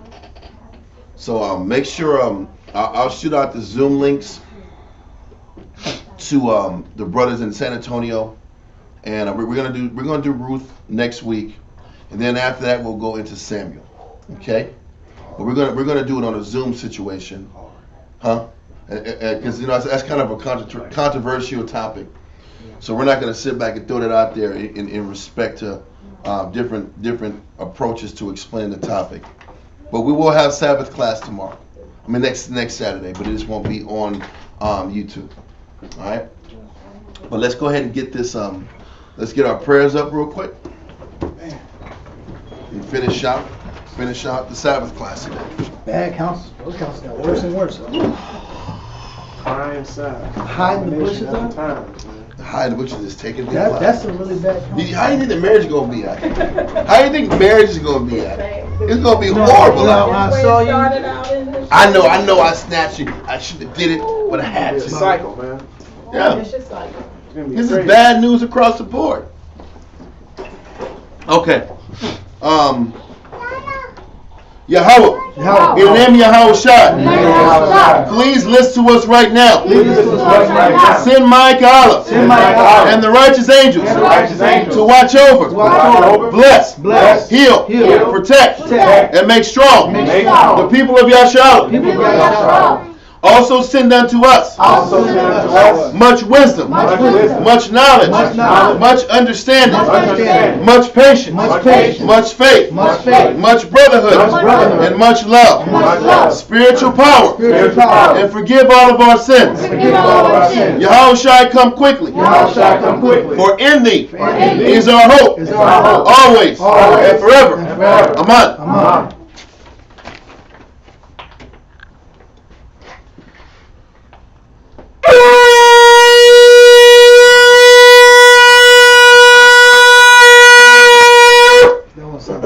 Huh? That one sounded good, because you know the horns, the new horns on. Yeah, it's not. You don't have the same pop as the other ones. Yeah. Okay. Right. Hold on a second. Dorothy, I'll send you the information. All right. I got you. I'll send you the Zoom link. Okay. Birthday, how about Hashem Yahushai?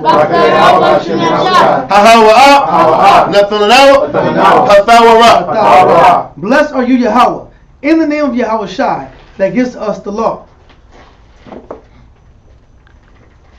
Birthday, how about Hashem Yahushai?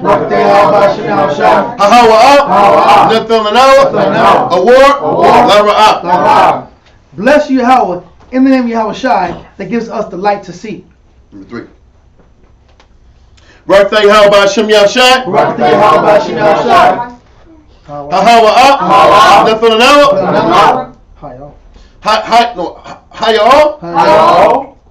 I'm sorry. Ha'ayo, ha'ain. Blessed are you, Yahweh, in the name of Yahushai, that gives us the ram's horn to call the people. Birthday, how about Hashem Yahushai? Shaman, Zayat, Lamashach, Yashua. Blessed are you, Yahweh, in the name of Yahushai, that gives us the olive oil to anoint Israel. Psalms 92. It is a good thing to give thanks to the Lord. It is a good thing to give thanks to the Lord. And to sing praise unto thy name. And to sing praise unto thy name. O Yahweh. To show forth thy loving kindness. In the morning. And thy faithfulness. Every night. Upon an instrument of 10 strings. And upon the psaltery. Upon the harp. With the solemn sound. For thou, Yahweh, hast made me glad through thy work. I will triumph in the works of thy hands. O Yahweh, how great are thy works, and thy thoughts are very deep. A brutish man knoweth not, neither doth the fool understand this. When the wicked spring as the grass, and when all the workers of iniquity do flourish, it is that they shall be destroyed forever. But thou, Yahweh, art most high forevermore. For though thine enemies, O Yahweh, for lo thine enemies shall perish, all of the workers of iniquity shall be scattered. But my horn shalt thou exalt, like the horn of a unicorn. I shall be anointed with fresh oil. Mine eye also shall see. My desire on my enemies. And my ear shall hear. My desire of the wicked that rise up against me. The righteous shall flourish like the palm tree. He shall grow like a cedar in Lebanon. Those that be planted in the house of the Lord, shall flourish in the courts of our power. They shall still bring forth fruit in old age. They shall be fat and flourish. To show that the Lord is upright. He is my rock. There is no unrighteousness in him. By Hashem Yahushai. Psalms 133. Shayar, Hama'ayawa, Laduad, Hana, Ma, Tawab, Wama, Na'ayam, Shabbat, Akim, Gum, Yachad, Kashamad, Hatawab, Ayo, Hara'ash, Yara'ad, Ayo, Hazakwan, Zakwan, Aharon, Shayarad, Ayel, Hayat, Manawathiyawa, Qatar, Karamwan, Shayarad, Haroya, Tazayawan, Kayat, Sham, Tazawah, Yahweh, Habaraka, Kayaya, Paul Walam, Basham Yahshua. Behold how good and how pleasant it is for brethren to dwell together in unity. It is like the precious ointment upon the head that ran down upon the beard, even Aaron's beard, that went down to the skirts of his garments, as the dew of Hermon, that is the dew that descended upon the mountains of Zion. For there the Lord commanded the blessing, even life forevermore. Amen. Amen. Yahweh, Yahweh, Basham, Yahshua, Wachnawa, Washrali, Wabiat, support, turn. Yahweh, Basham, Yahshua, Wachnawa, Washrali, Wabiat, support, turn. Yahweh, Basham, Yahshua, Wachnawa, Washrali, Wabiat, support, turn. Yahweh, Basham, Yahshua, Wachnawa, Washrali, Wabiat, support. Barak the Yahweh, Barak the Yahushua, Barak the Yahushua, Barak the Yahushua, all knowledge, all wisdom, all understanding, all mercy, all love, all power from Yahweh, all power from Yahweh, all power from Yahweh. Basham, Yahushua, Water, Miyat. Listen, y'all. Let's circle up real quick. Circle up. Got it, sir? Yeah. All right. Circle up, sir. Aquí, right there. Here, please, senor. Saluting out in the heavenly order, Yahweh, Wayahushai, Wukoya Shirala, Menasia, Omadu, Barak, Yahweh Hashem Yahshua, Kumyasha. Top sisters,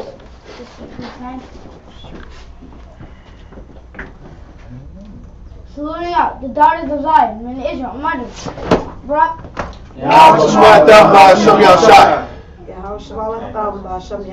Yashmata. Listen, y'all. I'll put up the Zoom link probably on hold on a second. I'll put the Zoom link probably on Friday.